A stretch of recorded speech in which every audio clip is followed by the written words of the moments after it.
Hi everyone, welcome to our full and free tutorial about statistics. Before we dive in, we want to say a huge thank you.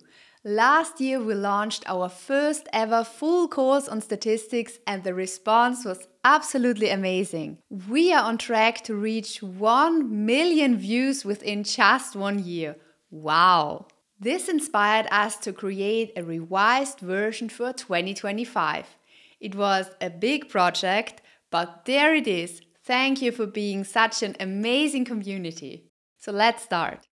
This video is designed to guide you through the fundamental concepts and most powerful statistical tests used in research today. From the basics of descriptive statistics to the complexities of regression and beyond, we'll explore how each method fits into the bigger picture of data analysis. And don't worry, if you have no clue about statistics, we'll go through everything step by step.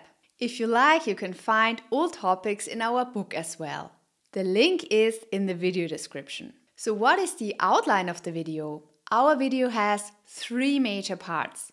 In the first part, we discuss what statistics is and what the differences between descriptive and inferential statistics are. In the second part, we go through the most common hypothesis tests like t-test and ANOVA and discuss the difference between parametric and non-parametric tests. In the third part, we take a look at correlation analysis and regression analysis. And finally, we talk about cluster analysis. We have prepared detailed videos for each section. So let's start with the video that explains what statistics is. After this video, you will know what statistics is, what descriptive statistics is, and what inferential statistics is. So let's start with the first question. What is statistics? Statistics deals with the collection, analysis, and presentation of data. An example. We would like to investigate whether gender has an influence on the preferred newspaper. Then gender and newspaper are our so-called variables that we want to analyze. In order to analyze whether gender has an influence on the preferred newspaper, we first need to collect data. To do this, we create a questionnaire that asks about gender and preferred newspaper. We will then send out the survey and wait 2 weeks. Afterwards, we can display the received answers in a table. In this table, we have 1 column for each variable, 1 for gender and 1 for newspaper. On the other hand, each row is the response of 1 surveyed person. The first respondent is male and stated New York Post. The second is female and stated USA Today, and so on and so forth. Of course, the data does not have to be from a survey. The data can also come from an experiment in which you, for example, want to study the effect of 2 drugs on blood pressure. Now the first step is done. We have collected data and we can start analyzing the data. But what do we actually want to analyze? We did not survey the entire population, but we took a sample. Now the big question is, do we just want to describe the sample data, or do we want to make a statement about the whole population?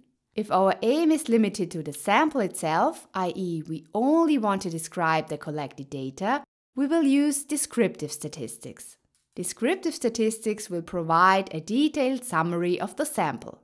However, if we want to draw conclusions about the population as a whole, inferential statistics are used. This approach allows us to make educated guesses about the population based on the sample data. Let us take a closer look at both methods, starting with descriptive statistics. Why is descriptive statistics so important? Let's say a company wants to know how its employees travel to work, so the company creates a survey to answer this question. Once enough data has been collected, this data can be analyzed using descriptive statistics. But what is descriptive statistics? Descriptive statistics aims to describe and summarize a data set in a meaningful way. But it is important to note that descriptive statistics only describe the collected data without drawing conclusions about a larger population. Put simply, Just because we know how some people from one company get to work, we cannot say how all working people of the company get to work. This is the task of inferential statistics, which we will discuss later. To describe data descriptively, we now look at the 4 key components: measures of central tendency, measures of dispersion, frequency tables, and charts. Let's start with the first one, measures of central tendency. Measures of central tendency are, for example, the mean, the median, and the mode. Let's first have a look at the mean. The arithmetic mean is the sum of all observations divided by the number of observations. An example: imagine we have the test scores of 5 students. To find the mean score, we sum up all the scores and divide by the number of scores. The mean test score of these 5 students is therefore 86.6. What about the median? When the values in a dataset are arranged in ascending order, the median is the middle value. If there is an odd number of data points, the median is simply the middle value. If there is an even number of data points, the median is the average of the 2 middle values. It is important to note that the median is resistant to extreme values or outliers. Let's look at this example. No matter how tall the last person is, the person in the middle remains the person in the middle, so the median does not change. But if we look at the mean, it does have an effect on how tall the last person is. The mean is therefore not robust to outliers. Let's continue with the mode. The mode refers to the value or values that appear most frequently in a set of data. For example, if 14 people travel to work by car, 6 by bike, 5 walk and 5 take public transport, then car occurs most often and is therefore the mode. Great, let's continue with the measures of dispersion. Measures of dispersion describe how spread out the values in a dataset are. Measures of dispersion are, for example, the variance and standard deviation, the range, and the interquartile range. Let's start with the standard deviation. The standard deviation indicates the average distance between each data point and the mean. But what does that mean? Each person has some deviation from the mean. Now we want to know how much the persons deviate from the mean value on average. In this example, the average deviation from the mean value is 11.5 centimeters. To calculate the standard deviation, we can use this equation. Sigma is the standard deviation, n is the number of persons, xi is the size of each person, and x bar is the mean value of all persons. But attention, there are 2 slightly different equations for the standard deviation. The difference is that we have once 1 divided by n and once 1 divided by n minus 1. To keep it simple, if our survey doesn't cover the whole population, we always use this equation to estimate the standard deviation. Likewise, if we have conducted a clinical study, then we also use this equation to estimate the standard deviation. But what is the difference between the standard deviation and the variance? As we now know, the standard deviation is the quadratic mean of the distance from the mean. The variance now is the squared standard deviation. If you want to know more details about the standard deviation and the variance, please watch our video. Let's move on to range and interquartile range. It is easy to understand. The range is simply the difference between the maximum and minimum value. Interquartile range represents the middle 50% of the data. It is the difference between the first quartile, Q1, and the third quartile, Q3. Therefore, 25% of the values are smaller than the interquartile range, and 25% of the values are larger. The interquartile range contains exactly the middle 50% of the values. Before we get to the last 2 points, let's briefly compare measures of central tendency and measures of dispersion. Let's say we measured the blood pressure of patients. Measures of central tendency provide a single value that represents the entire dataset, helping to identify a central value around which data points tend to cluster. Measures of dispersion, like the standard deviation, the range, and the interquartile range, indicate how spread out the data points are, whether they are closely packed around the center or spread far from it. In summary, while measures of central tendency provide a central point of the dataset, measures of dispersion describe how the data is spread around the center. Let's move on to tables. Here we will have a look at the most important ones: frequency tables and contingency tables. A frequency table displays how often each distinct value appears in a dataset. Let's have a closer look at the example from the beginning. A company surveyed its employees to find out how they get to work. The options given were car, bicycle, walk, and public transport. Here are the results from 30 employees. The first answered car, the next walk, and so on and so forth. Now we can create a frequency table to summarize this data. To do this, we simply enter the 4 possible options: car, bicycle, walk, and public transport in the first column, and then count how often they occurred. From the table, it is evident that the most common mode of transport among the employees is by car, with 14 employees preferring it.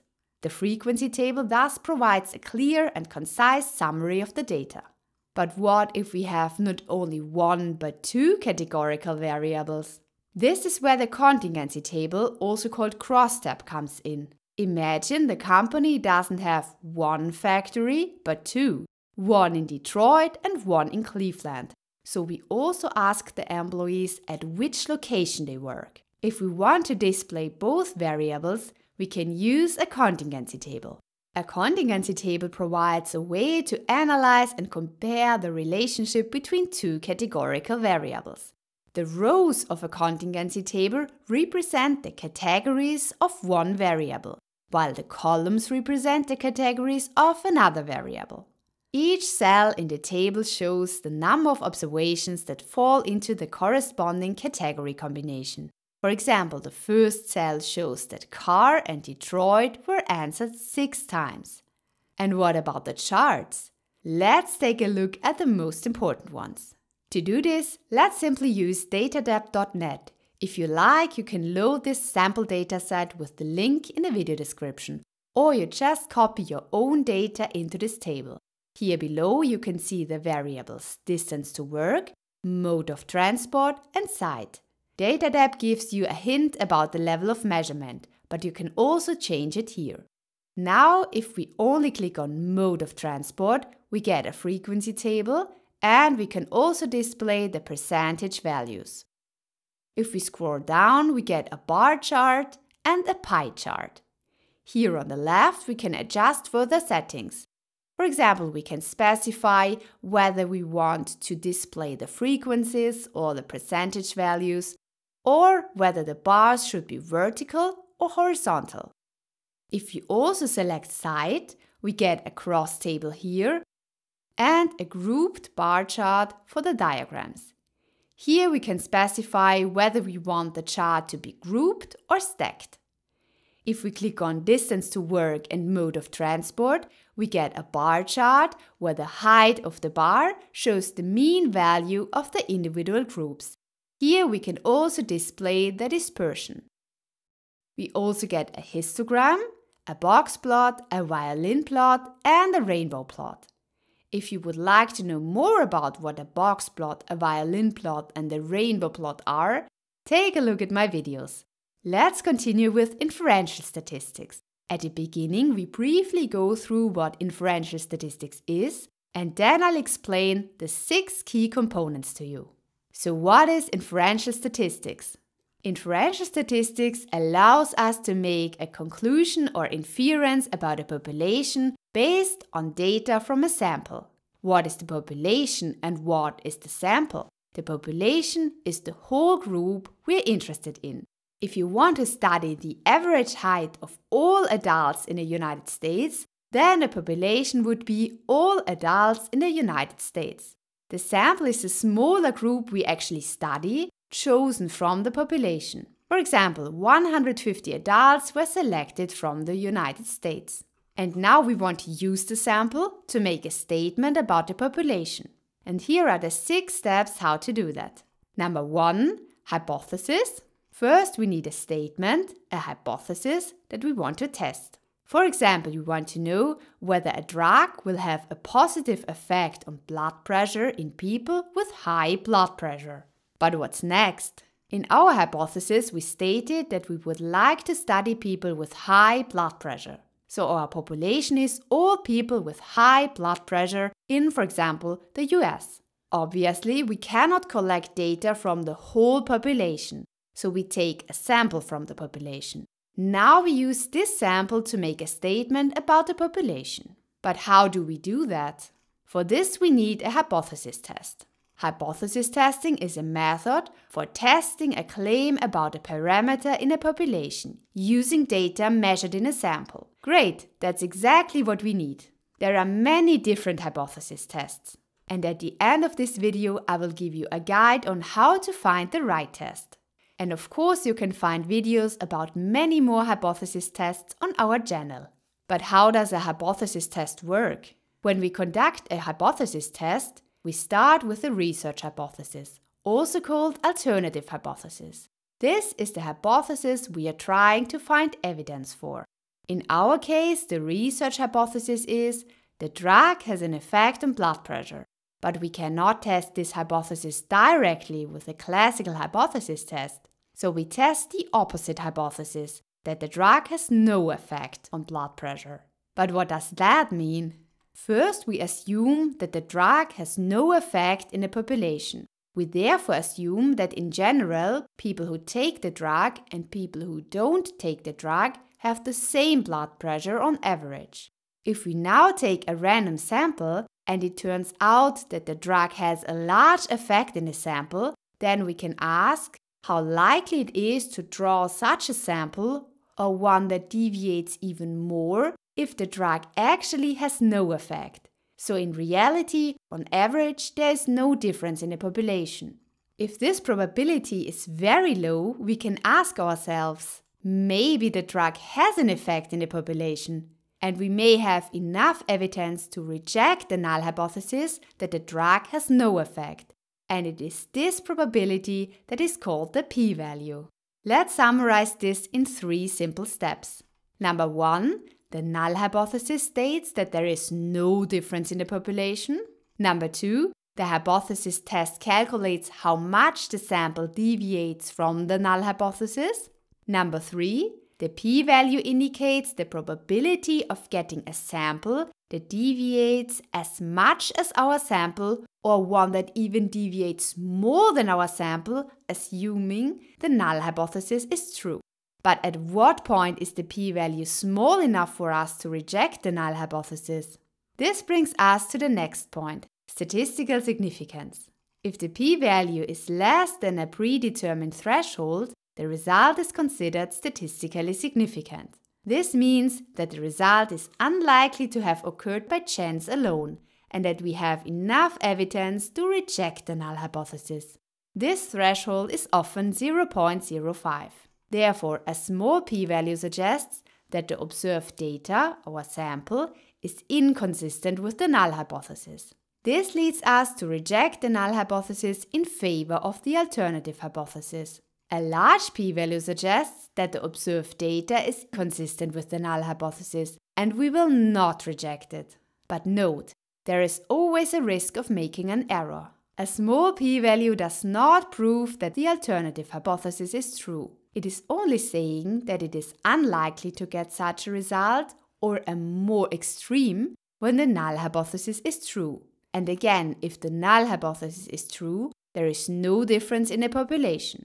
And the other way around, a large p-value does not prove that the null hypothesis is true. It is only saying that it is likely to get such a result or a more extreme when the null hypothesis is true. So there are 2 types of errors which are called type 1 and type 2 error. Let's start with the type 1 error. In hypothesis testing, a type 1 error occurs when a true null hypothesis is rejected. So in reality, the null hypothesis is true, but we make the decision to reject the null hypothesis.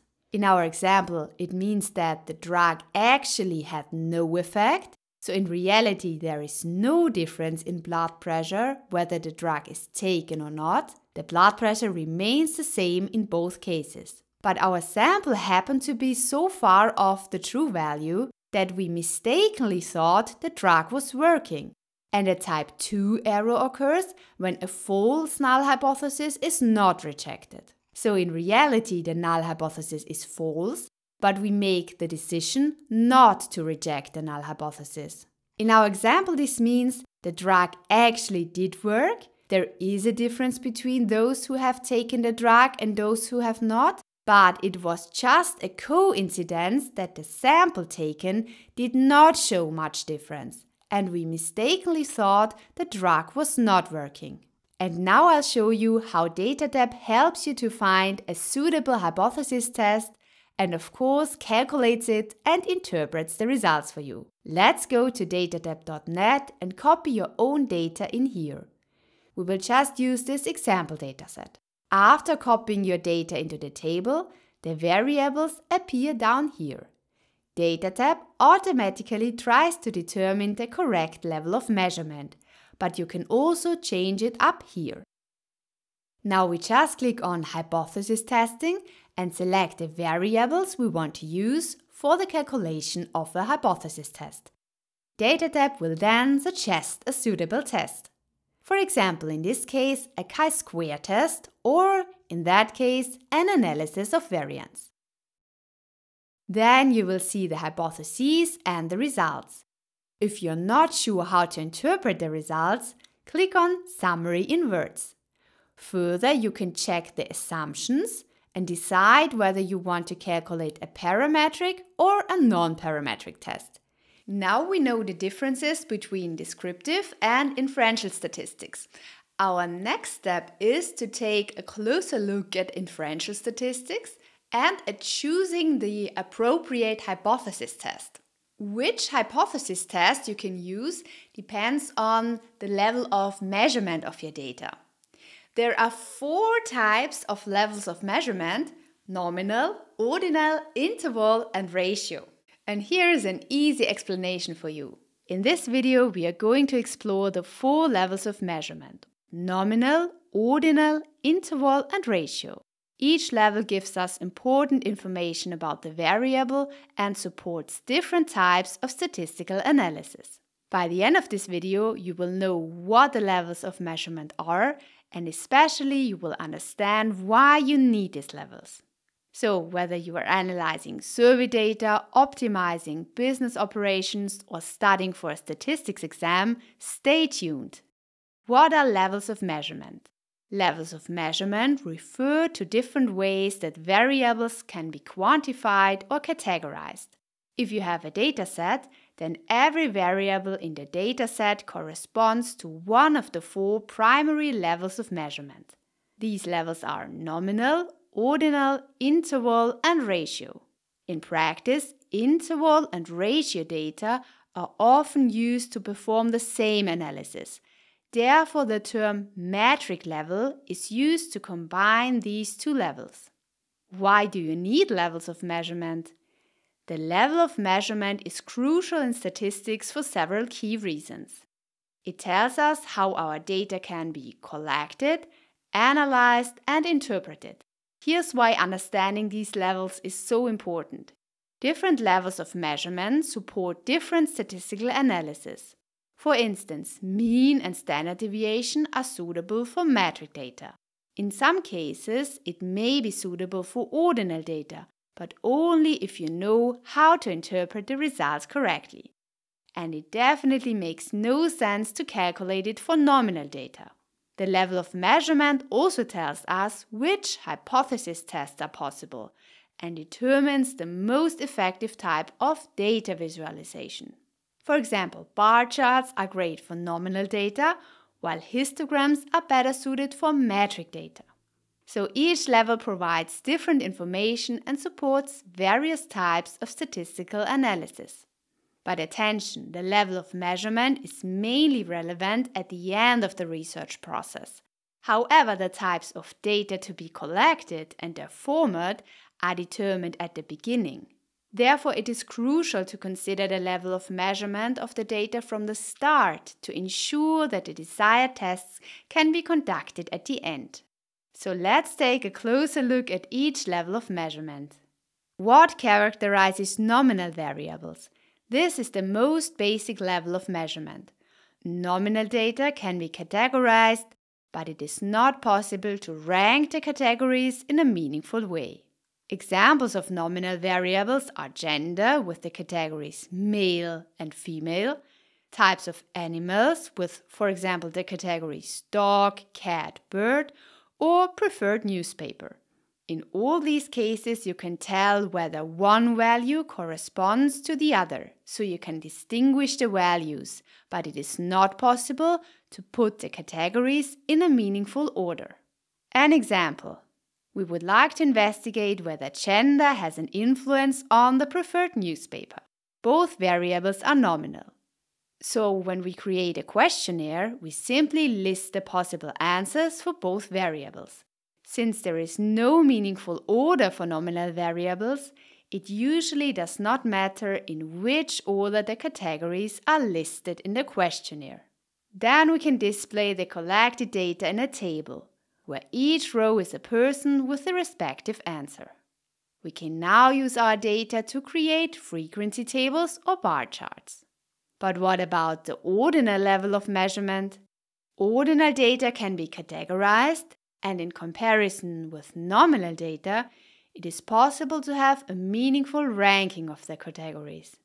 But differences between ranks do not have a mathematical meaning.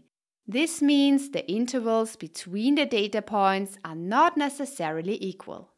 Examples of ordinal variables are all kinds of rankings like first, second, third, satisfaction ratings, very unsatisfied, unsatisfied, neutral, satisfied, very satisfied, and levels of education, high school, bachelor's, master's. In a questionnaire, you could ask, how satisfied are you with your current job? In this case, we have these 5 possible options. The answers can be categorized and there is a logic order. That's why the variable satisfaction with the job is an ordinal variable. What about metric variables? Metric variables are the highest level of measurement. Metric data is like ordinal, but the intervals between values are equally spaced. This means that differences and sums can be formed meaningfully. Examples of metric variables are income, weight, age, and electricity consumption. If you ask for a metric variable in a questionnaire, there's usually just an input field in which the person directly enters the value, for example, age or body weight.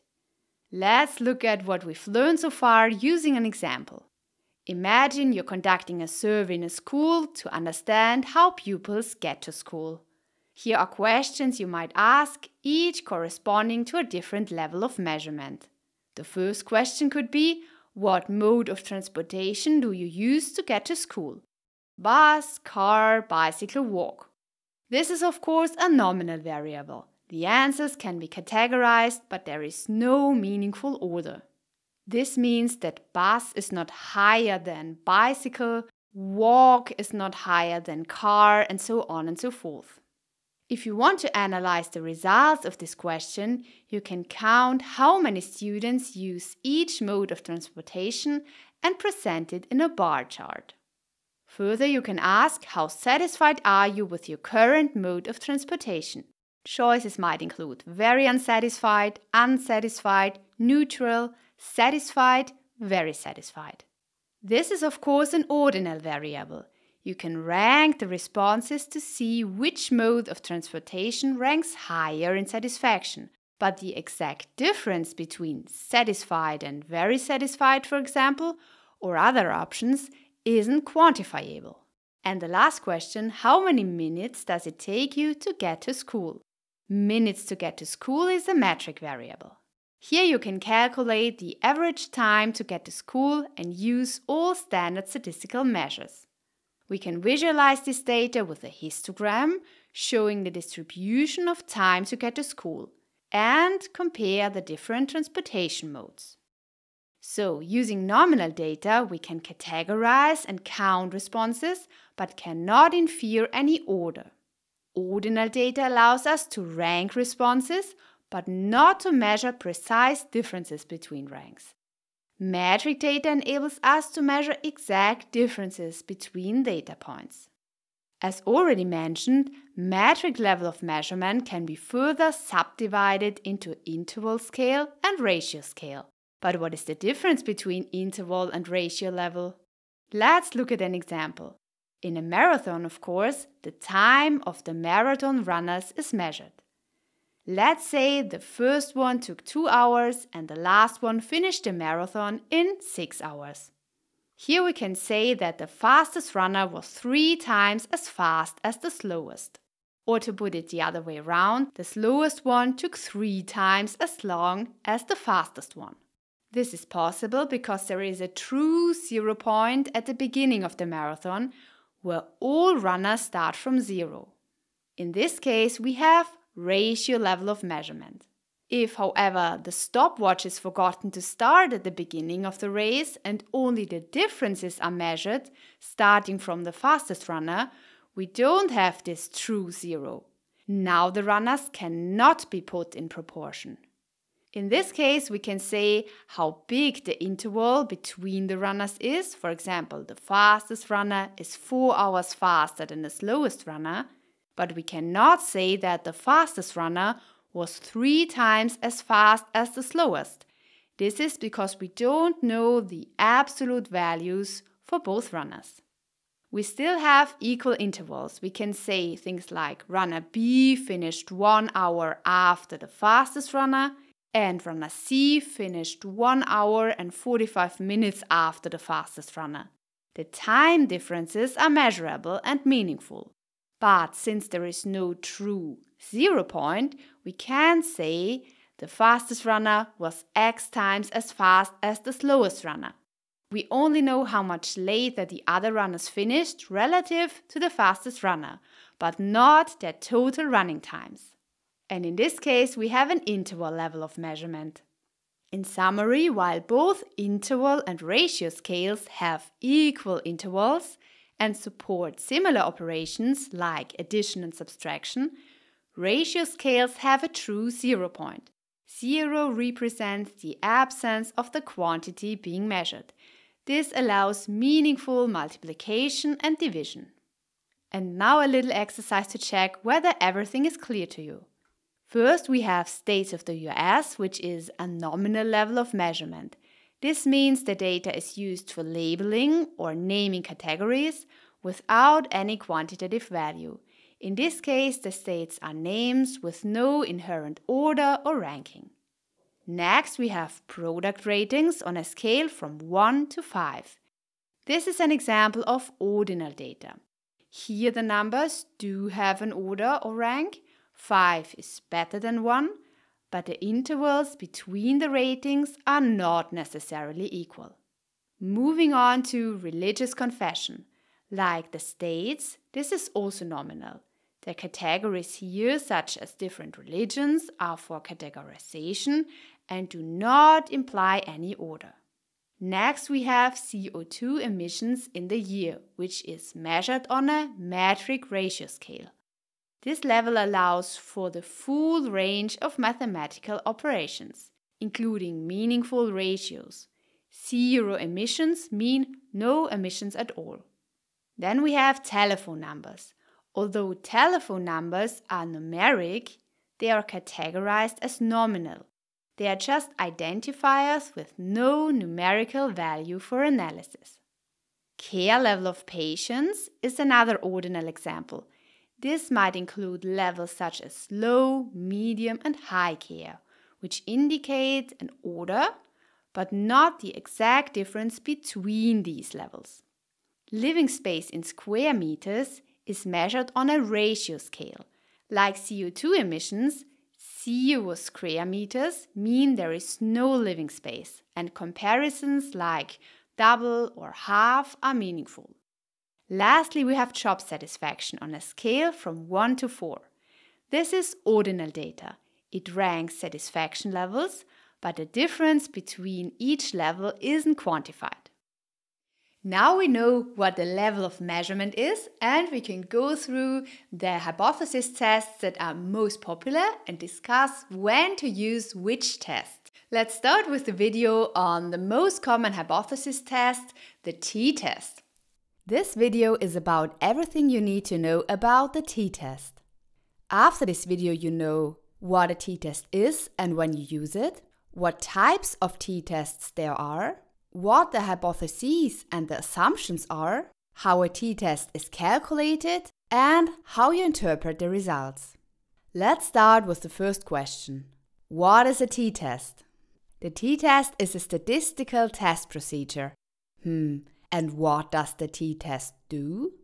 The t-test analyzes whether there is a significant difference between the means of two groups. For example, the two groups may be patients who received once drug A and once drug B. We would now like to know if there is a difference in blood pressure between these two groups. Now there are three different types of t-tests: the one-sample t-test, the independent samples t-test, and the paired samples t-test. When do we use a one-sample t-test?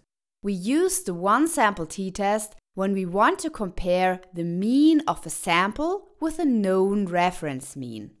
Example: a chocolate bar manufacturer claims that its chocolate bars weigh an average of 50 grams. To check this, we take a sample of 30 bars and weigh them. The mean value of this sample is 48 grams. Now we can use a one-sample t-test to check if the mean of 48 grams is significantly different from the claimed 50 grams. When do we use the independent samples t-test? We use the t-test for independent samples when we want to compare the means of two independent groups or samples. We want to know if there is a significant difference between these means. Example: we would like to compare the effectiveness of two painkillers. We randomly divide 60 people into two groups. The first group receives drug A and the second group receives drug B. Using an independent t-test, we can now test whether there is a significant difference in pain relief between the two drugs. When do we use the paired samples t-test? We use the paired samples t-test to compare the means of two dependent groups. Example: we want to know how effective a diet is. To do this, we weigh 30 people before the diet and then weigh exactly the same people after the diet. Now we can look at the difference in weight between before and after for each subject. We can now use a paired samples t-test to test whether there is a significant difference. In a paired sample, the measurements are available in pairs. The pairs result, for example, from repeated measurements with the same people. Independent samples are made up of people and measurements that are independent of each other. Here's an interesting note. The paired samples t-test is very similar to the one-sample t-test. We can also think of the paired samples t-test as having one sample that was measured at two different times. We then calculate the difference between the paired values, giving us a value for one sample. The difference is once -5, once +2, once -1, and so on and so forth.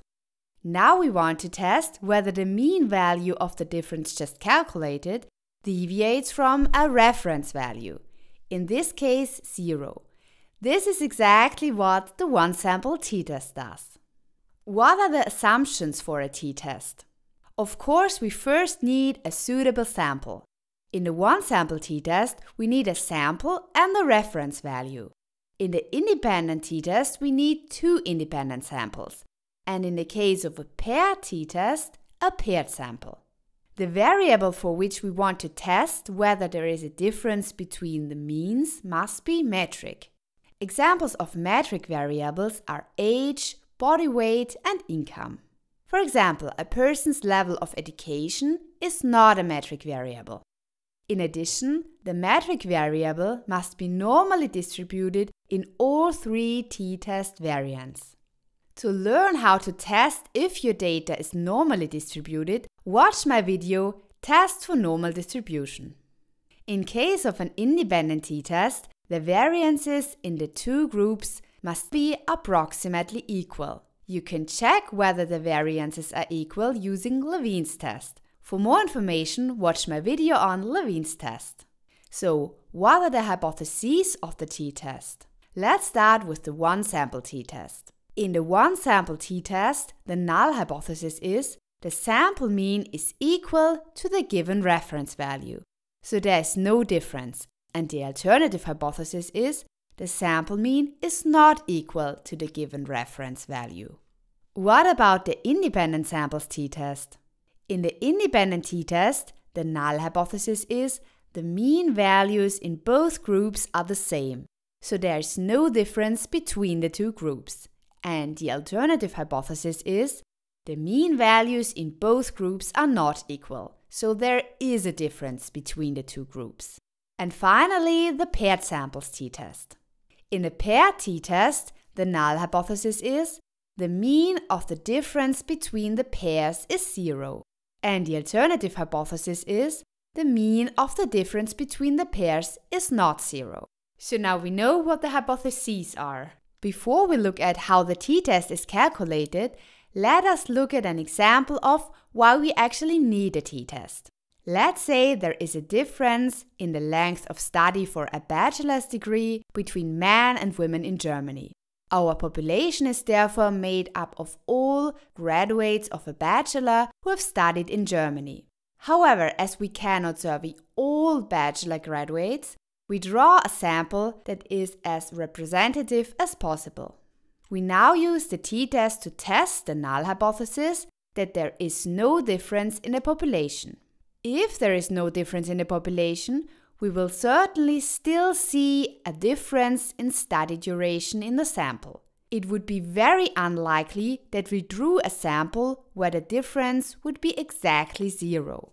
In simple terms, we now want to know at what difference, measured in the sample, we can say that the duration of study of men and women is significantly different. And this is exactly what the t-test answers. But how do we calculate a t-test? To do this, we first calculate the t-value. To calculate the t-value, we need 2 values. First, we need the difference between the means, and then we need the standard deviation from the mean. This is also known as the standard error. In a one-sample t-test, we calculate the difference between the sample mean and the known reference mean. S is the standard deviation of the collected data and n is the number of cases. S divided by the square root of n is then the standard deviation from the mean, which is the standard error. In a dependent samples t-test, we simply calculate the difference between the 2 sample means. To calculate the standard error, we need the standard deviation and the number of cases from the first and second sample. Depending on whether we can assume equal or unequal variance for our data, there are different formulas for the standard error. Read more about this in our tutorial on datatab.net. In a paired sample t-test, we only need to calculate the difference between the paired values and calculate the mean from that. The standard error is then the same as for a one-sample t-test. So what have we learned so far about the t-value? No matter which t-test we calculate, the t-value will be greater if we have a greater difference between the means.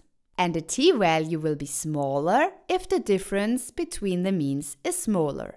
Further, the t-value becomes smaller when we have a larger dispersion of the mean. So, the more scattered the data, the less meaningful a given mean difference is. Now we want to use the t-test to see if we can reject the null hypothesis or not. To do this, we can now use the t-value in 2 ways. either we read the critical t-value from a table, or we simply calculate the p-value from the t-value. We'll go through both in a moment. But what is the p-value? A t-test always tests the null hypothesis that there is no difference. So first we assume that there is no difference in the population. When we draw a sample, this sample deviates from the null hypothesis by a certain amount. The p-value tells us how likely it is that we would draw a sample that deviates from the population by the same amount or more than the sample we drew. Thus, the more the sample deviates from the null hypothesis, the smaller the p-value becomes. If this probability is very, very small, we can of course ask whether the null hypothesis holds for the population. Perhaps there is a difference. But at what point can we reject the null hypothesis? This border is called the significance level, which is usually set at 5%. So if there is only a 5% chance that we draw such a sample, or one that is more different, then we have enough evidence to assume that we reject the null hypothesis. And to put it simple, we assume that there is a difference, that the alternative hypothesis is true. Now that we know what the p-value is, we can finally look at how the t-value is used to determine whether or not the null hypothesis is rejected. Let's start with the path through the critical t-value, which you can read from a table. To do this, we first need a table of critical t-values, which we can find on datatab.net under Tutorials and T-distribution. Let's start with the two-tailed case. We'll briefly look at the one-tailed case at the end of this video. Here below we see the table. First we need to decide what level of significance we want to use. Let's choose a significance level of 0.05 or 5%. Then we look in this column at 1 minus 0.05, which is 0.95. Now we need the degrees of freedom. In the one-sample t-test and the paired samples t-test, the degrees of freedom are simply the number of cases minus 1. So if we have a sample of 10 people, there are 9 degrees of freedom. In the independent samples t-test, we add the number of people from both samples and calculate that minus 2 because we have 2 samples. Note that the degrees of freedom can be determined in a different way depending on whether we assume equal or unequal variance. So if we have a 5% significance level and 9 degrees of freedom, we get a critical t-value of 2.262. Now on the one hand, we've calculated a t-value with the t-test and we have the critical t-value. If our calculated t-value is greater than the critical t-value, we reject the null hypothesis. For example, suppose we calculate a t-value of 2.5. This value is greater than 2.262, and therefore the two means are so different that we can reject the null hypothesis. On the other hand, we can also calculate the p-value for the t-value we've calculated. If we enter 2.5 for the t-value and 9 for the degrees of freedom, we get a p-value of 0.034. The p-value is less than 0.05 and we therefore reject the null hypothesis. As a control, we copy the t-value of 2.262 here. We get exactly a p-value of 0.05, which is exactly the limit. If you want to calculate a t-test with DataTab, you just need to copy your own data into this table, click on Hypothesis Test, and then select the variables of interest. For example, if you want to test whether gender has an effect on income, you simply click on the two variables and automatically get a t-test calculated for independent samples. Here below you can read the p-value. If you're still unsure about the interpretation of the results, you can simply click on Interpretation in Words. A two-tailed t-test for independent samples, equal variances assumed, showed that the difference between female and male with respect to the dependent variable salary was not statistically significant. Thus, the null hypothesis is retained. The final question now is, what is the difference between directed hypotheses and undirected hypotheses? In the undirected case, the alternative hypothesis is that there is a difference. For example, there is a difference between the salary of men and women in Germany. We don't care who earns more, we just want to know if there is a difference or not. In a directed hypothesis, we are also interested in the direction of the difference. For example, the alternative hypothesis might be that men earn more than women or women earn more than men. If we look at the t-distribution graphically, we can see that in the two-sided case we have a range on the left and a range on the right. We want to reject the null hypothesis if we are either here or there. With a 5% significance level, both ranges have a probability of 2.5%, together just 5%. If we do a one-tailed t-test, the null hypothesis is rejected only if we are in this range, or, depending on the direction which we want to test, in that range. With a 5% significance level, all 5% fall within this range. We've seen how the t-test is a powerful tool for comparing the means of two groups to determine why they differ significantly. But what if we want to extend our analysis to more than two groups? This is where analysis of variance, or ANOVA, comes into play. So let's get started with ANOVA. This video is about analysis of variance, or ANOVA for short. We discuss what an ANOVA is and why you need it. We look at the hypotheses and the assumptions for an ANOVA, and I will show you how to calculate an ANOVA and what the equations behind an ANOVA are. Finally, we will discuss how to interpret the results and take a look at the post hoc test. Let's get started. First of all, there are different types of analysis of variance. The simplest and most common one is the one-way ANOVA. And that's exactly what this video is about. What is a one-way ANOVA? The one-way ANOVA is a hypothesis test. Okay, and what does the one-way ANOVA test? An ANOVA tests whether there are statistically significant differences between three or more groups. More precisely, it is tested whether there is a significant difference between the mean values of the groups. An example. You want to investigate whether there is a difference between fertilizers A, B and C in terms of plant growth. The analysis of variance now helps you to find out whether there is a significant difference in plant growth between the three groups.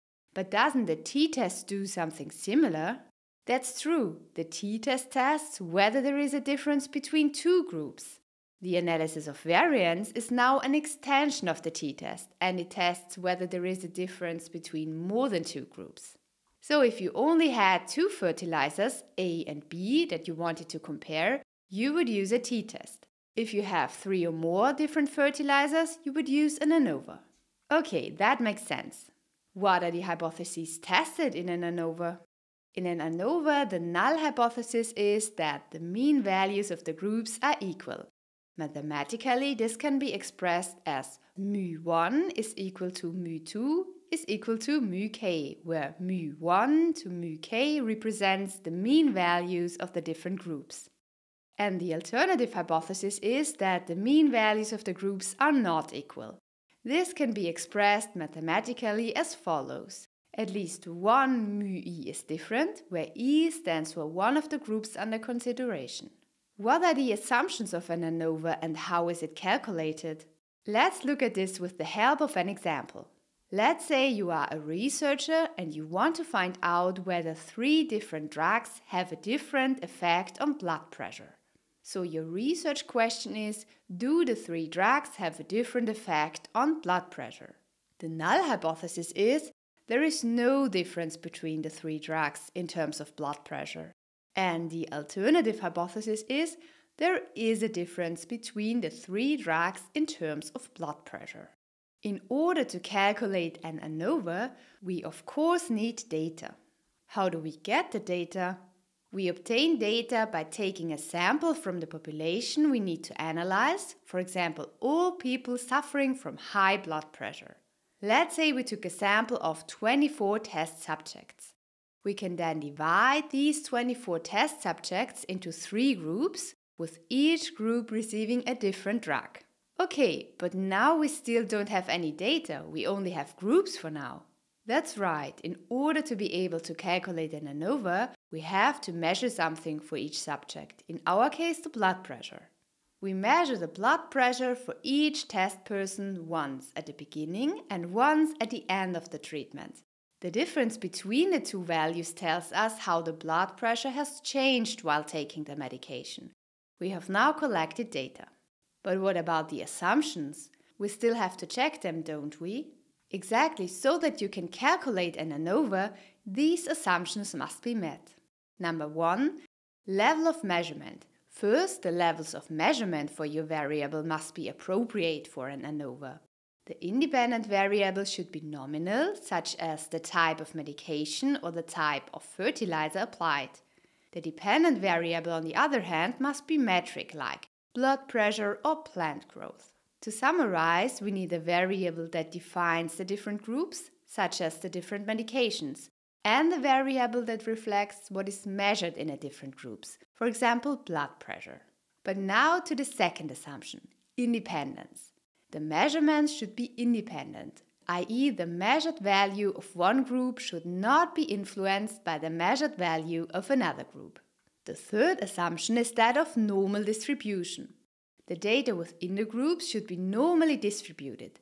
This assumption becomes less important as the sample size increases, but should still be evaluated, especially for small samples. If this assumption is violated, the Kruskal-Wallis-Test can be used as an alternative. If you would like to know how to test data for normal distribution, please watch my video, Test for Normal Distribution. And thus to the fourth assumption. The variances in each group should be roughly the same.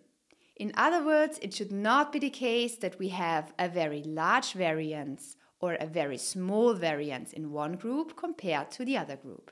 This assumption can be tested with the Levene test. You can find more information in my video on the Levene test. If this assumption is not met, the Welch ANOVA can be used as an alternative. Okay, but how does an ANOVA work? We want to know whether there is a difference between the groups.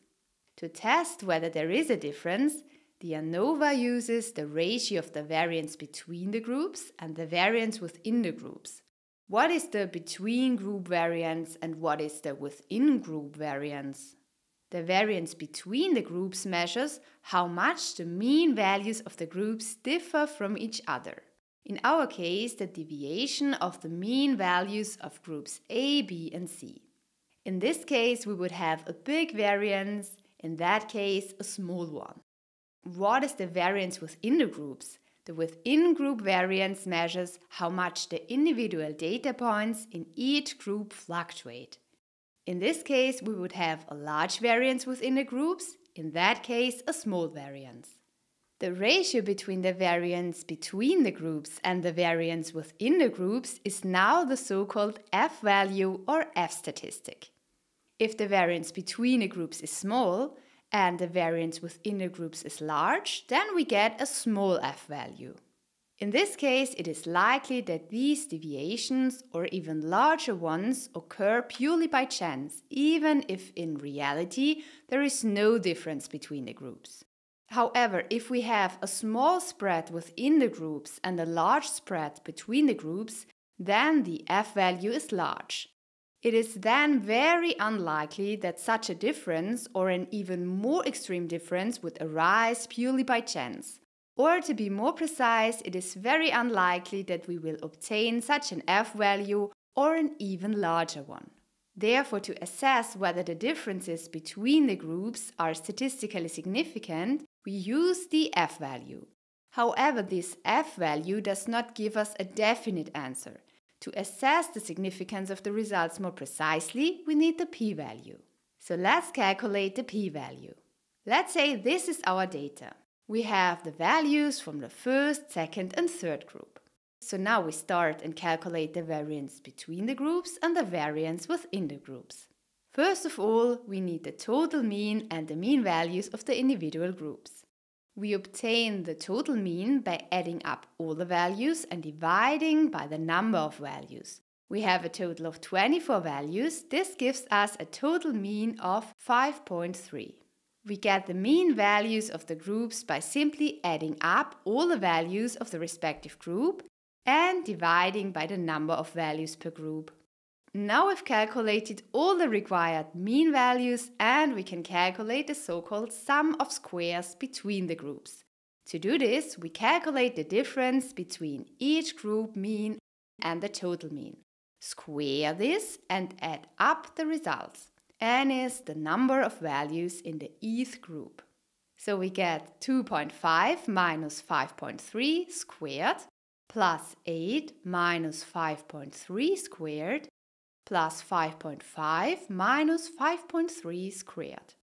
The sum of the squares between the groups is therefore 121.3. Now we can calculate the sum of squares within the groups. To calculate this, we subtract the mean of each group from each individual value within that group. So we subtract the mean of the first group from each of its values, the mean of the second group from each of its values, and the mean of the third group from each of its values. We square the differences obtained and add everything up. For example, in group 1, we subtract the group average of 2.5 from the first value, from the second value, and so on. In total, we get a sum of squares within the groups of 36. So now we've almost made it. We've calculated the total mean and the group mean values. We have calculated the sum of squares between the groups and within the groups. And now we can calculate the variances within and between the groups. In most cases, however, the term variance is not used, but mean squares, which we will now also adopt. We obtain the mean squares between the groups by dividing the sum of squares between the groups by the number of degrees of freedom between the groups. We've just calculated the sum of squares between the groups, and the degrees of freedom result from the number of groups minus 1. So in our case, 3 minus 1, which is equal to 2. We get a mean square of 60.67. So now we need the mean squares within the groups. These are obtained by dividing the calculated sum of squares within the groups by the degrees of freedom within the groups. The degrees of freedom result from the total number of values, in our case 24, minus the number of groups, in our case 3, so we get 21. Now we can calculate the F value. To do this, we divide the mean square between the groups by the mean square within the groups. Or if we take the expression from the beginning, the variance between the groups by the variance within the groups, we get an F value of 35.39.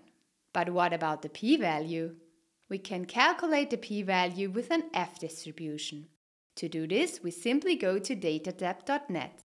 We need the degrees of freedom between the groups, in our case 2, the degrees of freedom within the groups, in our case 21, and we need the F value, which is calculated, i.e. 35.39. We get a p-value that is smaller than 0.01. So if we use the usual significance level of 5%, we get a significant difference and we reject the null hypothesis that there is no difference between the three groups. Of course, you can simply calculate an ANOVA online with Datatab. Just copy your data into this table and click on Hypothesis Test. Then simply select your desired variables, for example, blood pressure and medication. And ANOVA will now be calculated automatically. If you don't know exactly how to interpret the results, simply click on Summary in Words. Or you can simply click on AI interpretation for most tables. In this table, we now get exactly the values that we just calculated by hand. And we can also see here that we get a significant result. As I said, you can simply click on AI interpretation to help you understand the results. Now there's one more topic to cover, the post hoc test. A post-hoc test becomes necessary when an ANOVA indicates a significant difference between groups. While ANOVA can confirm that differences exist, it doesn't specify which groups are different from each other. A post-hoc test helps to pinpoint exactly which groups differ from each other. It performs a pairwise comparison between the groups, indicating, for example, whether group A differs from group B or group C. In our case, the post-hoc test reveals that all groups differ significantly from one another. However, this isn't always the outcome. It's possible that only group 1 differs from group 2, or that no individual group shows a significant difference, even if the ANOVA result is significant overall. But what if you have not just one factor but two?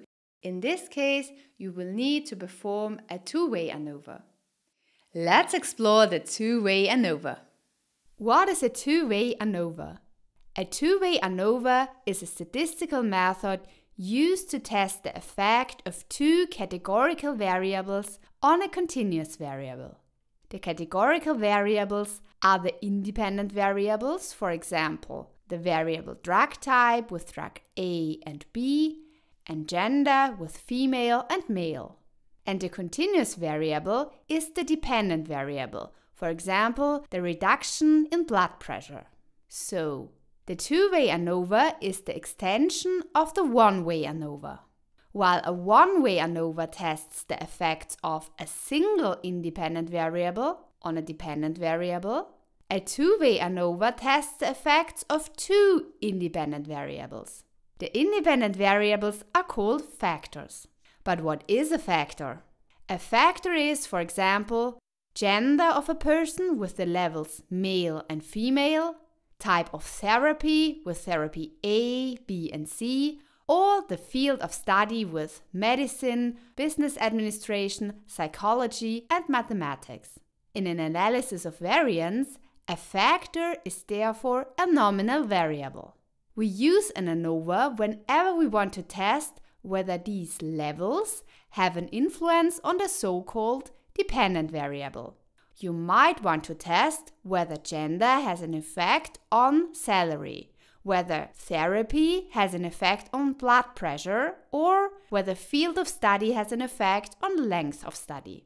Salary, blood pressure, and length of study will then be the dependent variables. In each of these cases, you test whether the factor has an effect on the dependent variable.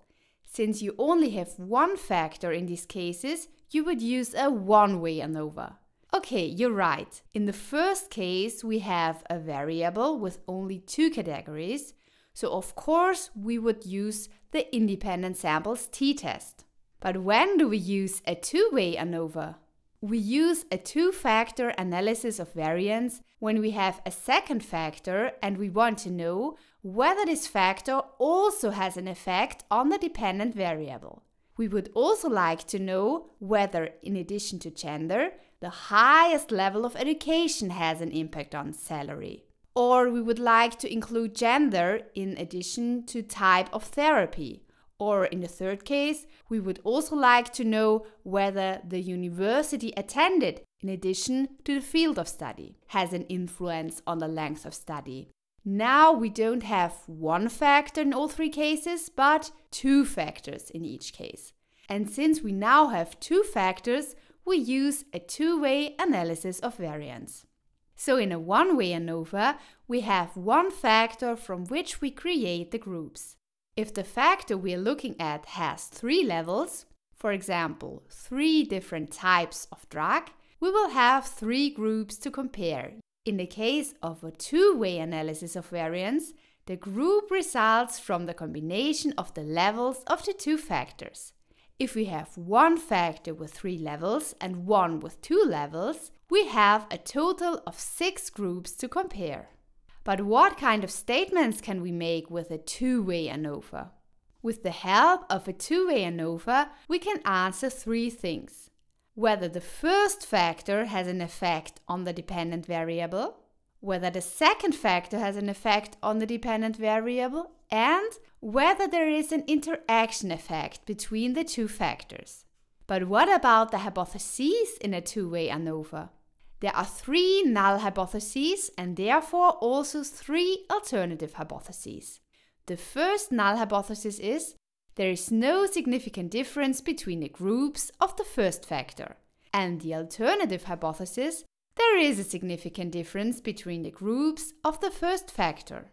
The second null hypothesis is there is no significant difference between the groups of the second factor. And the alternative hypothesis, there is a significant difference between the groups of the second factor. And the third null hypothesis reflects the interaction effect. One factor has no effect on the effect of the other factor. And the alternative hypothesis, at least one factor has an influence on the effect of the other factor. And what about the assumptions? For the test results to be valid, several assumptions must be met. Number 1. Normality. The data within the groups should be normally distributed, or alternatively, the residuals should be normally distributed. This can be checked with a quantile-quantile plot. Number 2. Homogeneity of variances. The variance of data in groups should be equal. This can be checked with the Levene's test. Number 3. Independence. The measurements should be independent, i.e. the measured value of one group should not be influenced by the measured value of another group. Number 4. Measurement level. The dependent variable should have a metric scale level. But how to calculate a two-way ANOVA? Let's look at the example from the beginning. We would like to know if drug type and gender have an influence on the reduction in blood pressure. Drug type has the 2 levels drug A and B, and gender has the 2 levels male and female. To answer the question, we collect data. We randomly assigned patients to the treatment combinations and measured the reduction in blood pressure after a month.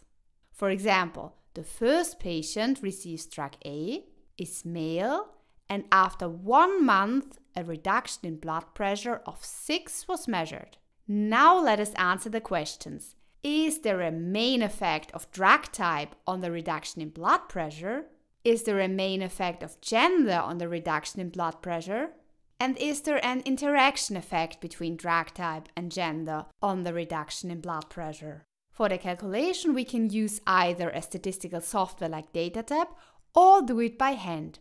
First, I will show you how to calculate it with DataTab and how to interpret the results. At the end, I will show you how to calculate the ANOVA by hand and go through all the equations.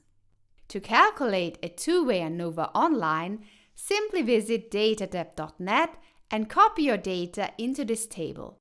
Then click on Hypothesis Test. Under this tab, you will find a lot of hypothesis tests, and depending on which variable you select, you will get an appropriate hypothesis test suggested. We want to know if drug type and gender have an influence on the reduction in blood pressure. So let's just click on all 3 variables. DataTab now automatically gives us a two-way ANOVA. We can read the 3 null and the 3 alternative hypotheses here. Afterwards, we get the descriptive statistics and the Levene test for equal variance. With the Levene test, we can check if the variances within the groups are equal. The p-value is greater than 0.05, so we assume equality of variance in the groups for this data. And here we see the results of the analysis of variance. We'll look at these in more detail in a moment. But if you don't know exactly how to interpret the results, you can also just click on Summary in Words. In addition, you can check here if the requirements for the analysis of variance are met at all. But now back to the results. Let's take a closer look at this table. The first row tests the null hypothesis whether drug type has an effect on the reduction in blood pressure. The second row tests whether gender has an effect on the reduction in blood pressure. And the third row tests if the interaction has an effect. You can read the p-value in each case right at the back here. Let's say we set the significance level at 5%. If our calculated p-value is less than 0.05, the null hypothesis is rejected. And if the calculated p-value is greater than 0.05, the null hypothesis is not rejected. Thus, we see that all three p-values are greater than 0.05, and therefore we cannot reject any of the three null hypotheses. Therefore, neither the drug type nor gender have a significant effect on the reduction in blood pressure. And there's also no significant interaction effect. But what does an analysis of variance actually do? And why is the word variance in analysis of variance? In a two-way analysis of variance, the total variance of the dependent variable is divided into the variance that can be explained by factor A, the variance that can be explained by factor B, the variance of the interaction, and the error variance. Actually, SS is not the variance, but the sum of squares. We will discuss how to calculate the variance in this case in a moment. But how can I imagine that? The dependent variable has some variance. In our example, not everyone will have the same reduction in blood pressure. We now want to know if we can explain some of this variance by the variables drug type, gender, and their interaction. The part that we cannot explain by these three terms accumulates in the error. If the result looked like this, we would be able to explain almost all the variance by factors A and B and their interaction, and we would only have a very small proportion that could not be explained. This means that we can make a very good statement about the reduction in blood pressure by the variable drug type, sex, and interaction. In this case, it would be the other way round. Drug type, gender, and the interaction almost have no effect on the reduction in blood pressure, and it all adds up in the error. But how do we calculate the sum of squares, the F value and the P value? Here we have our data, once drug type with drug A and B, and once gender with male and female. So these individuals are, for example, all male and have been given drug A. First, we calculate the mean values we need. We calculate the mean value of each group, so male and drug A, that is 5.8, then male and drug B, that is 5.4, and we do the same for female. Then we calculate the mean value of all males and females and the mean value of drug A and B. Finally, we need the total mean. We can now start to calculate the sum of squares. Let's start with the total sum of squares. We do this by subtracting the total mean from each individual value, squaring the result, and adding up all the values. The total mean is 5.4, so we calculate 6 minus 5.4 squared plus 4 minus 5.4 squared to finally 3 minus 5.4 squared. So we get a sum of squares of 84.8. The degrees of freedom are given by n times p times q minus 1. N is the number of people in a group, in our case 5, and p and q are the number of categories in each of the factors. In both cases, we have two groups. The total variance is calculated by dividing the sum of squares by the degrees of freedom. So we get 4.46. Now we can calculate the sum of squares between the groups. For this, we calculate the group mean minus the total mean. So 5.8 minus 5.4 squared plus 5.4 minus 5.4 squared, and the same for these two values. We get 7.6. In this case, the degrees of freedom are 3, which gives us a variance of 2.53. Now we can calculate the sum of squares of factor A. A dash is the mean value of the categories of factor A. So we calculate 5.9 minus the total mean value and 4.9 minus the total mean value. This results in 5. Together with the degrees of freedom, we can now calculate the variance for factor A, which is 5. We do the same for factor B. In this case, we use the mean values of male and female, and we get the variance of 0.8. Now we can calculate the sum of squares for the interaction. We obtain this by calculating the sum of squares minus the sum of squares of A and B. The degrees of freedom result to 1. For the interaction, we get a variance of 1.8. Finally, we can calculate the sum of squares of the error. We subtract the mean value of each group from the respective group values. So, in this group, we subtract 5.8 from each individual value.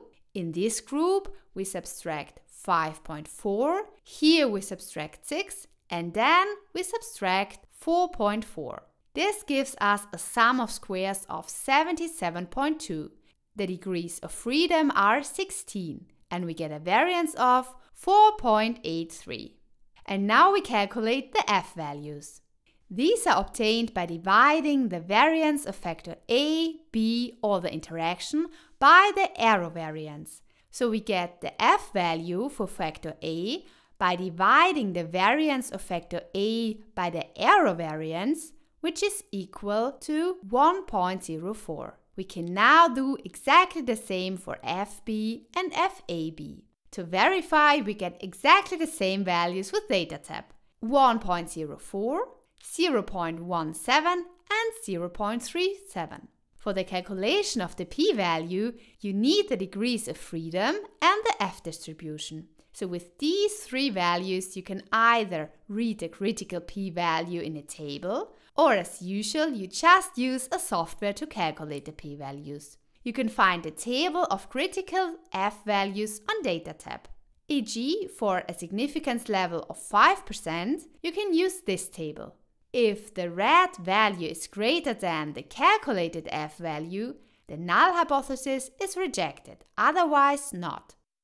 We've seen how ANOVA allows us to compare means across different groups to determine if there are significant differences. But what if our research design involves measurements taken from the same subjects at different time points? This is where dependency among the observations comes into play. Let's dive into how repeated measures ANOVA adjusts our approach to interconnected data points. This video is about the repeated measures ANOVA. We will go through the following questions. What is a repeated measures analysis of variance? What are the hypotheses and the assumptions? How is a repeated measures ANOVA calculated? How are the results interpreted? And what is a post hoc test and how do you interpret it? We'll go through all points using a simple example. Let's start with the first question. What is a repeated measures ANOVA? A repeated measures analysis of variance tests whether there is a statistically significant difference between 3 or more dependent samples. What are dependent samples?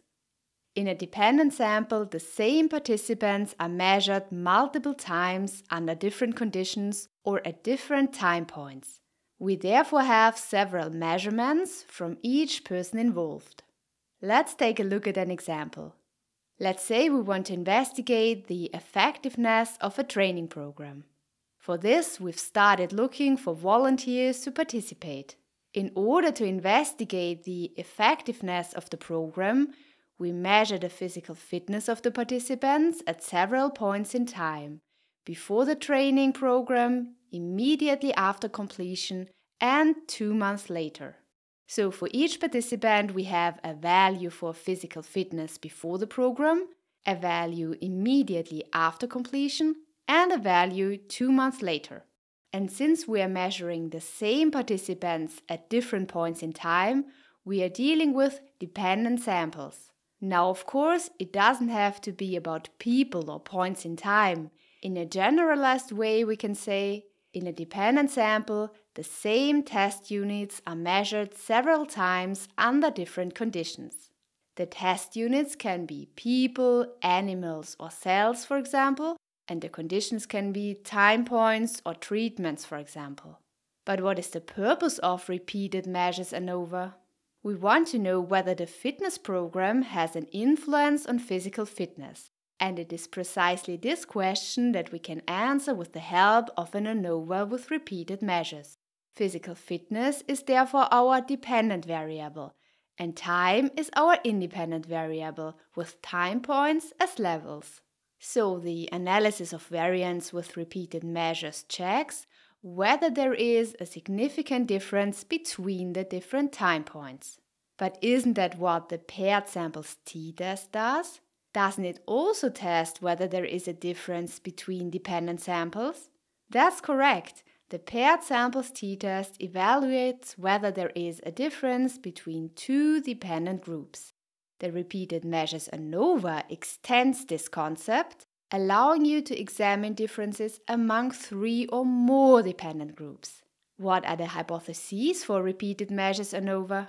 The null hypothesis for a repeated measures ANOVA is that there are no differences between the means of the different conditions or time points. In other words, the null hypothesis assumes that each person has the same value at all times. The values of the individual persons themselves may differ, but one and the same person always has the same value. The alternative hypothesis, on the other hand, is that there is a difference between the dependent groups. In our example, the null hypothesis states that the training program has no influence on physical fitness, i.e. that physical fitness does not change over time, and the alternative hypothesis assumes that the training program does have an influence, i.e. that physical fitness changes over time. To correctly apply repeated measures ANOVA, certain assumptions about the data must be fulfilled. Number 1. Normality. The dependent variable should be approximately normally distributed. This can be tested using the QQ plot or the Kolmogorov-Smirnov test. For more information, please watch my video Test for Normal Distribution. You can find the link in the video description. Number 2. Sphericity. The variances of the differences between all combinations of factor levels or time points should be the same. This can be tested with the help of Marshall's test for sphericity.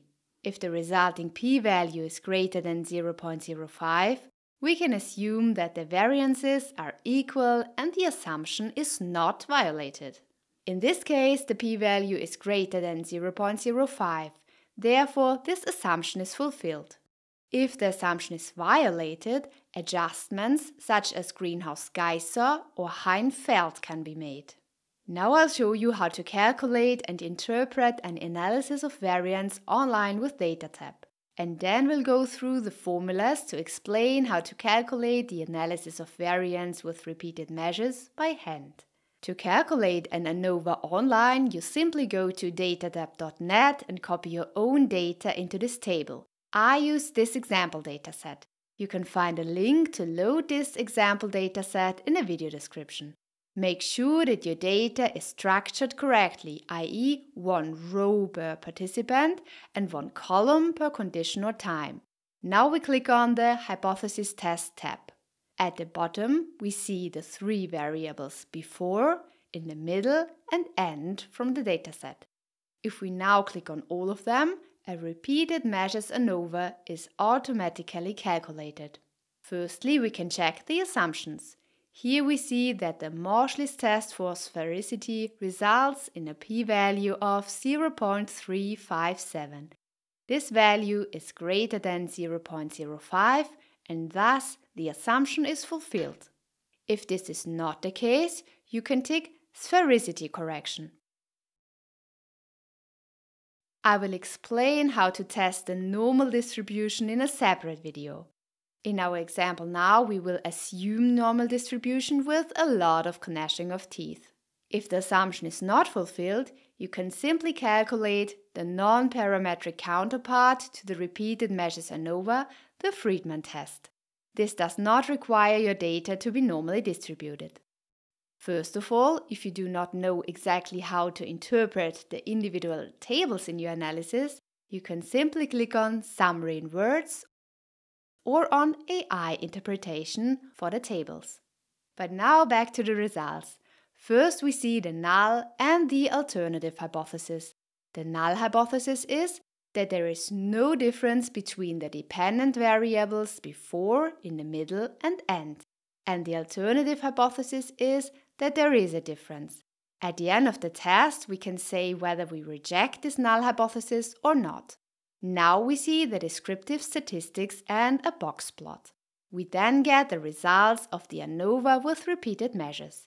In this table, the p-value is the most important value. It is 0.01 and indicates the probability that a sample deviates as much or even more from the null hypothesis as our sample. With a p-value of 0.01, the results are statistically significant at the conventional significance level of 0.05, which means that there are significant differences between the mean values of the three levels before, in the middle and end.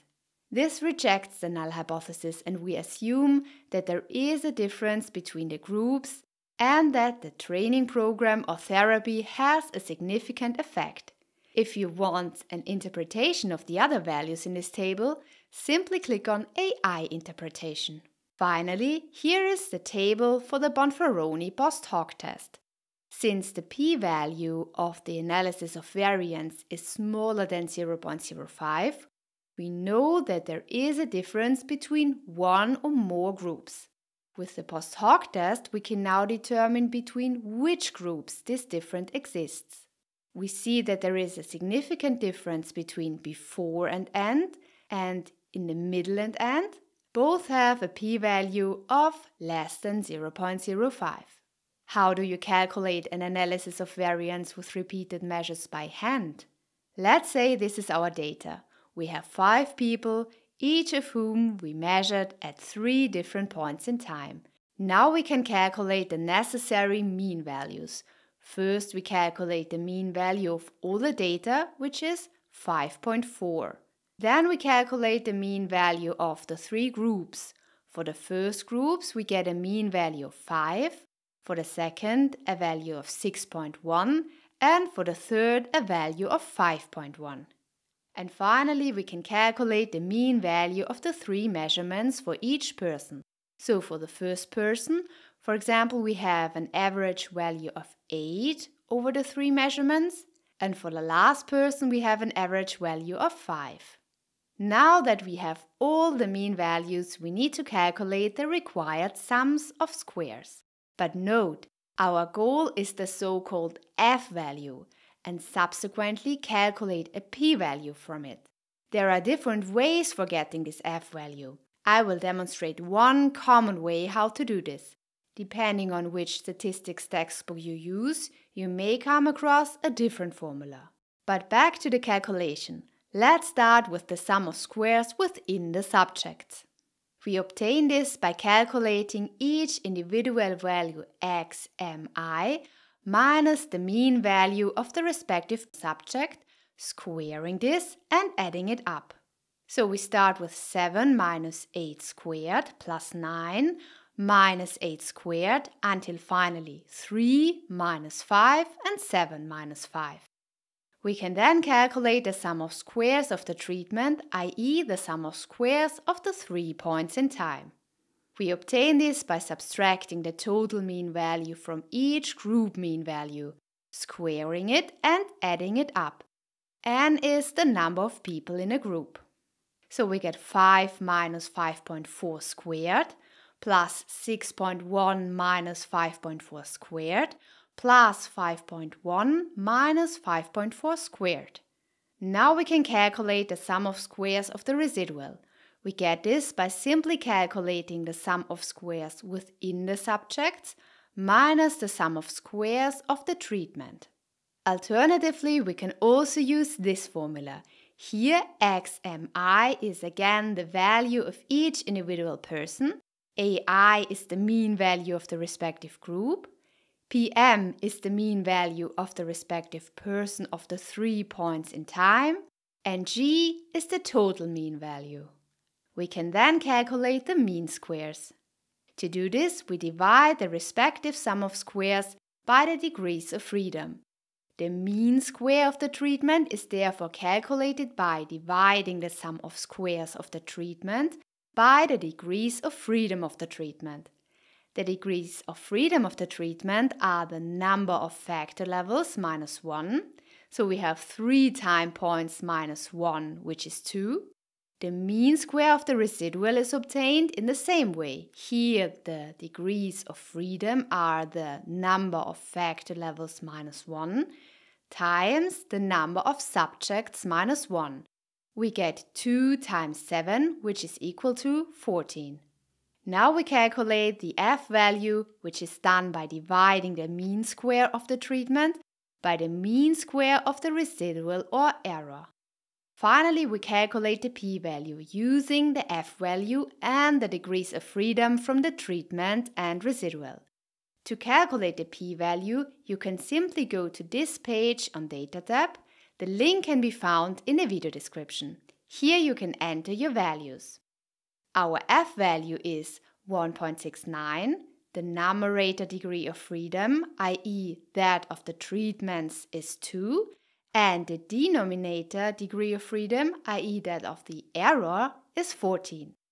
We get a p-value of 0.22. The p-value is greater than 0.05, and therefore we do not have enough evidence to reject the null hypothesis. Of course, we can then compare the results with Data tab. To do this, we copy the data back into this table and click on the variables. We can see that we also get a p-value of 0.22 here. After exploring how repeated measures ANOVA can be used to analyze data, we might wonder how to handle even more complex designs. This is where mixed model ANOVA comes in. Let's find out how this powerful tool can help us. What is a mixed model ANOVA?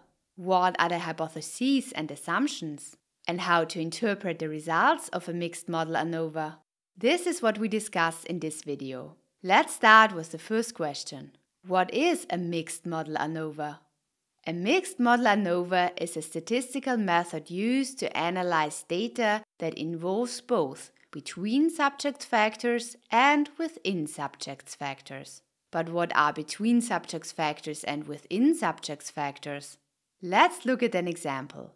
Let's say we want to test whether different diets have an effect on cholesterol levels. We would like to compare the 3 diets A, B and C. So the factor diet has the 3 levels A, B and C. To test whether there is a difference between the diets, we are conducting a study with 18 participants. The individual participants are called subjects. Now we randomly assign 6 participants to each of the 3 groups. Each participant or subject is assigned to only one group. In this case, we have a between subjects factor. Different subjects are exposed to different levels of a factor. In this analysis, our objective is to determine whether significant differences exist in the mean cholesterol levels among the various groups under study. And this is exactly what a one-way ANOVA does. Now, of course, we could also examine the impact of one diet across multiple time points.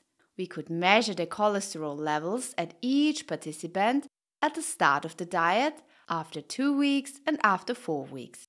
So the factor time has the 3 levels start, 2 weeks and 4 weeks. And in this case, the same subjects are being exposed to all levels of the factor. And this is called a within subjects factor. The same subjects are exposed to all levels or conditions.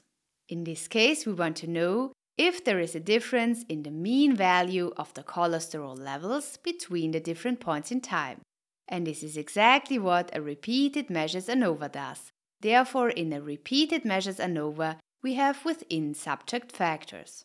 So in a between subjects design, each subject or participant is only assigned to one factor level, so that the different subjects only have the influence of the respective group. In contrast, in a within subjects design, the same subjects or participants are exposed to all factor levels, which enables a direct comparison of the reactions to each factor level. But what if we want to test if there is a difference between diet A, B, and C over the different points in time? So we want to test if there is a difference between the diets and if there is a difference between the different time points. Then we need a mixed model ANOVA because we have both, one between subject factor and one within subject factor. So in a mixed model ANOVA, we have at least one between subjects factor and at least one within subjects factor in the same analysis.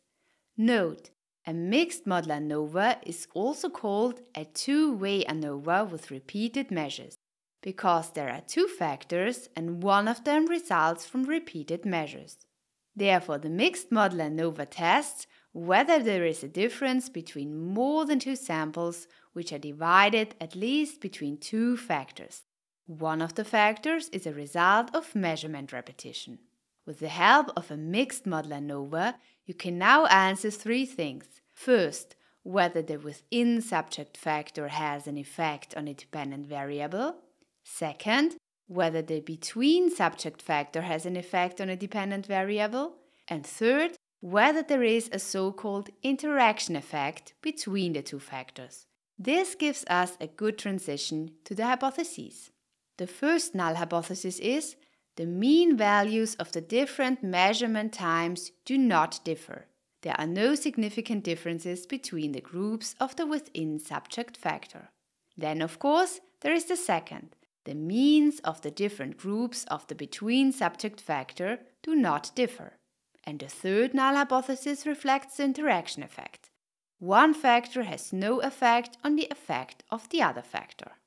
What are the assumptions of a mixed model ANOVA? Normality. The dependent variable should be approximately normally distributed within each group of the dependent variables. This assumption is especially important when the sample size is small. When a sample size is large, ANOVA is somewhat robust to violations of normality. Homogeneity of variances. The variances in each group should be equal. In mixed model ANOVA, this needs to be true for both the within subjects and between subjects factors. The Levene's test can be used to check this assumption. Homogeneity of covariances, sphericity. This applies to the within subjects factors and assumes that the variance of the differences between all combinations of the different groups are equal. What does that mean? Let's start with the differences between all combinations. To do this, we simply need to calculate the difference of the first group minus the second, the difference of the first group and the third group, and the difference of the second group and the third group. These calculated differences should now have the same variance. This assumption can be tested using Marshall's test of sphericity. When this assumption is violated, adjustments to the degrees of freedom, such as Greenhouse-Geiser or Hein-Feld, can be used. Independence of observations. This assumes that the observations are independent of each other. This is a fundamental assumption in ANOVA and is usually assured by the study design. No significant outliers. Outliers can have a disproportionate effect on ANOVA, potentially causing misleading results. It's important to identify and address outliers. Let's calculate an example and I'll show you how to interpret the results.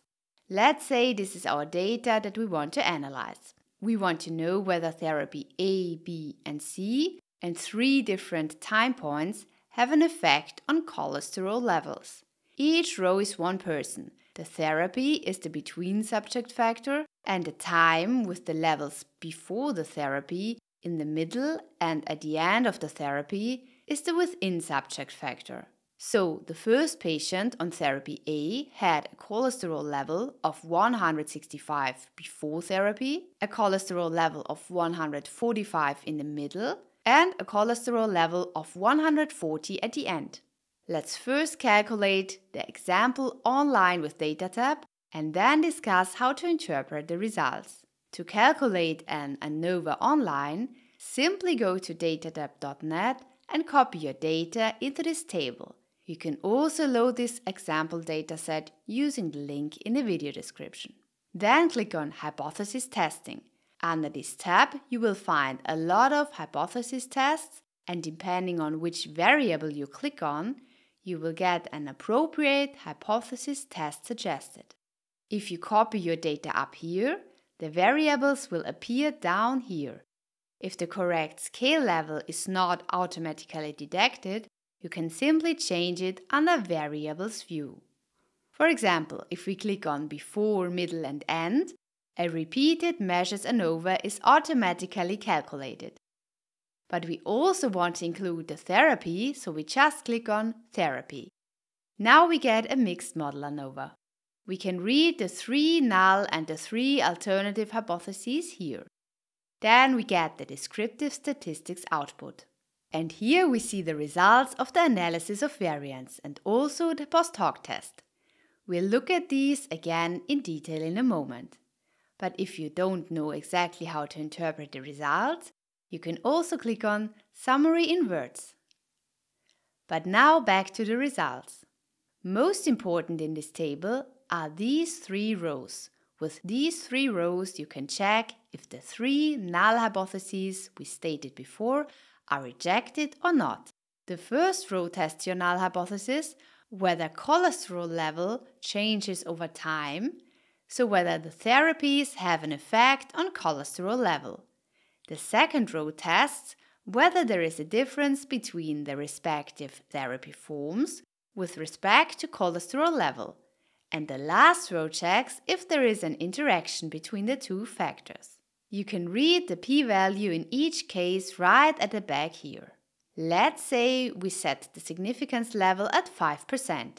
If our calculated p-value is less than 0.05, then the respective null hypothesis is rejected. And if the calculated p-value is greater than 0.05, then the null hypothesis is not rejected. Thus, we see here that the p-value of before, middle and end is less than 0.05, and therefore the values at before, middle and end are significantly different in terms of cholesterol levels. The p-value in the second row is greater than 0.05, therefore the types of therapy have no significant influence on the cholesterol level. It is important to note that the mean value over the 3 time points is considered here. It could also be that in one therapy the blood pressure increases and in the other therapy the blood pressure decreases, but on average over the time points the blood pressure is the same. If this was the case, however, we would have an interaction between the therapies and the time. We test this with the last hypothesis. In this case, there is no significant interaction between therapy and time. So there is an influence over time, but it does not matter which therapy is used. The therapy has no significant influence. If one of the 2 factors has a significant influence, the following 2 tables show which of the combinations differ significantly. So far we've explored various types of ANOVA and t-test now.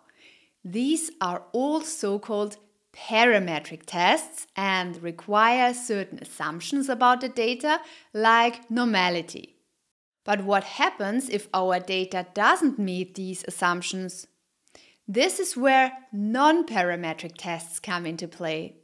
Let's compare these 2 families of tests to understand their differences. Hi, in this video I explain the difference between parametric and non-parametric hypothesis testing. Why are you interested in this topic?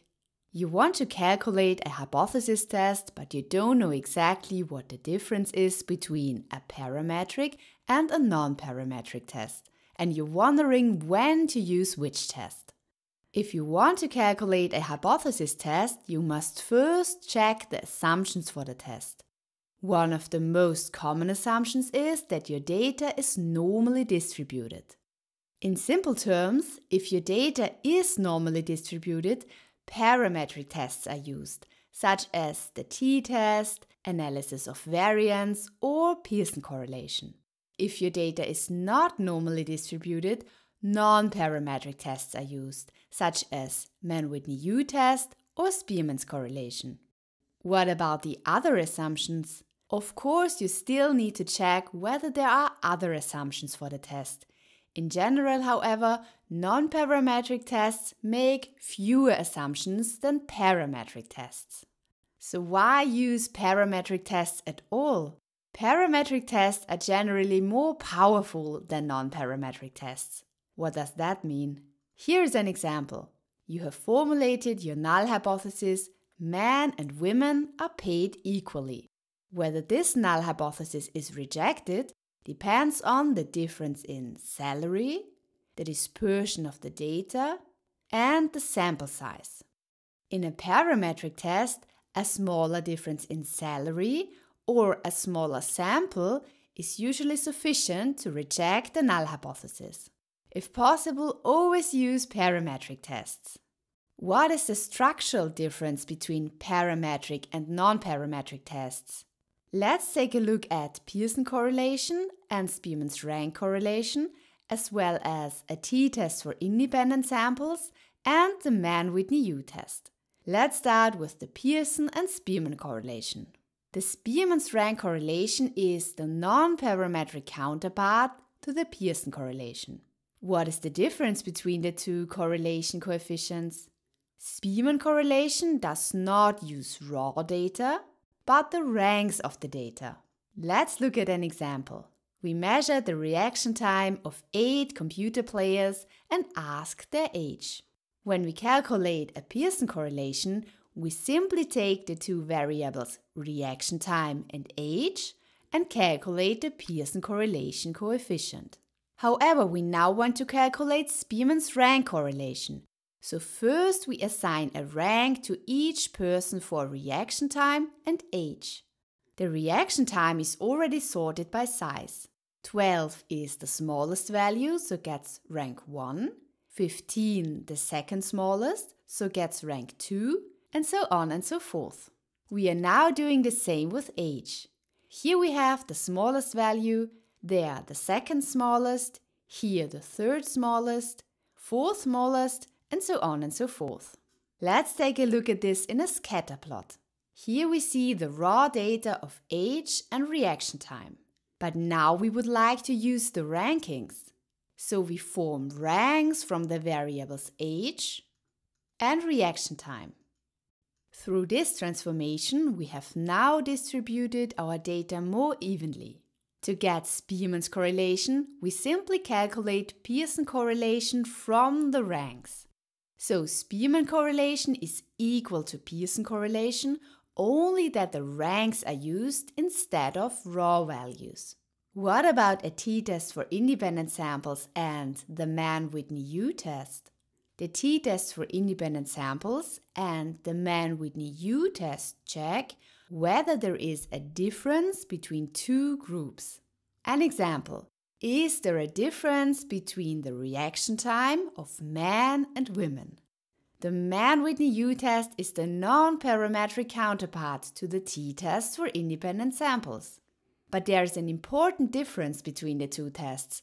The t-test for independent samples tests whether there is a mean difference. For both samples, the mean value is calculated and it is tested whether these mean values differ significantly. The Mann-Whitney U-Test, on the other hand, checks whether there is a rank sum difference. How do we calculate the rank sums? For this purpose, we sort all persons from the smallest to the largest value. This person has the smallest value, so gets rank 1. That person has the second smallest value, so gets rank 2. And this person has the third smallest value, and so on and so forth. Now we have assigned a rank to each person. Then we can simply add up the ranks of the first group and the second group. In the first group we get a rank sum of 42, and in the second group a rank sum of 36. Now we can investigate whether there is a significant difference between these rank sums. If you want to know more about the Mann-Whitney U-Test, check out my related video. So we can summarize, The raw data are used for parametric tests, and the ranks of the raw data are used for non-parametric tests. The hypothesis test you use usually depends on how many variables you have and whether it is an independent or dependent sample. In most cases, there is always a non-parametric counterpart to parametric tests. So if you do not meet the assumptions for the parametric test, you can use the non-parametric counterpart. But don't worry, DataTab will do its best to help you choose the right hypothesis test. Of course, you can calculate the most common parametric and non-parametric tests with DataTab online. Simply copy your own data into the table and your variables will appear here below. Now click on the variables you want to calculate a hypothesis test for. For example, if you choose salary and gender, a t-test will be calculated. Here you can check the assumptions. If the assumptions are not met, you can simply click on non-parametric and a Mann-Whitney U-Test will be calculated. If you click on salary and company, an analysis of variance is calculated. Or in the non-parametric case, the Kruskal-Wallis-Test. As we've seen, parametric tests rely heavily on the assumption that data are normally distributed. This leads us to an essential step in data analysis, checking our data for normality. Before applying parametric tests, it's crucial to check this assumption. Otherwise, we would get inaccurate results. Let's now look into different methods on statistical tests to check out data for normal distribution. In this video, I show you how to test your data for normal distribution. First of all, why do you need normal distribution? Let's say you've collected data and you want to analyze this data with an appropriate hypothesis test. For example, a t-test or an analysis of variance. One of the most common requirements for hypothesis testing is that the data used must be normally distributed. Data are normally distributed if the frequency distribution of the data has this bell curve.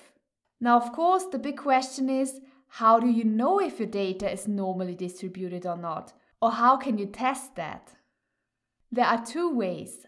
Either you can check the normal distribution analytically or graphically. We now look at both in detail. Let's start with the analytical test for normal distribution. In order to test your data analytically for normal distribution, there are several test procedures. The best known are the Kolmogorov-Smirnov test, the Shapiro-Wilk test, and the Anderson-Darling test. With all these tests, you test the null hypothesis that the data are normally distributed. So, the null hypothesis is that the frequency distribution of your data fits the normal distribution. In order to reject or not reject the null hypothesis, you get a p-value out of all these tests. Now the big question is whether this p-value is greater or less than 0.05. If the p-value is less than 0.05, this is interpreted as a significant deviation from the normal distribution, and you can assume that your data are not normally distributed. If the p-value is greater than 0.05 and you want to be statistically clean, you cannot necessarily say that the frequency distribution corresponds to the normal distribution. You just cannot disprove the null hypothesis.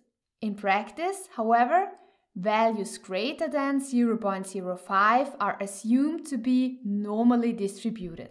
To be on the safe side, you should always take a look at the graphical solution, which we will talk about in a moment. So, in summary, all these tests give you a p-value. If this p-value is less than 0.05, you assume no normal distribution. If it is greater than 0.05, you assume normal distribution. For your information, with the Kolmogorov-Smirnov test and with the Anderson-Darling test, You can also test distributions other than the normal distribution. Now, unfortunately, there is a big disadvantage of the analytical methods, which is why more and more people are switching to using the graphical methods. The problem is that the calculated p-value is influenced by the size of the sample. Therefore, if you have a very small sample, your p-value may be much larger than 0.05, but if you have a very large sample, your p-value may be smaller than 0.05. Let's assume the distribution in your population deviates very slightly from the normal distribution. Then, if you take a very small sample, you will get a very large p-value and thus you will assume that it is normally distributed data. However, if you take a larger sample, then the p-value becomes smaller and smaller, even though the samples come from the same population with the same distribution. Therefore, if you have a minimal deviation from the normal distribution, which isn't actually relevant, the larger your sample, the smaller the p-value becomes. With a very large sample, you may even get a p-value smaller than 0.05 and thus reject the null hypothesis that it is a normal distribution. To get around this problem, graphical methods are being used more and more. We'll come to that now. If the normal distribution is checked graphically, you either look at the histogram or even better at the QQ plot. If you use the histogram, you plot the normal distribution in the histogram of your data, and then you can see whether the curve of the normal distribution roughly corresponds to that of the normal distribution curve. However, it is better if you use the so-called quantile-quantile plot, or QQ plot for short. Here, the theoretical quantiles that the data should have if they are perfectly normally distributed, and the quantiles of the measured values are compared. If the data is perfectly normally distributed, all points would lie on the line. The more the data deviates from the line, the less it is normally distributed. In addition, DataDep plots the 95% confidence interval. If all or almost all of your data lies within this interval, it is a very strong indication that your data is normally distributed. Your data would not be normally distributed if, for example, they form an arc and lie far away from the line in some areas. If you use DataDep in order to test for normal distribution, you get the following evaluation. First, you get the analytical test procedures clearly arranged in a table. Then come the graphical test procedures. How you can test your data with DataDep for normal distribution, I will show you now. Just copy your data into this table. Click on Descriptive Statistics and then select the variable you want to test for normal distribution. For example, age. After that, you can simply click on Test for normal distribution here, and you will get the results down here. I know the test procedures are not actually descriptive methods, but if you want to get an overview of your data, it's usually also relevant to look at the distribution of your data. Furthermore, if you calculate a hypothesis test, for example whether gender has an influence on the salary of a person, then you can check the preconditions for each hypothesis test, and you will also get the test for normal distribution. If the precondition is not met, you would click on this, and a non-parametric test, the Mann-Whitney U-Test, would be calculated. The Mann-Whitney U-Test does not need normally distributed data. Another important assumption is the equality of variance. You can check whether two or more groups have the same variance using the Levene test. Let's take a look at it. What is a Levene's test? Levene's test tests the hypothesis that the variances are equal in different groups. The aim is to determine whether the variances in different groups are significantly different from each other. The hypotheses for Levene's test are as follows. The null hypothesis is the variances of the groups are equal, and the alternative hypothesis is at least one of the groups has a different variance. When is Levene's test most commonly used? Levene's test is most often used to test assumptions for another hypothesis test. What does that mean? Let's say your hypothesis is there is a difference between two medications in terms of perceived pain relief. To test this hypothesis, you've collected data. Now, to test the hypothesis based on your data, you use a hypothesis test such as a t-test. Many hypothesis tests have the assumption that the variances in each group are equal, and this is where Levene's test comes in. It tells us whether this assumption is fulfilled or not. How is a Levene's test calculated? Here's an example. We want to know if there is a significant difference in variance between these groups. First, we simply calculate the mean of each group. Then, we subtract the respective group mean from each person. The amount of each value is now formed so that the negative values become positive. From these new values, the group mean can now be calculated again. The larger the group mean, the greater the variance within each group. Thus, there is a smaller variance in this group than in that group.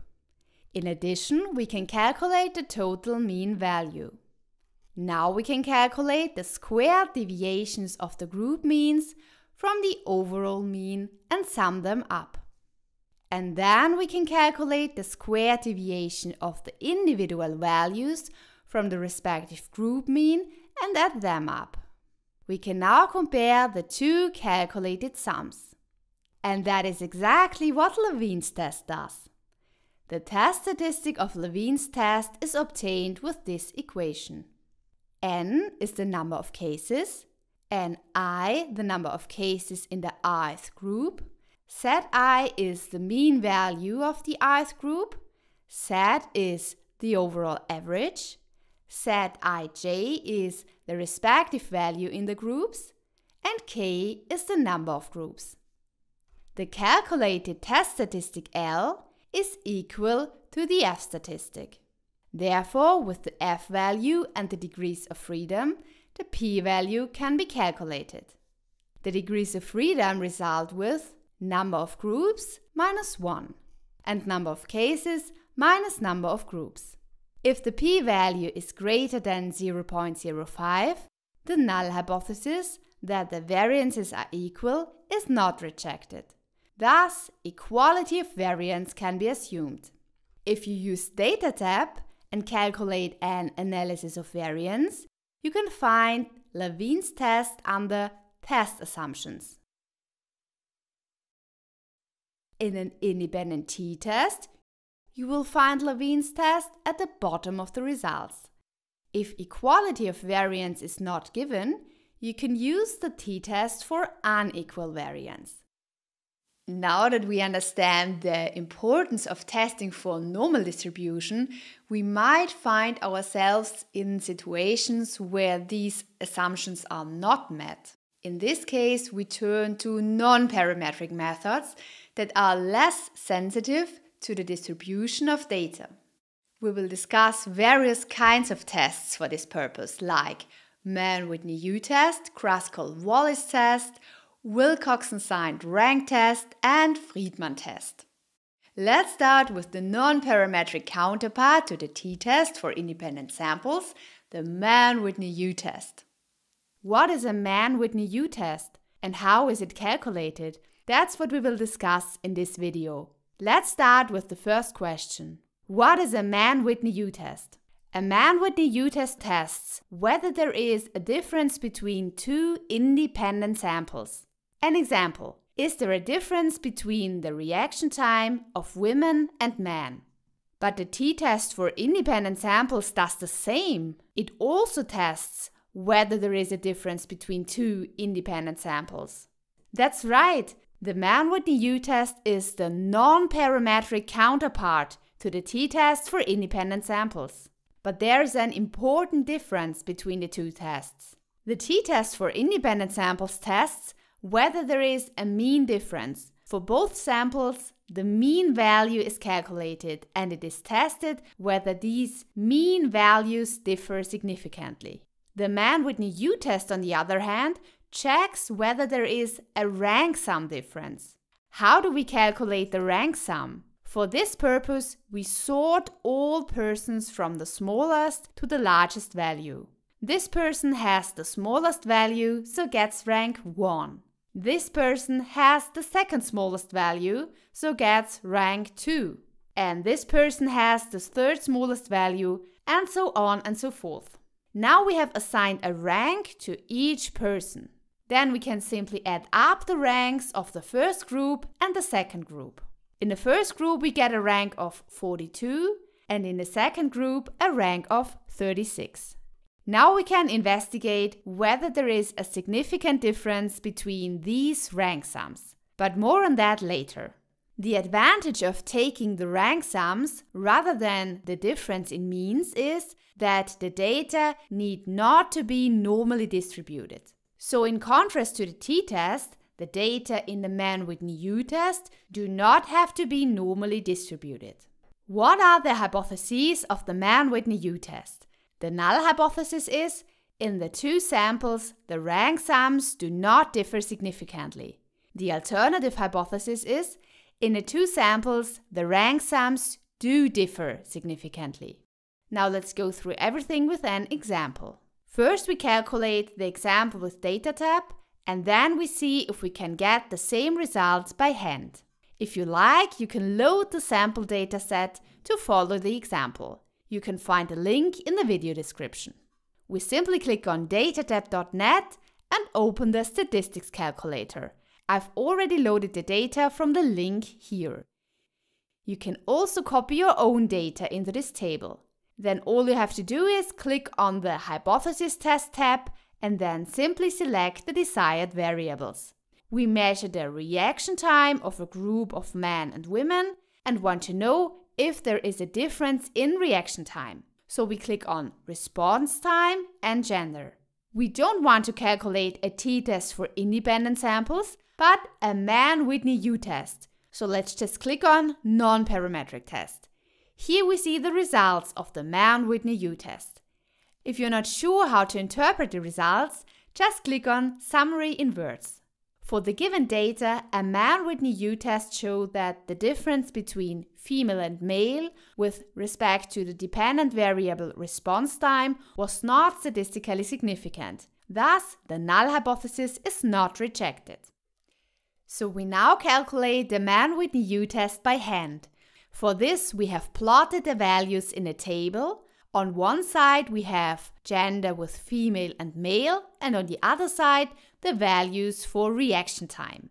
Unfortunately, the data is not normally distributed, so we cannot use a t-test, and we calculate the Mann-Whitney U-Test instead. First, we assign a rank to each value. We pick the smallest value, which is 33, which gets the rank 1. The second smallest value is 34, which gets the rank 2. The third smallest value is 35, which gets the rank 3. Now we do the same for all other values. So now we have all ranks assigned and we can just add up all the ranks from women and all the ranks from men.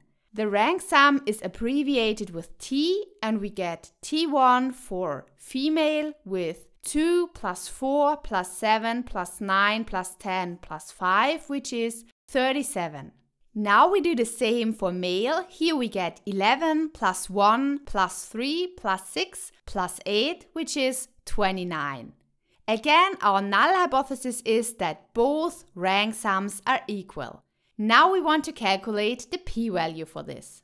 We have once calculated the rank sum for the female participants and we have the number of cases of 6. Therefore, we have 6 female subjects. We can now calculate the U1, that is the U for the female participants using this formula. Here we have N1 and N2, that is the number of cases of female and male, minus the rank sum of the female participants. If we insert our values, we get a U1 of 14. We now do exactly the same for the male participants and we get a U2 of 16. So now we have calculated U1 and U2. The U for the Mann-Whitney U-Test is now given by the smaller value of the two. So in our case, we take the minimum of 14 and 16. This is of course 14. Next, we need to calculate the expected value of U, which we get by N1 times N2 divided by 2. In our case, it is 6 times 5 divided by 2, and that is equal to 15. Last but not least, we need the standard error of U. The standard error can be calculated with this formula, and in our case, it is equal to 5.4772. With all these values, we can now calculate Z. The Z value results with U minus mu U divided by the standard error. In our case, we get 14 minus 15 divided by 5.4772, which is equal to minus 0.1825. So now we have the Z value, and with the Z value, we can calculate the p-value. However, it should be noted, depending on how large the sample is, the p-value for the Mann-Whitney U-Test is calculated in different ways. For up to 25 cases, the exact values are used, which can be read from a table.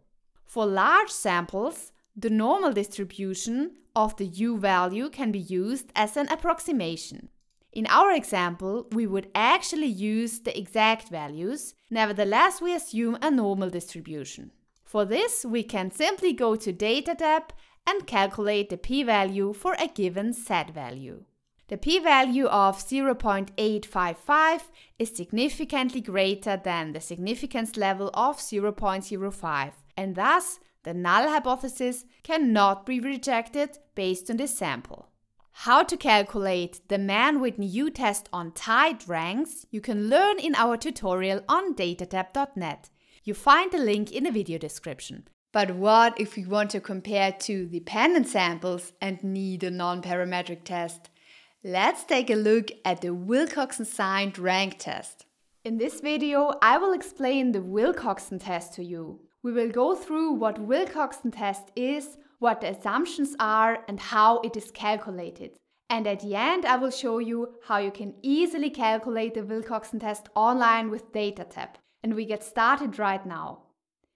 The Wilcoxon test analyzes whether there's a difference between two dependent samples or not.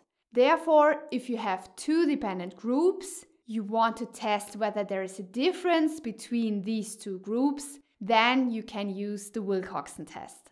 Now you rightly say, hey, the t-test for dependent samples does the same thing. It also tests whether there's a difference between two dependent groups. That's correct, of course. The Wilcoxon test is the non-parametric counterpart of the t-test for dependent samples. The special thing about Wilcoxon test is that your data do not have to be normally distributed. To put it simple, if your data are normally distributed, you use a parametric test. In the case of two dependent samples, this is the t-test for dependent samples. If your data is not normally distributed, you use a non-parametric test. In the case of two dependent samples, this would be the Wilcoxon test. Now, of course, you could say, well, then I'll just always use the Wilcoxon test and I don't even have to check the normal distribution. At the end of this video, I will show you why you should always use the t-test if it's possible to do so. First, I have a little reminder for you what dependent samples are. In dependent samples, the measured values are always available in pairs. The pairs result from, for example, repeated measures of the same person. But what is the difference now between the t-test for dependent samples and the Wilcoxon test? The t-test for dependent samples tests whether there's a difference in means. If we have a dependent sample, say we took a value from each person once in the morning and once in the evening, then we can calculate the difference from each pair. So for example, we would have 45 minus 34, which equals 11. The t-test for dependent sample now tests whether these differences differ from 0 or not.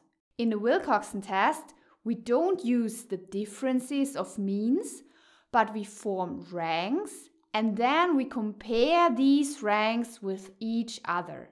3 is the smallest value in terms of amount, it gets rank 1. 4 is the second smallest value and it gets rank 2. 6 gets rank 3 and 11 gets rank 4. We assign a plus to all positive values and a minus to all negative values. But don't worry, we will go through this slowly and we'll also look at an example. Now we go to the assumptions and the hypotheses. In the Wilcoxon test, only 2 dependent random samples with at least ordinally scaled characteristics need to be present. The variables do not have to satisfy a distribution curve. What should be mentioned now, however, is that the distribution shape of the differences of the 2 dependent samples should be approximately symmetric. The null hypothesis in the Wilcoxon test is that there is no difference in the so-called central tendency of the 2 samples in the population. That is, that there is no difference between the dependent groups. The alternative hypothesis is that there is a difference in the central tendency in the population, so we expect that the 2 dependent groups are different. So now we finally look at a quite simple example. Let's say you have measured the reaction time of a small group of people once in the morning and once in the evening, and you want to know if there is a difference between morning and evening. In order to do this, you measure the reaction time of 7 people in the morning and in the evening. The measured values are therefore available now in pairs. And now you want to calculate the difference between morning and evening. If the difference would be normally distributed, you would use a t-test for dependent samples. If it is not, we would use a Wilcoxon test. Let's just assume that there is no normal distribution and we need to calculate a Wilcoxon test. In order to do this, the first thing we do is we form ranks. We look for the smallest value in terms of amount, that is -2, which gets rank 1. What is the second smallest value? That is 3, which gets rank 2, and so on and so forth, until we have ranked all the values. The next thing is that we look at the differences and we try to figure out which difference is positive and which is a negative one. For the negative differences, we simply add a minus. Then we can add up the positive ranks and the negative ranks. For the positive ranks, we get 7 plus 2 plus 3 plus 4 plus 6, which is equal to 22. For the negative ranks, we get 5 plus 1, which is equal to 6. If there is no difference between morning and evening, the positive and negative ranks should be approximately equal. Therefore, the null hypothesis is that both rank sums are equal. But how can we test this? Now we have the sum of ranks and we use it to calculate the test statistic W. This is simply the minimum value of t plus and t minus.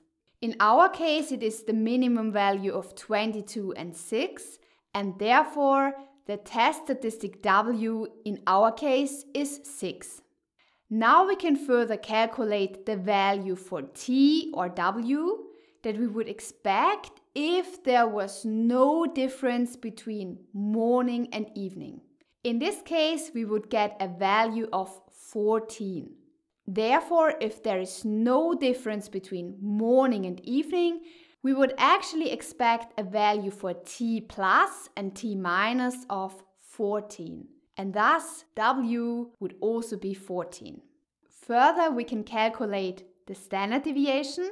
This is given by this, to be fair, a little bit complicated formula. Once we are finished with that, we can now calculate the Z value. The Z value is obtained by calculating W minus mu and dividing that by the standard deviation. So we compare the value that would be expected if there was no difference with the value that actually occurred. Note that if there are more than 25 cases, normal distribution is assumed, in which case we can calculate the Z value using this formula. If there are less than 25 values, the critical t value is read from a table of critical t values. Therefore, in our case, we would actually use the table.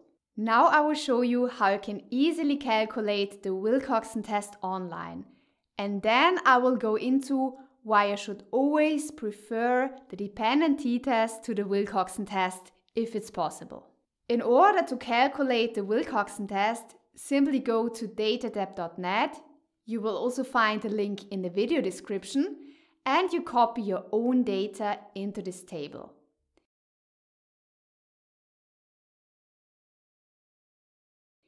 Then you click on this tab and you will see the names of all your variables that you copied into the table above. Underneath this tab, many hypothesis tests are summarized, and DataTab automatically suggests the appropriate hypothesis test for your data. If you now select morning and evening, DataTab automatically recognizes that it is a dependent sample and calculates the dependent t-test. But we don't want to calculate a t-test, we want to calculate the Wilcoxon test. So we just click here. Now DataTab automatically calculates the Wilcoxon test. Here we can read the negative and positive ranks, and here we see the Z value and the P value. If you don't know exactly how this is interpreted, just look at the summary in words. It says that the morning group had lower values than the evening group, and a Wilcoxon test showed that this difference was not statistically significant. P equals 0.312. And now we come, as promised, to the point why you should always prefer a parametric test, for example the t-test, to a non-parametric test. We already discussed that the Wilcoxon test has fewer requirements than the t-test. Now, of course, the question may be, why do I use parametric tests like the t-test at all? Parametric tests usually have a greater test strength than non-parametric tests. What does that mean? Say you have formulated your null hypothesis. For example, reactivity is the same in the morning and in the evening. Whether the null hypothesis is rejected depends, among other things, on the difference in responsiveness and also on the sample size. In a parametric test, usually a smaller difference or a smaller sample is sufficient to reject the null hypothesis. So if possible, always use a parametric test. And finally, we can take a look at the non-parametric counterparts of the ANOVA. Let's start with the Kruskal-Wallis-Test. This tutorial is about the Kruskal-Wallis-Test. If you want to know what the Kruskal-Wallis-Test is and how it can be calculated and interpreted, you're at the right place. And at the end of this video, I will show you how you can easily calculate the Kruskal-Wallis-Test online. And we get started right now. The Kruskal-Wallis test is a hypothesis test that is used when you want to test whether there is a difference between several independent groups. Now you may wonder a little bit and say, hey, if there are several independent groups, I use an analysis of variance. That's right, but if your data are not normally distributed and the assumptions for the analysis of variance are not met, the Kruskal-Wallis-Test is used. The Kruskal-Wallis-Test is the non-parametric counterpart of the single-factor analysis of variance. I will now show you what that means. There is an important difference between the two tests. The analysis of variance tests if there is a difference in means. So when we have our groups, we calculate the mean of the groups and check if all the means are equal. When we look at the Kruskal-Wallis-Test, on the other hand, we don't check if the means are equal, we check if the rank sums of all the groups are equal. What does that mean now? What is a rank and what is a rank sum? In the Kruskal-Wallis-Test, we do not use the actual measured values, but we sort all people by size, and then the person with the smallest value gets the new value or rank 1. The person with the second smallest value gets rank 2. The person with the third smallest value gets rank 3, and so on and so forth, until each person has been assigned a rank. Now we have assigned a rank to each person, and then we can simply add up the ranks from the first group, add up the ranks from the second group, and add up the ranks from the third group. In this case, we get a rank sum of 42 for the first group, 70 for the second group, and 47 for the third group. The big advantage is that if we do not look at the mean difference, but at the rank sum, the data does not have to be normally distributed. When using the Kruskal-Wallis-Test, our data does not have to satisfy any distributional form, and therefore we also don't need it to be normally distributed. Before we discuss how the Kruskal-Wallis-Test is calculated, and don't worry, it's really not complicated, we first take a look at the assumptions. When do we use the Kruskal-Wallis-Test? We use the Kruskal-Wallis-Test if we have a nominal or ordinal variable with more than 2 values and a metric variable. A nominal or ordinal variable with more than 2 values is, for example, the variable preferred newspaper with the values Washington Post, New York Times, USA Today. It could also be frequency of television viewing with daily, several times a week, rarely, never. A metric variable is, for example, salary, well-being, or weight of people. What are the assumptions now?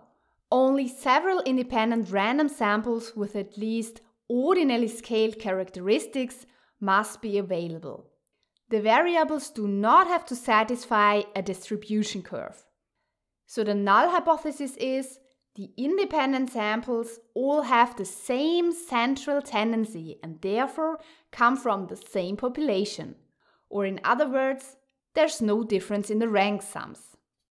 And the alternative hypothesis could be at least one of the independent samples does not have the same central tendency as the other samples and therefore comes from a different population.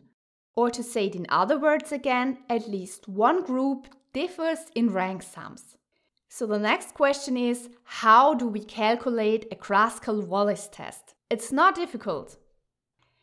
Let's say you have measured the reaction time of 3 groups, Group A, Group B, and Group C. And now you want to know if there's a difference between the groups in terms of reaction time. Let's say you've written down the measured reaction time in a table. Let's just assume that the data is not normally distributed and therefore you have to use the Kruskal-Wallis test. So then our null hypothesis is that there is no difference between the groups. And we're going to test that right now. First, we assign a rank to each person. This is the smallest value, so this person gets rank 1. This is the second smallest value, so this person gets rank 2. And we do this now for all people. If the groups have no influence on reaction time, The ranks should actually be distributed purely randomly. In the second step, we now calculate the rank sum and the mean rank sum. For the first group, the rank sum is 2 plus 4 plus 7 plus 9, which is equal to 22. And we have 4 people in the group, so the mean rank sum is 22 divided by 4, which equals 5.5. Now we do the same for the second group. Here we get a rank sum of 27 and the mean rank sum of 6.75. And for the third group we get a rank sum of 29 and a mean rank sum of 7.25. Now we can calculate the expected value of the rank sums.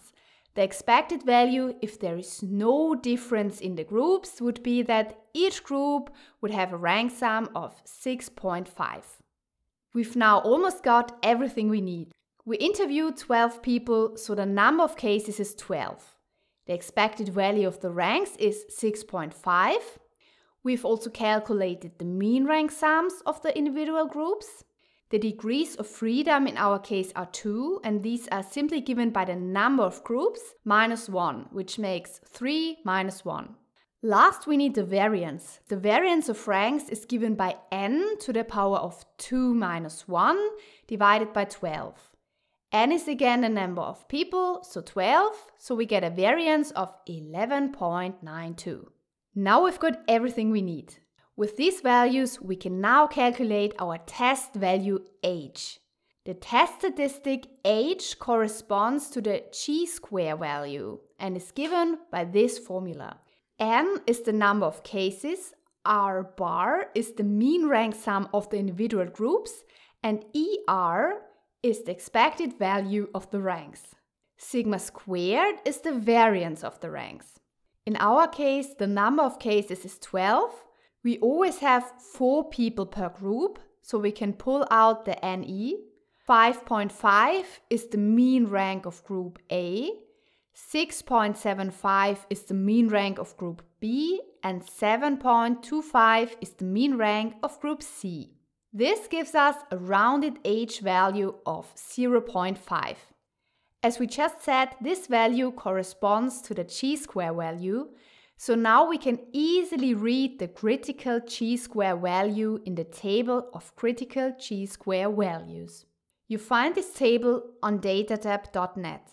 We have 2 degrees of freedom, and if we assume that we have a significance level of 0.05, we get a critical chi-squared value of 5.991. So of course our value is smaller than the critical chi-squared value, and so based on our example data, the null hypothesis is retained. And now I will show you how we can easily calculate the Kruskal-Wallis-Test online with Datatab. In order to do this, you simply visit datatab.net. You will find a link in the video description, and then you click on the Statistics Calculator and insert your own data into this table.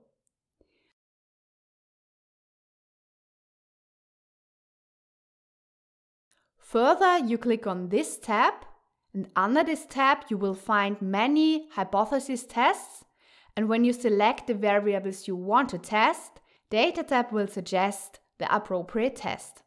After you've copied your data into the table, you will see the reaction time and group right here at the bottom. Now we simply click on reaction time and group, and Datatab automatically calculates an analysis of variance for us. But we don't want an analysis of variance. We want the non-parametric test, so we just click here. Now Datatab automatically calculates the Kruskal-Wallis-Test. We also get a chi-square value of 0.5, the degrees of freedom are 2, and the calculated p-value is 0.779.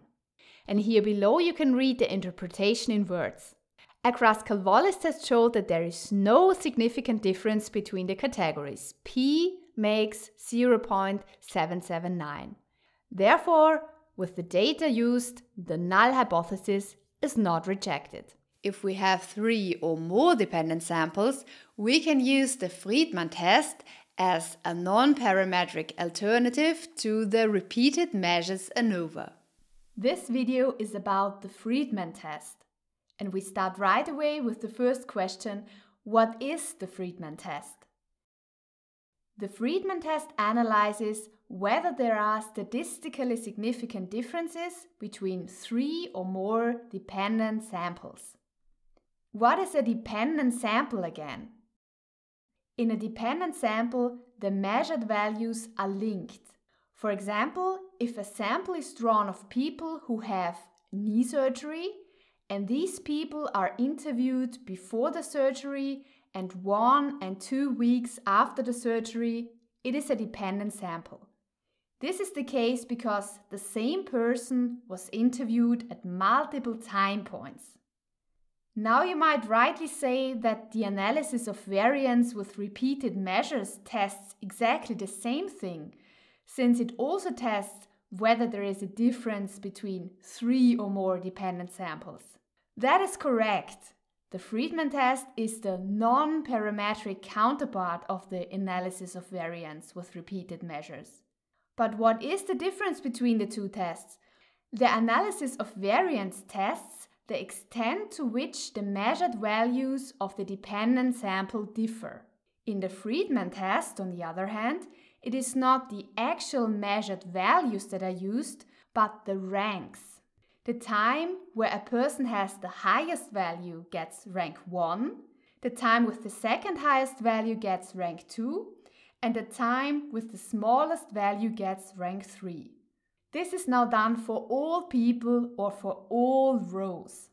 Afterwards, the ranks of the single points of time are added up. At the first time point, we get a sum of 7. At the second time point, we get a sum of 8. And at the third time point, we get a sum of 9. Now we can check how much these rank sums differ from each other. But why are rank sums used? The big advantage is that if you don't look at the mean differences but at the rank sum, the data doesn't have to be normally distributed. To put it simple, if your data are normally distributed, parametric tests are used. For more than 2 dependent samples, this is the analysis of variance with repeated measures. If your data are not normally distributed, non-parametric tests are used. For more than 2 dependent samples, this is the Friedman test. This leads us to the research question that you can answer with the Friedman test. Is there a significant difference between more than 2 dependent groups? Let's have a look at that with an example. You might be interested to know whether therapy after a slipped disc has an influence on the patient's perception of pain. For this purpose, you measure the pain perception before the therapy, in the middle of the therapy, and at the end of the therapy. Now you want to know if there is a difference between the different times. So your independent variable is time or therapy progressing over time. Your dependent variable is the pain perception. You now have a history of the pain perception of each person over time. And now you want to know whether the therapy has an influence on the pain perception. Simplified, in this case, the therapy has an influence, and in that case, the therapy has no influence on the pain perception. In the course of time, the pain perception does not change here. In this case, it does. Now we also have a good transition to the hypotheses. In the Friedman test, the null hypothesis is there are no significant differences between the dependent groups. And the alternative hypothesis is there is a significant difference between the dependent groups. Of course, as already mentioned, the Friedman test does not use the true values, but the ranks. We will go through the formula behind the Friedman test in a moment. This brings us to the point of how to calculate the Friedman test. For the calculation of the Friedman test, you can of course simply use datatab or calculate it by hand. To be honest, hardly anyone will calculate the Friedman test by hand, but it will help you to understand how the Friedman test works, and don't worry, it's not that complicated. First, I will show you how to calculate the Friedman test with DataTab, and then I will show you how to do it by hand. In order to do this, simply go to datatab.net and copy your own data into this table. Let's say you want to investigate whether there is a difference in the response time of people in the morning, at noon, and in the evening. We simply click on this tab. Under this tab, you will find many hypothesis tests, and DataTab will automatically suggest an appropriate test. If we click on all three variables, morning, noon, and evening, DataTab will automatically calculate an analysis of variance with repeated measures. But in our case, we want to calculate the non-parametric test, so we click here. Now we get the results for the Friedman test. Up here, you can read the descriptive statistics, and down here, you can find the p-value. If you don't know exactly how to interpret the p-value, you can just read the interpretation in words down here. A Friedman test showed that there is no significant difference between the variables chi² equals 2.57, p equals 0.276. If your p-value is greater than your set significance level, then your null hypothesis is retained. The null hypothesis is that there is no difference between the groups. Usually a significance level of 0.05 is used, so this p-value is greater than 0.05. Additionally, DataTab gives you the post hoc test. If your p-value is smaller than 0.05, the post hoc test helps you to examine which of the groups really differ. So now let's look at what the equation behind the Friedman test are and recalculate this example by hand. Here we have the measured values of the 7 people. In the first step, we have to assign ranks to the values. In order to do this, we look at each row separately. In the first row, which is the first person, 45 is the largest value. This gets rank 1, then comes 36 with rank 2 and 34 with rank 3. We do the same for the second row. Here 36 is the largest value and gets rank 1, then comes 33 with rank 2 and 31 with rank 3.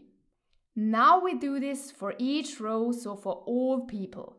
Afterwards, we can calculate the rank sum for each point in time. For example, we just sum up all ranks at one point in time. In the morning, we get 17, at noon 11, and in the evening 14.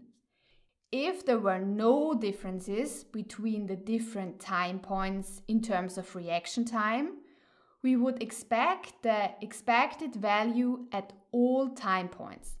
The expected value is obtained with this formula, and in this case it is 14. So if there is no difference between morning, noon and evening, we would actually expect a rank sum of 14 at all 3 time points.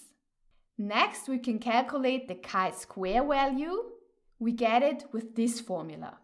N is the number of people, which is 7.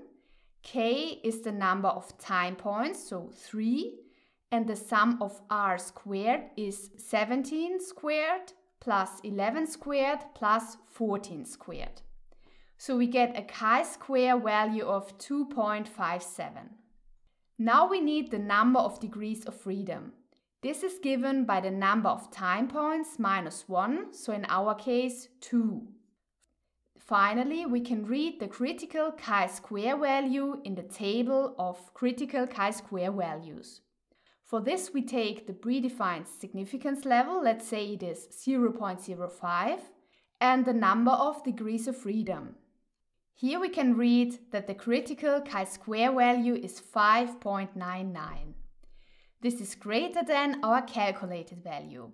Therefore, the null hypothesis is not rejected, and based on these data, there is no difference between the responsiveness at the different time points. Therefore, the null hypothesis is not rejected, and based on these data, there's no difference between the responsiveness at the different time points. If the calculated chi-square value was greater than the critical one, we would reject the null hypothesis. Having explored various non-parametric tests for ordinal or non-normally distributed metric data, now let's shift our focus to nominal data. When our variables are nominal, such as gender or color preferences, we require a different kind of statistical test, the chi-square test. The chi-square test is a powerful tool for analyzing nominal data.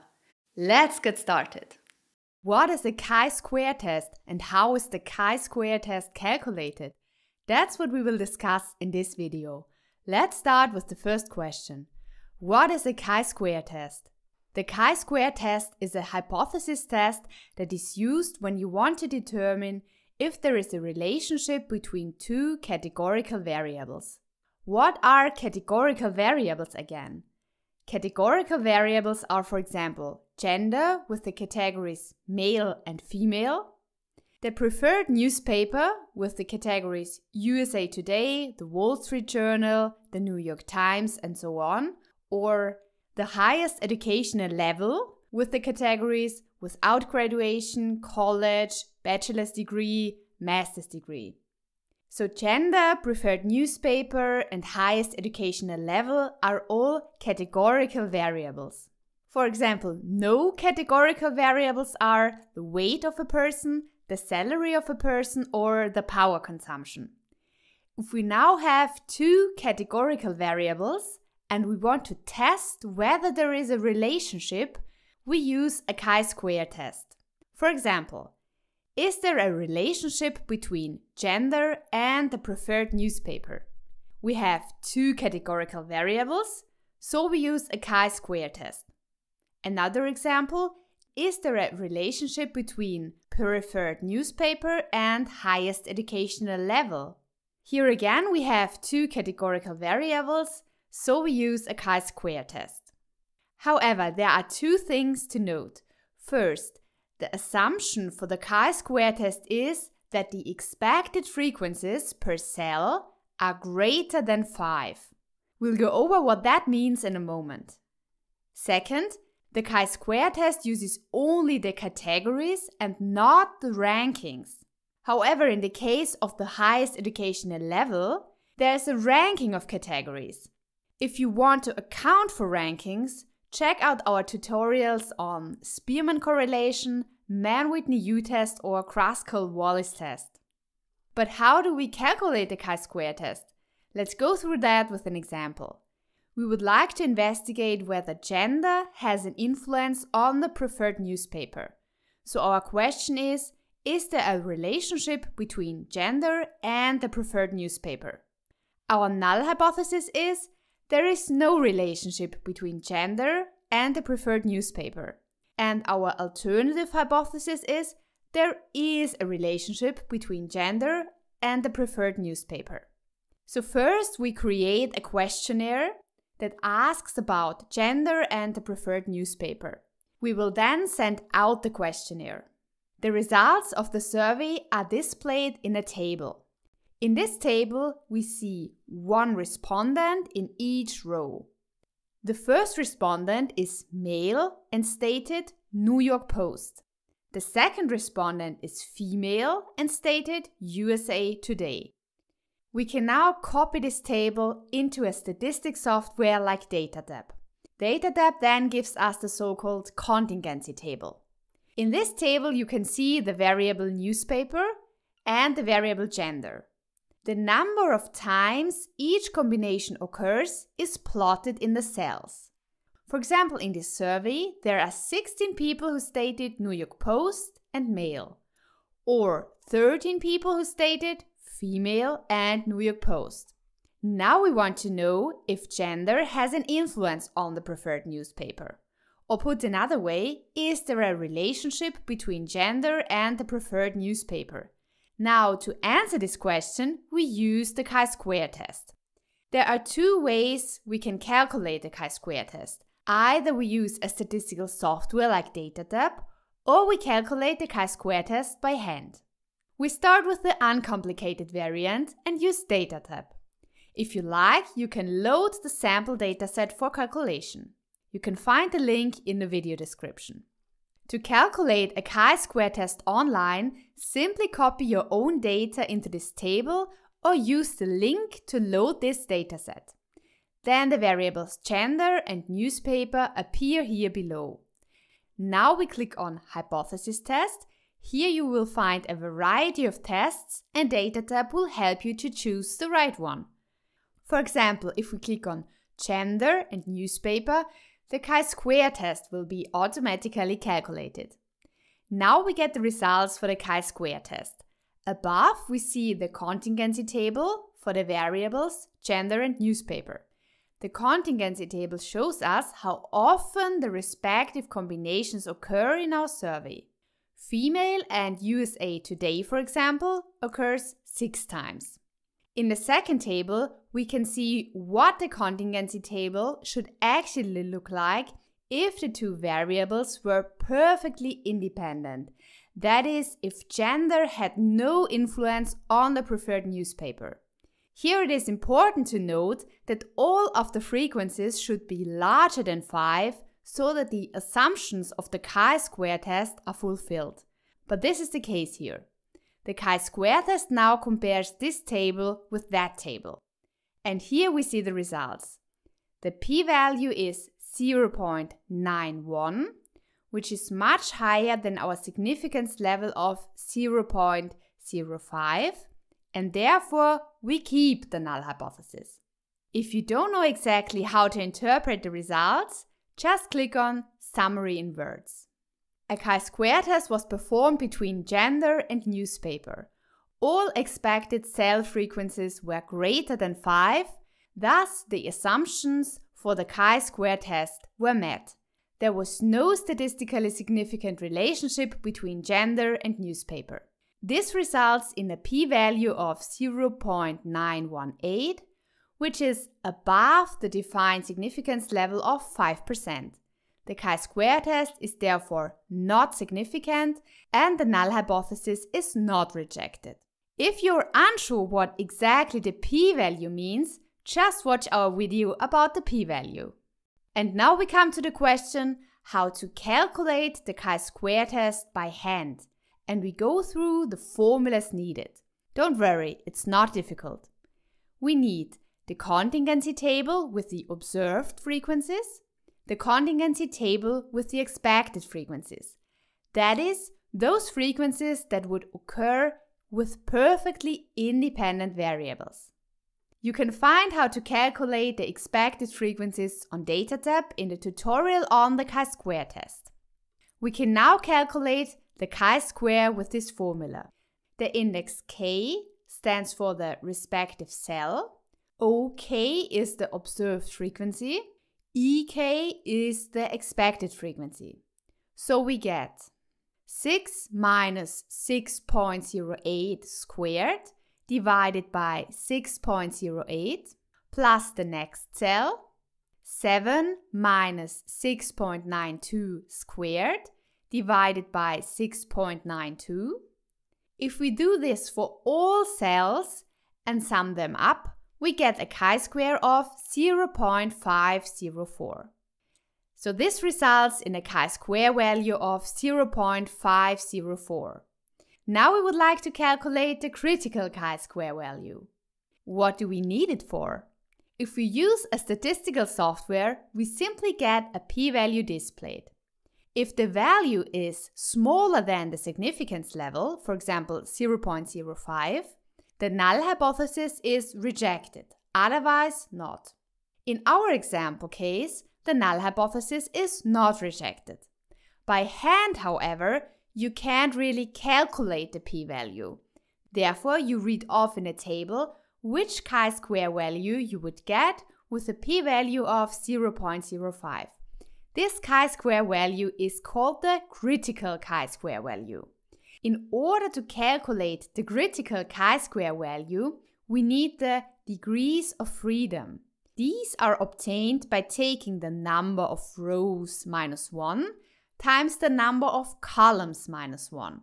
We have 4 rows and 2 columns. Therefore, we get 3 times 1 and thus 3 degrees of freedom. Now let's take a look at the table of critical chi-square values. You can find this table on Data tab. The link is in the video description. We select a significance level of 0.05 and have 3 degrees of freedom. Therefore, our critical chi-square value is 7.815. The critical chi-square value of 7.815 is larger than our calculated chi-square value of 0.504. Thus, the null hypothesis is retained. Up until now, we focused on statistical tests designed to compare groups or categories. Another fundamental aspect of data analysis is understanding the relationship between variables. This is where correlation analysis comes into play. Let's transition from tests of differences to measures of association in the following video. This video is about correlation analysis. We start by asking what a correlation analysis is. We will then look at the most important correlation analysis, Pearson correlation, Spearman correlation, Candle's tau and point biserial correlation. And finally, we will discuss the difference between correlation and causation. Let's start with the first question. What is a correlation analysis? Correlation analysis is a statistical method used to measure the relationship between two variables. For example, is there a relationship between a person's salary and age? In this scatter plot, every single point is a person. In correlation analysis, we usually want to know two things. Number one, how strong the correlation is. And number two, in which direction the correlation goes. We can read both in the correlation coefficient, which is between -1 and 1. The strength of the correlation can be read in a table. If R is between 0 and 0.1, we speak of no correlation. If R is between 0.7 and 1, we speak of a very strong correlation. A positive correlation exists when high values of one variable go along with high values of the other variable, or when small values of one variable go along with small values of the other variable. A positive correlation is found, for example, for body size and shoe size. The result is a positive correlation coefficient. A negative correlation exists when high values of one variable go along with low values of the other variable, and vice versa. A negative correlation usually exists between product price and sales volume. The result is a negative correlation coefficient. Now we have different correlation coefficients. The most popular are Pearson correlation coefficient R, Spearman correlation coefficient RS, Candle's tau, and point biserial correlation coefficient RPB. Let's start with the first, the Pearson correlation coefficient. What is a Pearson correlation? As all correlation coefficients, the Pearson correlation R is a statistical measure that quantifies the relationship between two variables.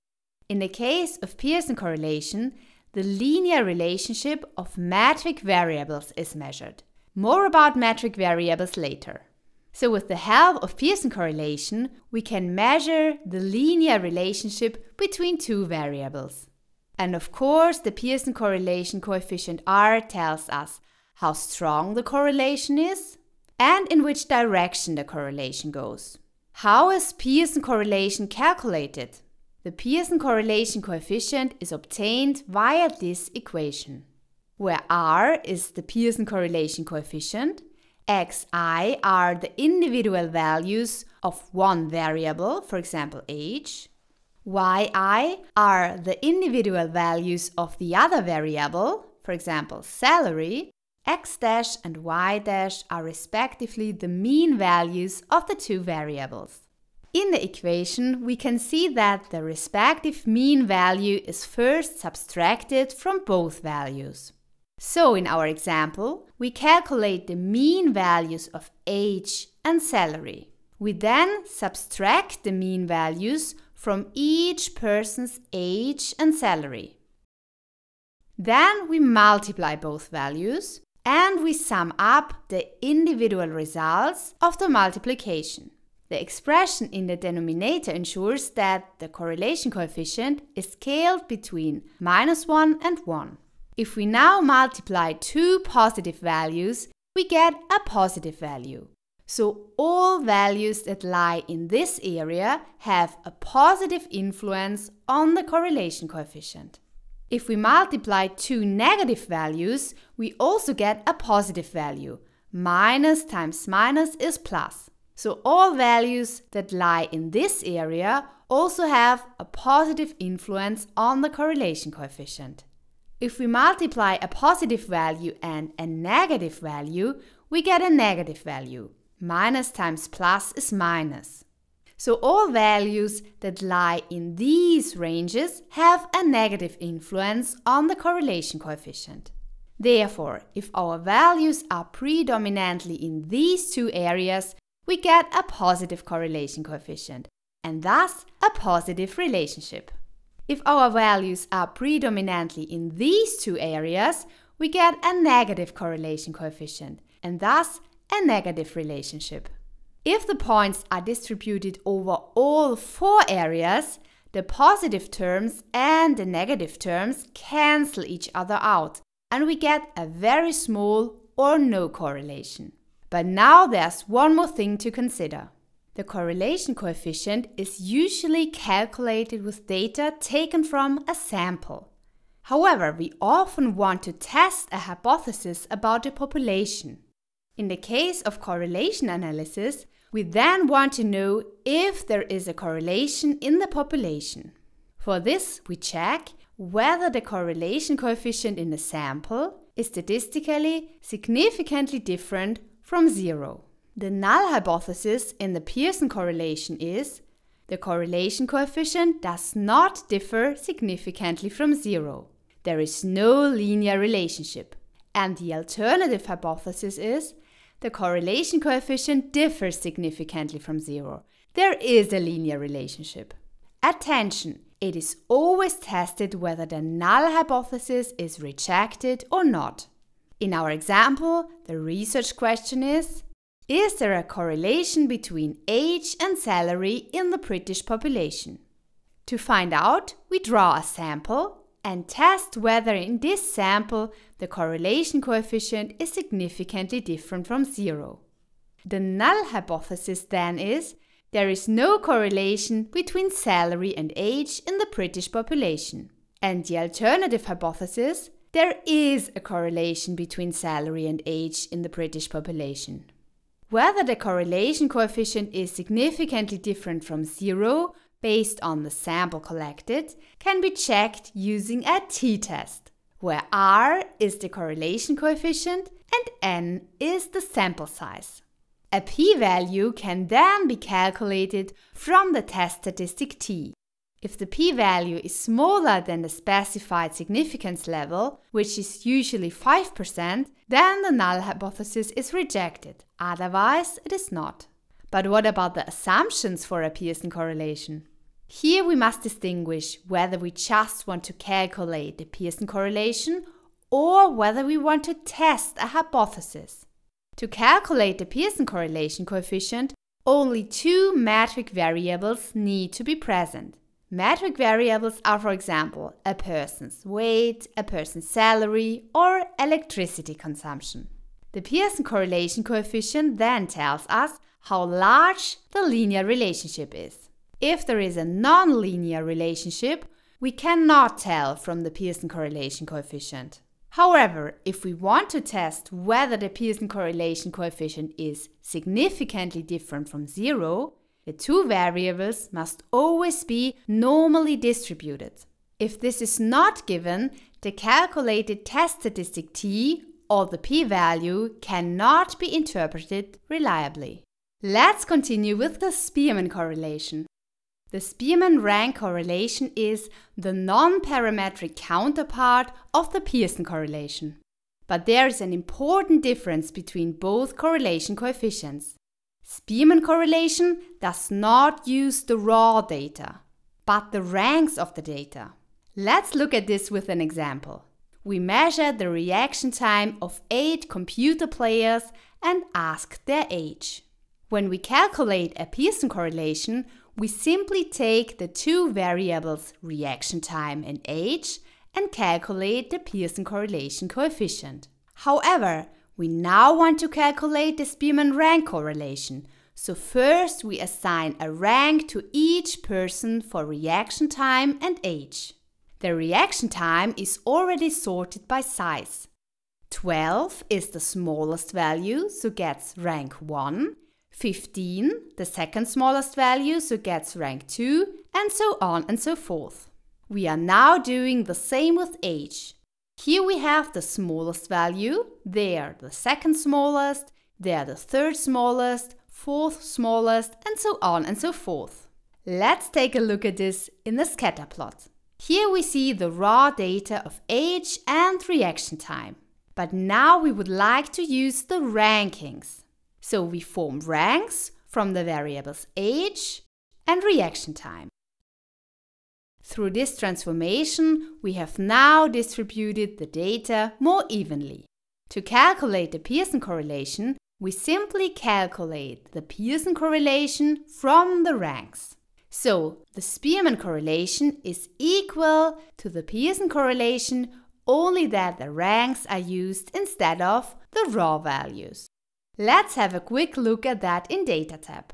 Here we have the reaction time and age, and there we have the just created ranks of reaction time and age.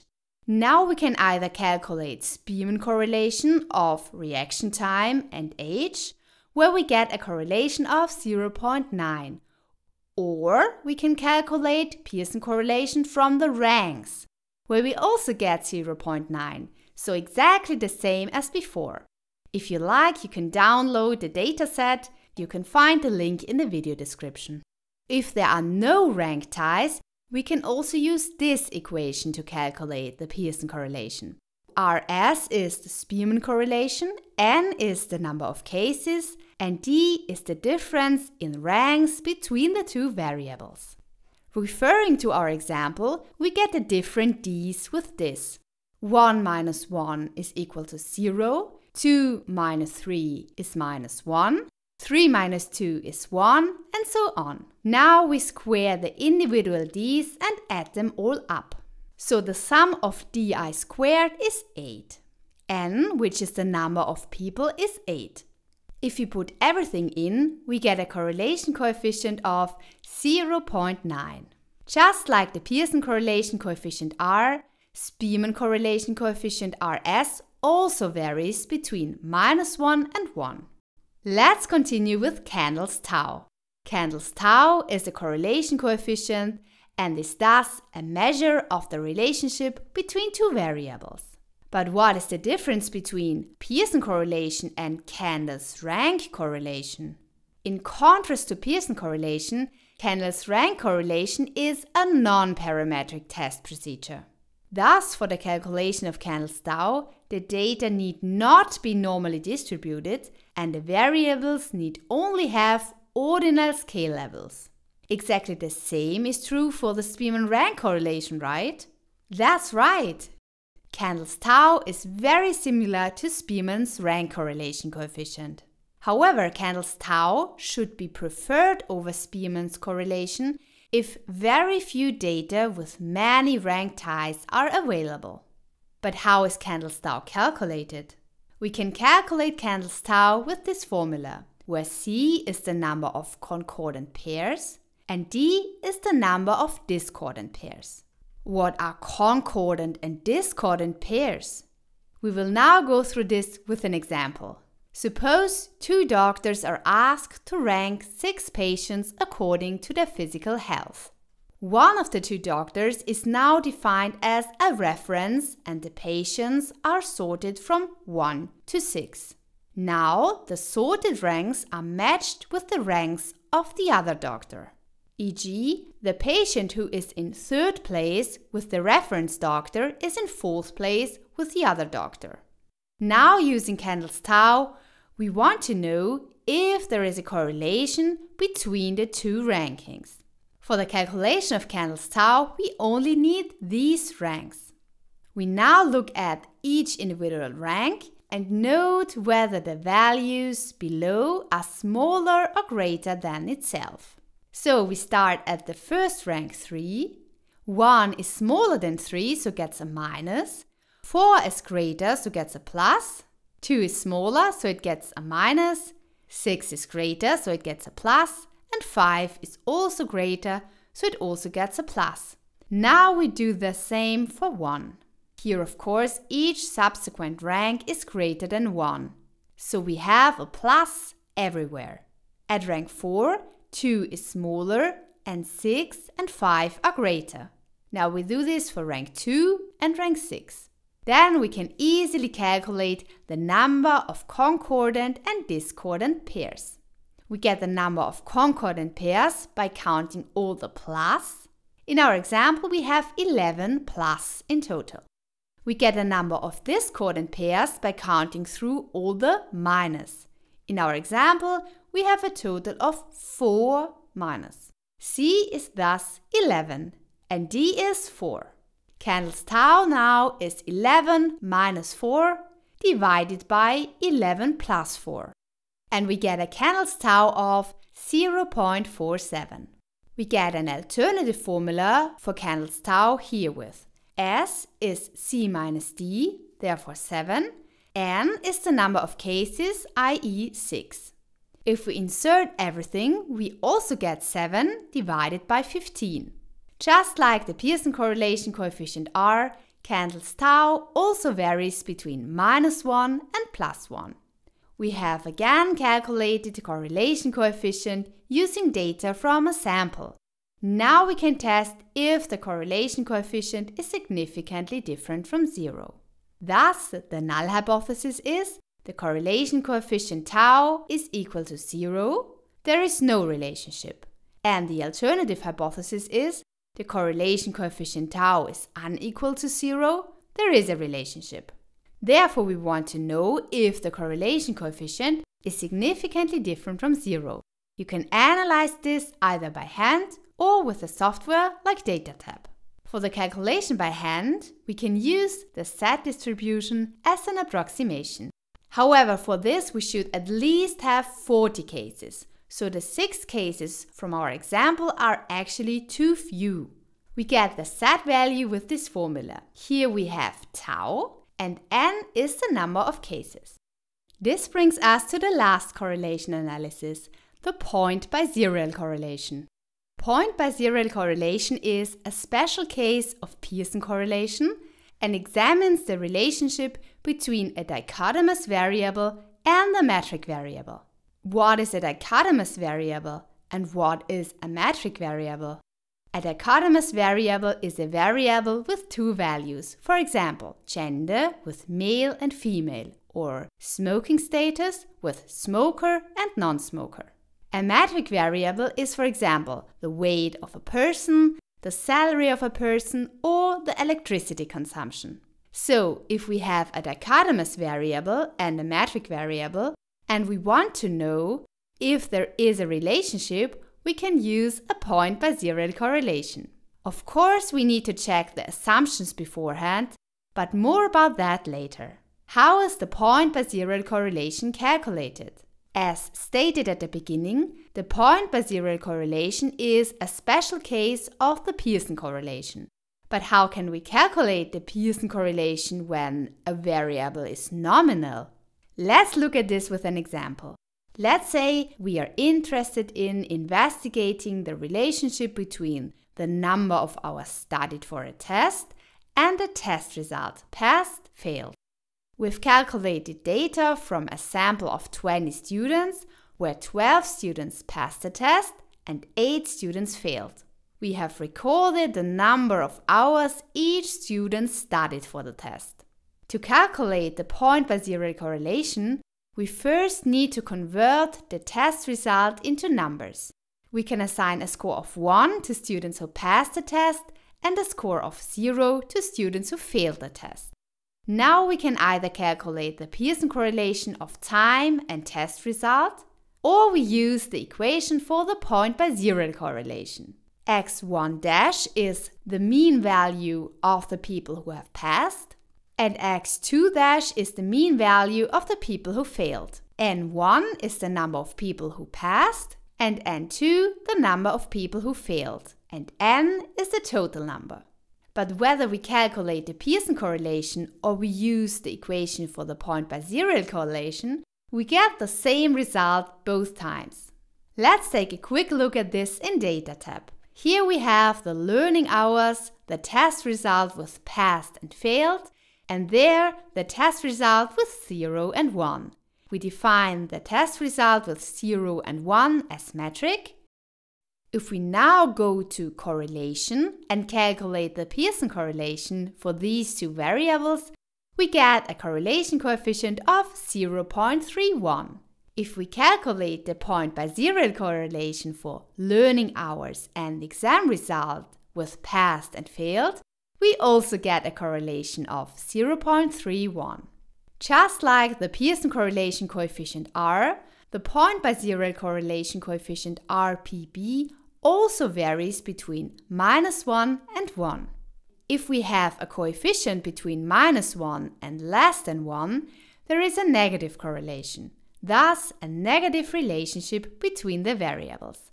If we have a coefficient between greater than 0 and 1, there is a positive correlation, that is a positive relationship between the two variables. If the result is 0, we have no correlation. As always, with the point-by-zero correlation, we can also check whether the correlation coefficient is significantly different from 0. Thus, the null hypothesis is the correlation coefficient R is equal to 0, there is no relationship, and the alternative hypothesis is the correlation coefficient R is unequal to 0, there is a relationship. Before we get to the assumptions, here's an interesting note.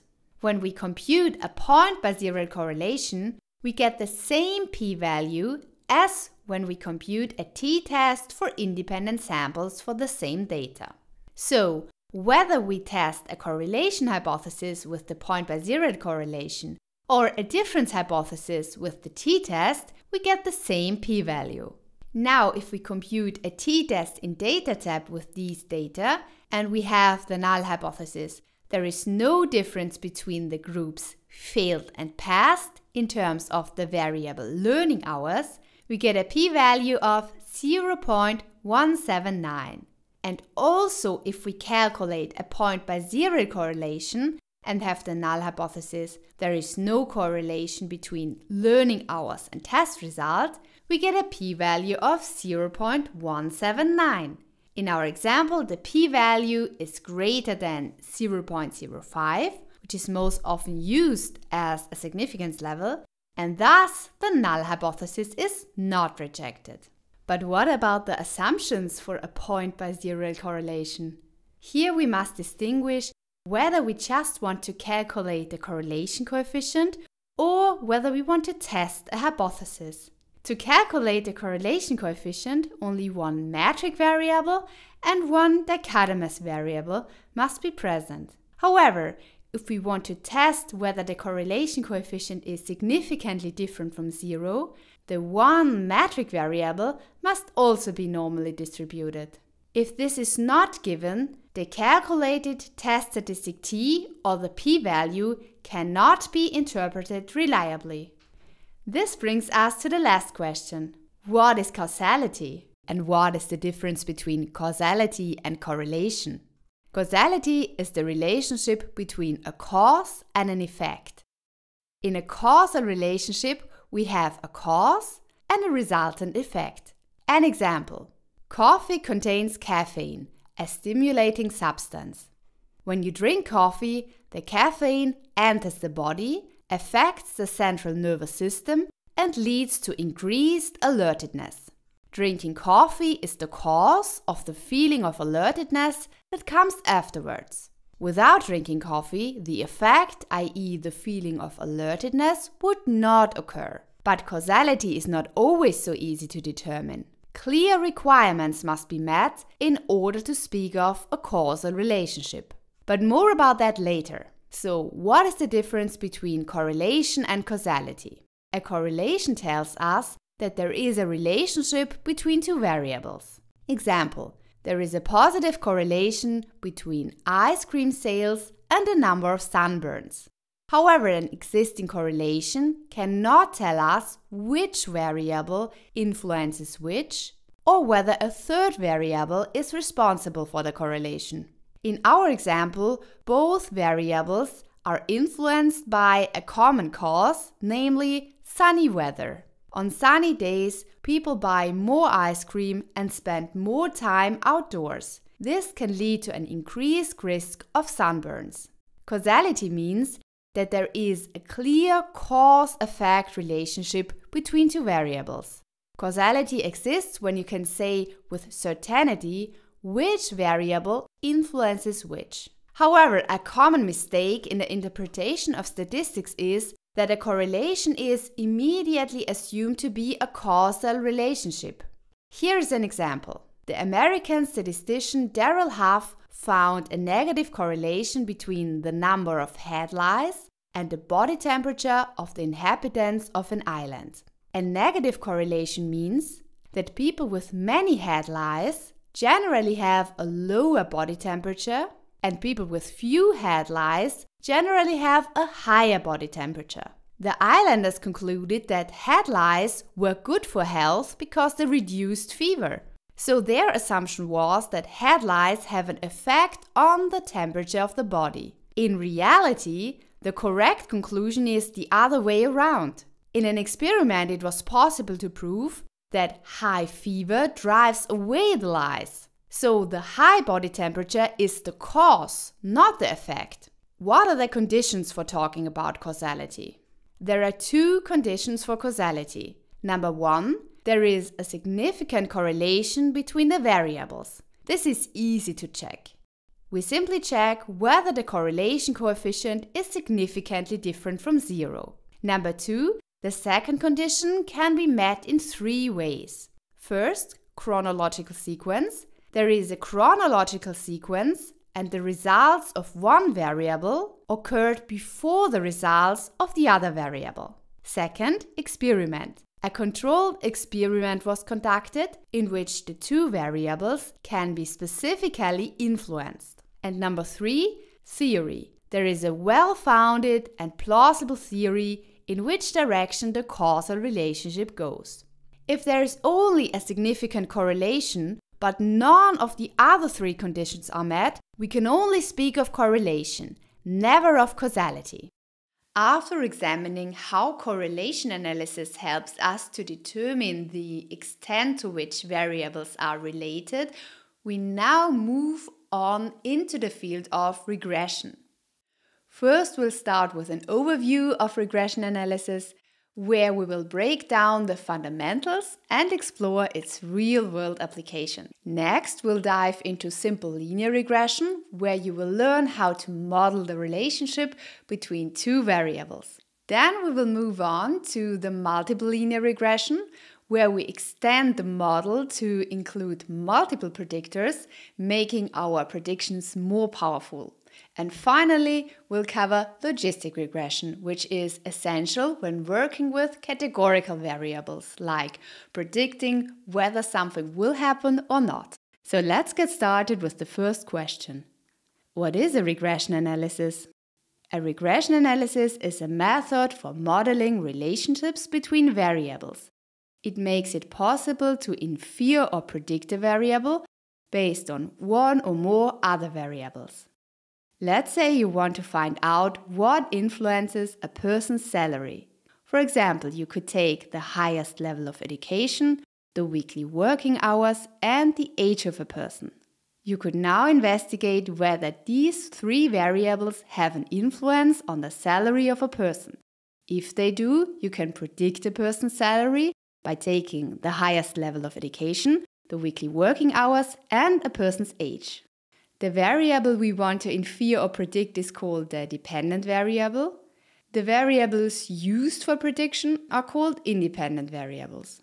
Depending on your field, independent variables may also be called predictor variables or input variables, while the dependent variable might be referred to as the response, output, or target variable. Okay, but when do we use a regression analysis? Regression analysis can be used to achieve two goals. You can measure the influence of one variable or several variables on another variable, or you can predict a variable based on other variables. Let's go through some examples. Let's start by measuring the influence of one or more variables on another. In the context of your research, you may be interested in understanding the factors that influence children's ability to concentrate. Specifically, you aim to determine whether certain parameters have a positive or negative impact on their concentration.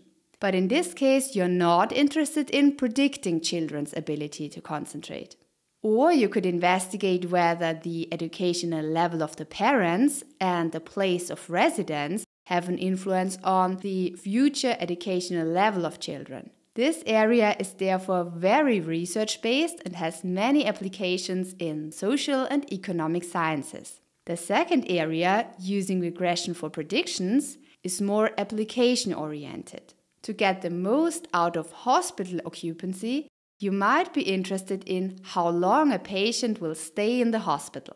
So based on the characteristics of the prospective patient, such as age, reason for stay, and pre-existing conditions, you want to know how long that person is likely to stay in the hospital.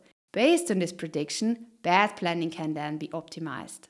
Or as an operator of an online store, you are very interested in which product a person is most likely to buy. You want to suggest this product to the visitor in order to increase the sales of the online store. The second point is highly application-oriented, focusing on making predictions to enhance efficiency. Okay, great. Now there are different types of regression analysis. There is the simple linear, multiple linear, and logistic regression. In simple linear regression, we use just one independent variable to predict the dependent variable. For example, if we want to predict a person's salary, we use only one variable, either if a person has studied or not, the weekly working hours, or the age of a person. Multiple linear regression, on the other hand, uses several independent variables to predict or infer the dependent variable, i.e. the highest level of education, the number of hours worked per week, and the age of the person. Therefore, the difference between a simple and a multiple regression is that in one case only one independent variable is used, and in the other case several. Both have in common that the dependent variable is metric. Metric variables are, for example, the salary of a person, the body size, or the electricity consumption. In contrast, logistic regression is used when you have a categorical dependent variable. Categorical variables are, for example, if a person is at risk of burnout or not, if a person is diseased or not, or type of animal. However, the most common form of logistic regression is the so-called binary logistic regression. In this case, the outcome variable is binary, meaning it has two possible values like yes or no, success or failure, or diseased and not diseased. Therefore, in linear regression, the dependent variable is a metric variable, while in logistic regression, it is a categorical variable, also known as nominal variable. But what about the independent variables? In all cases, the level of measurement of the independent variables can be nominal, ordinal, or metric. Okay, actually in regression you can only use categorical variables with two categories or levels, such as gender with male and female. In this case, we can code one category with 0 and the other with 1. However, if a variable has more than two categories, like vehicle type, there's an easy solution. We create dummy variables. Don't worry, we'll explain more about dummy variables later in this playlist. Okay, a quick recap. There is the simple linear regression. A question could be, does the weekly working time have an impact on the hourly wage of employees? Here we only have one independent variable. There is the multiple linear regression. Do the weekly working hours and the age of employees have an influence on the hourly wage? Here we have at least two independent variables, in this case weekly working hours and age. And the last case, logistic regression. Do the weekly working hours and the age of employees have an influence on the probability that they are at risk of burnout, where burnout at risk has the categories yes or no? Now that we've covered the basics of regression analysis and its applications, let's take a closer look at the simple linear regression. This technique helps us to understand the relationship between two variables, allowing us to predict one based on the other. In the next section, we'll break down how it works and go through a real example and show you how to interpret the results. Let's get started. What is a simple linear regression? Simple linear regression is a method to understand the relationship between two variables. You can infer or predict a variable based on another variable. For example, you can predict the annual salary of a person based on the years of work experience. So a simple linear regression can help us understand how salary changes with an increase in years of experience. The variable we want to infer or predict is called the dependent variable. The variable we use for prediction is called independent variable. Let's look at an example. Imagine we want to predict house prices.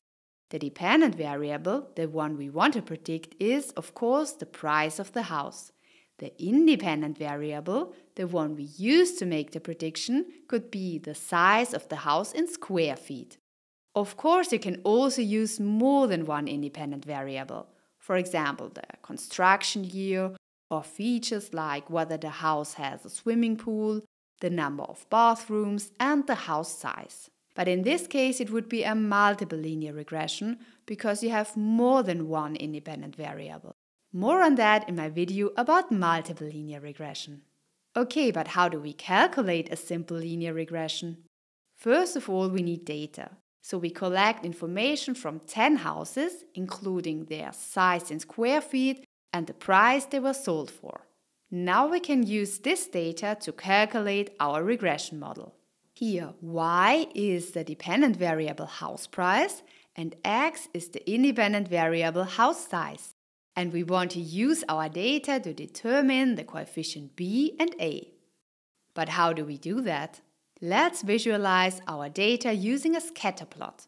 On the x-axis, we plot our independent variable, the house size, and on the y-axis, we plot the dependent variable, the house price.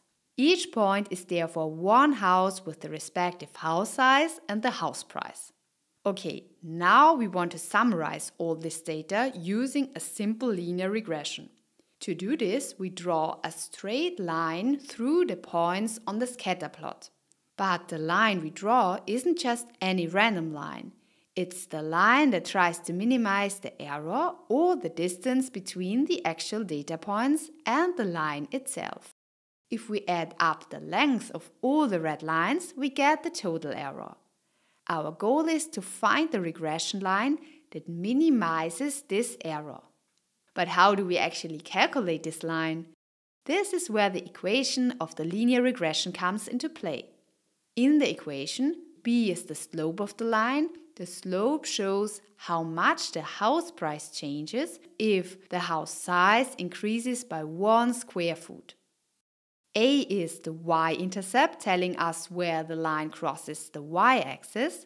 So if we have a house with a size of 0, the model will predict a house price of A.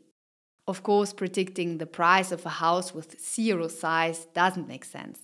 However, every model is a simplification of the real world, and in the case of simple linear regression, our model is defined by a regression line with a specific slope b and an intercept a.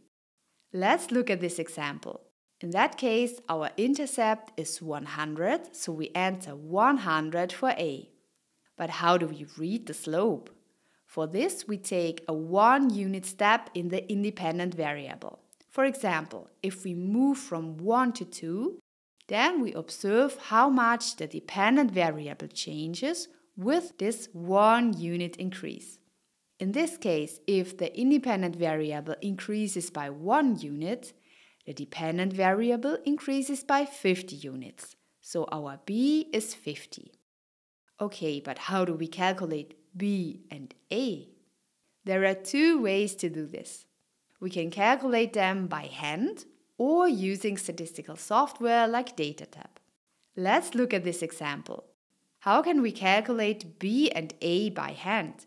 To calculate the slope b, we use this formula. R is the correlation coefficient between x and y, so in our case the correlation between house size and house price. We get a correlation coefficient of 0.92. As y is the standard deviation of the dependent variable house price, and as x is the standard deviation of the independent variable, so house size, so in this case our b is 108.35. Here's a quick side note for anyone who wants to follow along and recalculate the example. There are two slightly different formulas for standard deviation. One divides by n and the other by n minus 1.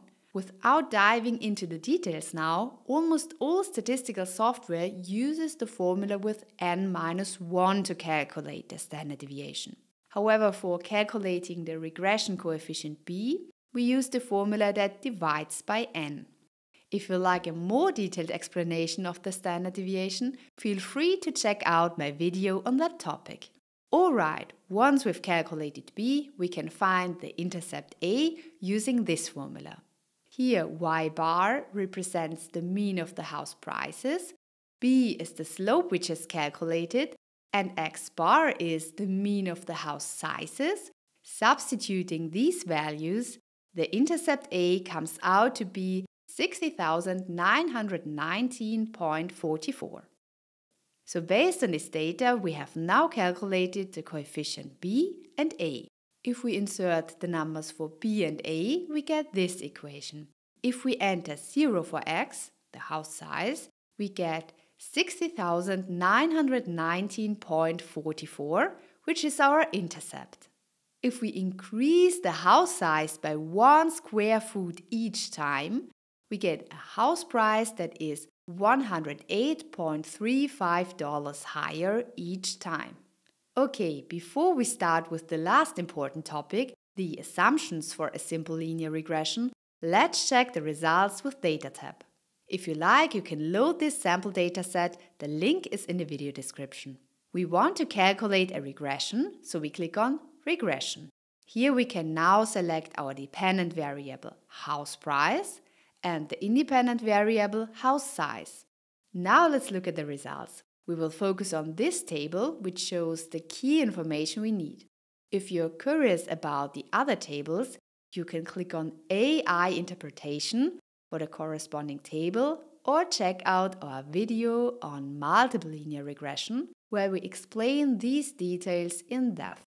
Okay, in this table we can see the calculated regression coefficients. For the constant, we called it intercept and house size. The values match exactly with the ones we calculated by hand, the intercept and the slope. In the results table for a linear regression, you'll also see the p-value. What does the p-value tell us?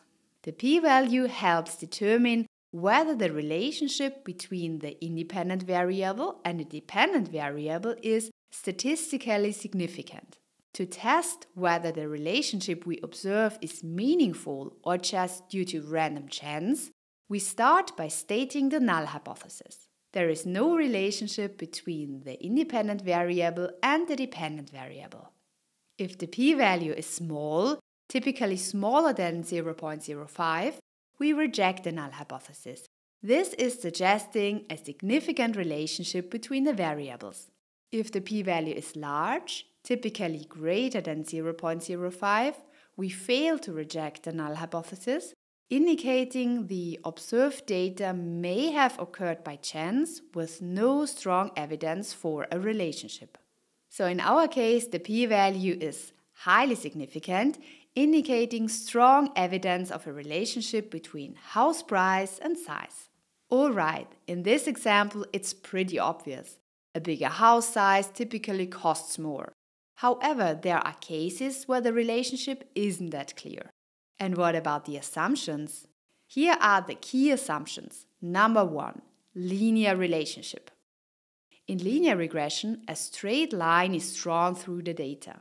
This straight line should represent all points as good as possible. If the relation is non-linear, the straight line cannot fulfill this requirement. Number 2, independence of errors. The errors, so the differences between actual and predicted values, should be independent of each other. This means that the error of one point doesn't affect another. Number 3, homoscedasticity or equal variance of errors. If we plot the errors on the y-axis and the dependent variable on the x-axis, their spread should be roughly the same across all values of x. In other words, the variance of the error should remain constant. In this case, the assumption is fulfilled. But what about that case? Here we observe unequal variance. At low values of x, the errors are small, while at high values, the variance of the errors becomes much larger. Number 4, normally distributed errors. The errors should be normally distributed. The normality of the error can be tested both analytically and graphically. However, be cautious with analytical tests. For small samples, they often indicate normality, and with large samples, they quickly become significant. Because of these limitations, graphical methods such as the QQ plot are more commonly used today. If you use Data tab, you just need to click here to check the assumptions. So let's just go through how the assumptions are checked in practice. To check for a linear relationship, you can use a scatter plot. Plot the independent variable against the dependent variable. If the points form a clear straight line pattern, a linear relationship exists. If not, the relationship is likely nonlinear. In our case, we observe a clear linear relationship. To test if the errors are normally distributed, you can use a QQ plot or one of the several analytical tests. With a QQ plot, the residuals should fall roughly along a straight line, indicating normality. If you use an analytical test, check whether the calculated p-value is greater than 0.05. If it is not, there is evidence that the data are not normally distributed. The choice of test often depends on your field of research. However, as mentioned, the QQ plot is increasingly preferred as a visual and intuitive way to assess normality. Independence of errors can be tested using the Durbin-Watson test, which checks for autocorrelation in the residuals. If the calculated p-value is greater than 0.05, it indicates that there is no significant autocorrelation in the residuals and the independence assumption is likely satisfied. Homoscedasticity can be checked using a residual plot, where the predicted values are plotted on the x-axis and the residuals or errors on the y-axis. The residuals should show a consistent spread across the plot. A funnel shape indicates heteroscedasticity, meaning the variance is not constant. In our case, the plot looks acceptable, though not perfect. If these assumptions are violated, the regression results might not be reliable or meaningful, and the predictions could be inaccurate. So always check these assumptions before drawing conclusions from a regression model. So far we've seen how simple linear regression helps us model the relationship between two variables, one dependent and one independent. But what if we have more than one factor influencing our outcome? That's where multiple linear regression comes in. In the next section, we'll extend our regression model to including multiple predictors, making our predictions more accurate and realistic. Let's dive in. What is a multiple linear regression? A multiple linear regression is a method for modeling relationships between variables. It makes it possible to infer or predict a variable based on other variables. An example. Let's say you want to find out what influences a person's salary. You take the highest level of education, the weekly working hours, and the age of a person. You now investigate whether these three variables have an influence on the salary of a person. If they do, you can predict a person's salary by taking the highest educational level, the weekly working hours, and a person's age. The variables we use for prediction are called independent variables. The variable we want to infer or predict is called the dependent variable. But what is the difference between a simple linear and a multiple linear regression? As we know from the previous video, in simple linear regression, we use just one independent variable to predict the dependent variable. For example, if we want to predict a person's salary, we use either if a person has studied or not, the weekly working hours, or the age of a person. Multiple linear regression, on the other hand, uses several independent variables to predict or infer the dependent variable.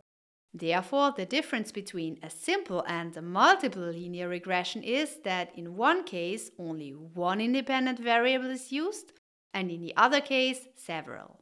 Both have in common that the dependent variable is metric. Metric variables are, for example, the salary of a person, the body size, or the electricity consumption. So unlike simple linear regression, multiple linear regression can include two or more independent variables. But what impact does that have on the regression equation? In the case of linear regression, this was our equation. We had one dependent variable y and one independent variable x. Now in multiple linear regression, we have more than one independent variable. But don't worry, the coefficients b and a are interpreted similarly to those in a simple linear regression. If all independent variables are 0, the value a is obtained, so we get a value of a for the dependent variable y. Furthermore, if an independent variable increases by 1 unit, the associated coefficient b indicates the corresponding change in the dependent variable. Okay, let's make one small adjustment. Going forward, instead of y, we'll use y hat. But why? In the previous video, we learned that regression aims to model the dependent variable as accurately as possible. However, when working with real-world data, there's always some error. In other words, the true values often differ from the predictions. Now, y hat represents the predicted values from the regression model, while y denotes the observed actual values. Great, you're gradually becoming an expert. Now there are 4 topics to cover: the assumptions of regression, how to calculate a regression with data type, how to interpret the results, and finally, how to handle categorical variables in regression by creating dummy variables. Let's start with the first topic. So, what are the assumptions? The first 4 assumptions of multiple linear regression are similar to those of simple linear regression, but there is an additional 5th assumption. Let's briefly recap the first 4 assumptions and then we'll go into more details on the 5th assumption. Let's start with the first one, linear relationship. In the case of the simple linear regression, we were able to test this assumption easily. A straight line is drawn through the data. This straight line should represent all points as good as possible. If the relationship is nonlinear, the straight line cannot fulfill this requirement. In simple linear regression, we have one independent variable and one dependent variable. making it straightforward to plot the data points and the regression line. In contrast, multiple linear regression involves multiple independent variables, which complicates the visualization. However, you can still plot each independent variable separately against the dependent variable to gain an initial sense of whether a linear relationship might exist. Number 2, independence of errors. The errors, so the differences between actual and predicted values, should be independent of each other. This means that the error of one point doesn't affect another one. We can test this with the Durbin-Watson test. Number 3, homoscedasticity or equal variance of errors. If we plot the errors on the y-axis and the predicted values from the regression model on the x-axis, their spread should be roughly the same across all values of x. In other words, the variance of the error should remain constant. In this case, the assumption is fulfilled. But what about that case? Here we observe unequal variance. At low values of x, the errors are small, while at high values, the variance of the errors becomes much larger. Number 4, normally distributed errors. The errors should be normally distributed. We can test this with a QQ plot or with analytical tests. If you like, you can check out my video Test for Normal Distribution for a deeper dive. And what about the 5th assumption, no multicollinearity? First of all, what is multicollinearity in regression? Multicollinearity means that two or more independent variables are highly correlated with each other. As a result, the effect of individual variables cannot be clearly separated. Why is that a problem? Let's look at the regression equation again. We have here the dependent variable and there the independent variables with the respective coefficients. For example, if there is a high correlation between x1 and x2, or if these two variables are almost equal, then it is difficult to determine b1 and b2. If both are completely equal, the regression model cannot determine how large b1 and how large b2 should be. This means that one independent variable can be predicted from the others with a high degree of accuracy. An example: imagine you're trying to predict the price of a house. To do this, you use the size of the house, the number of rooms, and some other variables. Usually, the size of the house is related to the number of rooms. Large houses tend to have more rooms. So these two variables are correlated. If we now include both in our regression model, the model will struggle to decide how much of the price is influenced by size and how much is influenced by number of rooms. This is because they overlap in the information they provide, and this is multicollinearity. In this case, it becomes impossible to reliably determine the regression coefficients. If you just want to use the regression model for a prediction, the presence of multicollinearity is less critical.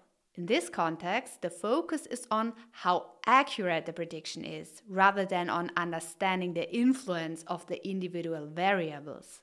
However, if the regression model is used to assess the influence of independent variables on the dependent variable, there should be no multicollinearity. Okay, but how do we detect multicollinearity?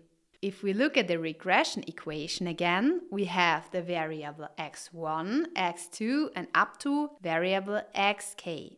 We now want to determine whether x1 is nearly identical to any other variable or a combination of the other variables.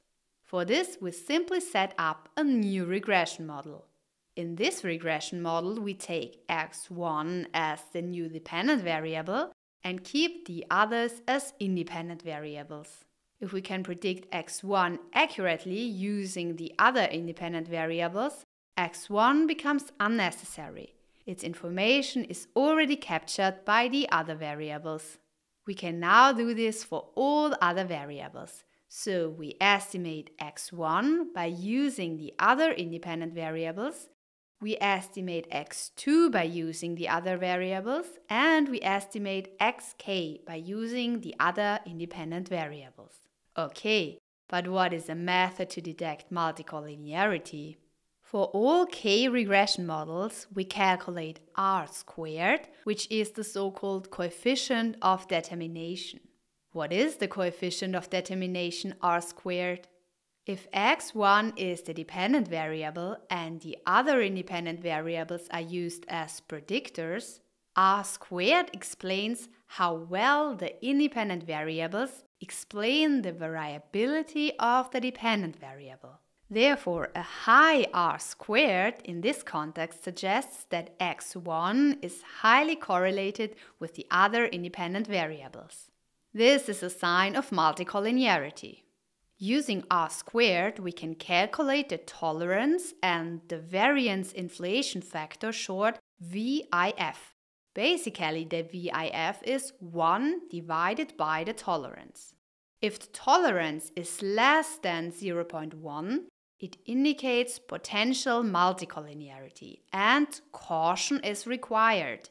On the other hand, a VIF value greater than 10 is a warning sign of multicollinearity, requiring further investigation. Typically, statistical programs like DataTab provide the tolerance and variance inflation factor VIF values for each independent variable.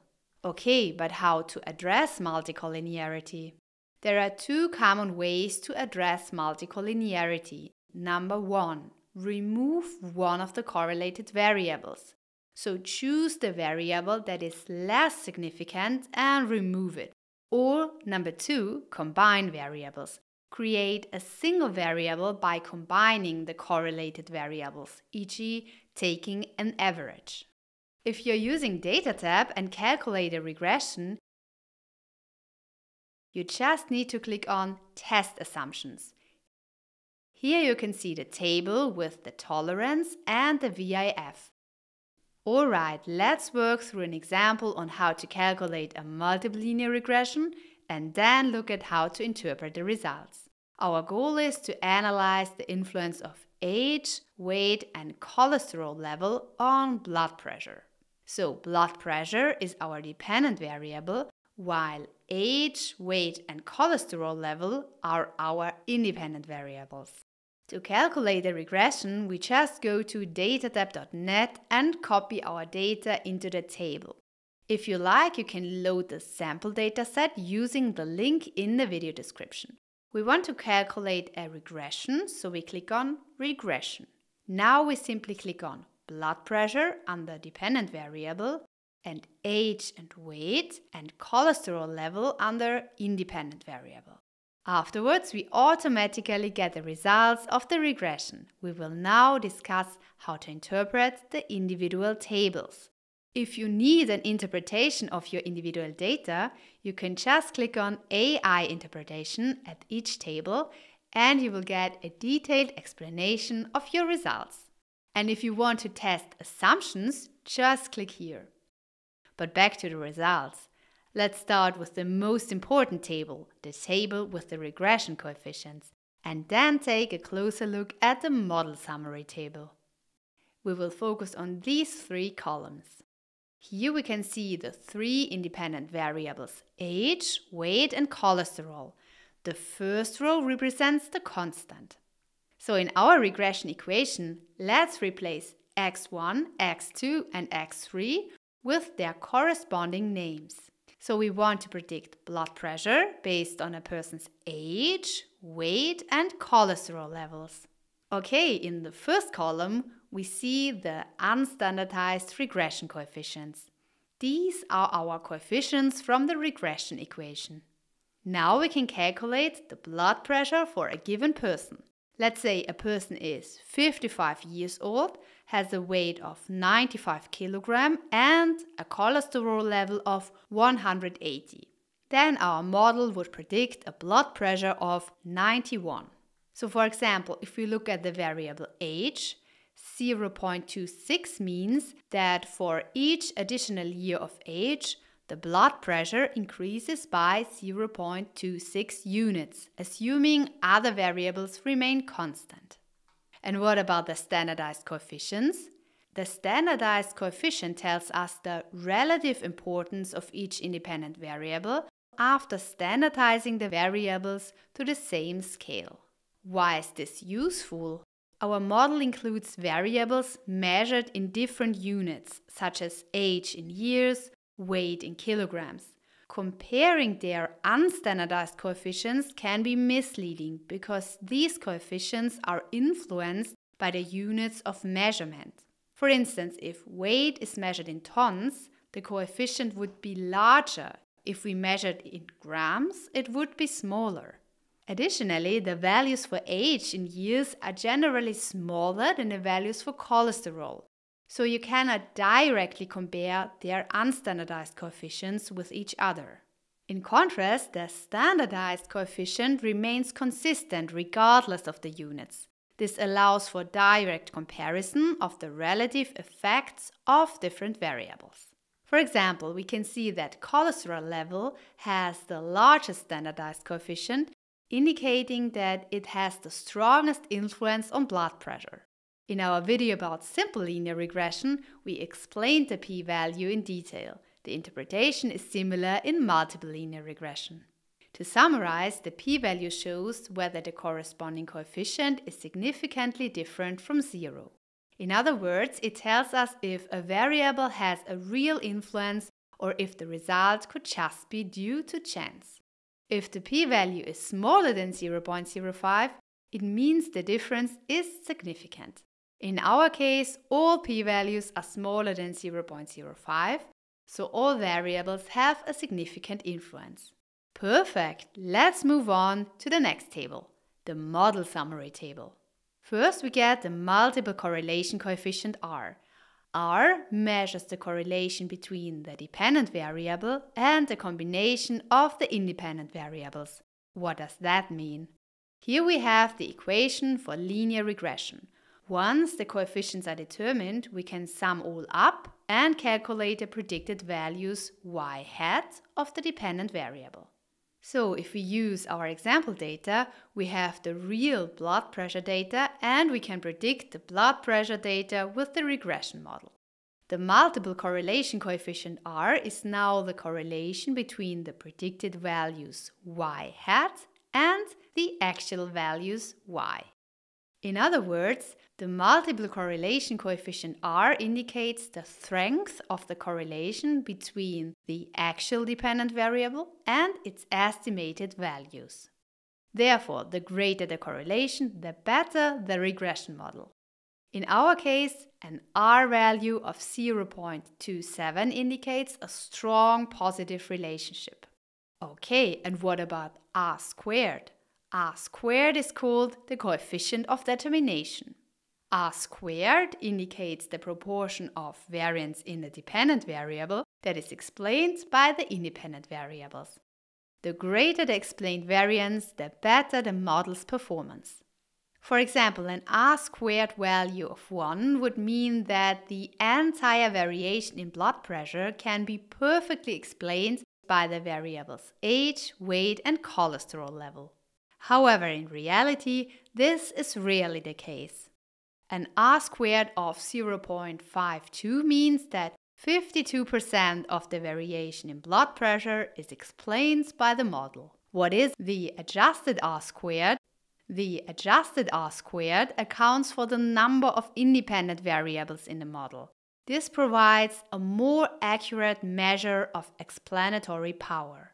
When a model includes many independent variables, the regular R squared can overestimate how well the model explains the data. In such cases, it is recommended to consider the adjusted R squared to avoid overestimation.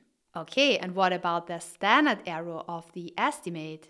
The standard error of the estimate measures the average distance between the observed data points and the regression line.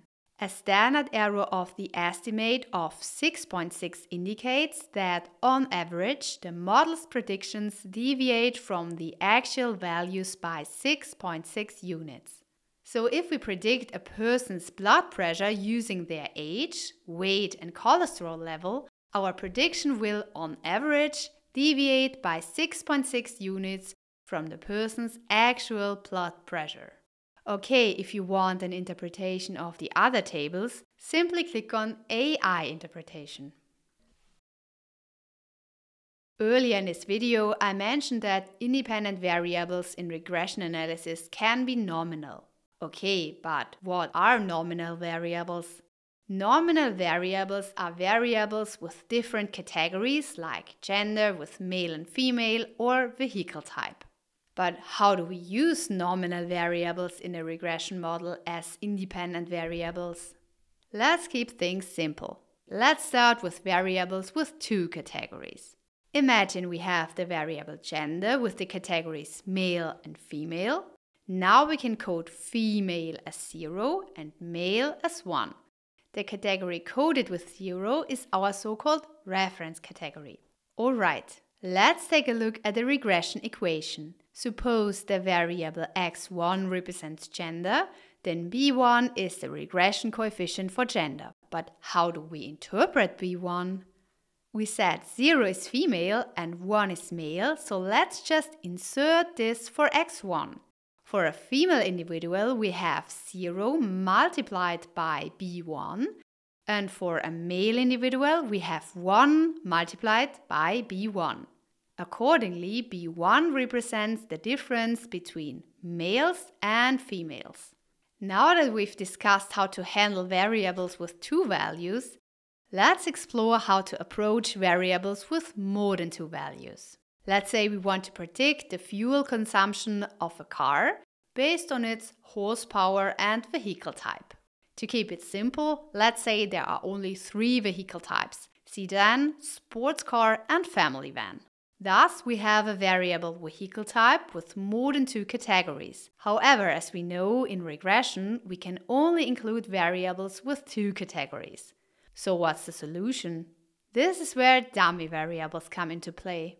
Dummy variables are artificial variables that make it possible to handle variables with more than two categories. For the variable vehicle type, we create a total of three dummy variables: is sedan, is sports car, and is family van. Each of these dummy variables has only two possible values: 0 or 1. A value of 1 indicates the presence of the specific category, while a value of 0 indicates its absence.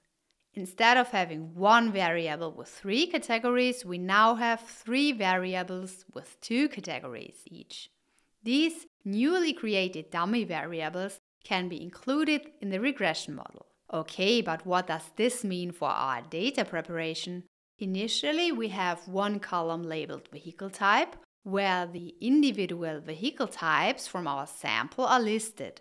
The first entry is sedan, the second is also sedan, the third is a sports car, and so on. From this column, we create three new variables. For the first vehicle, which is a sedan, we assign a 1 under the sedan and 0 under the others, as it's neither a sports car nor a family van.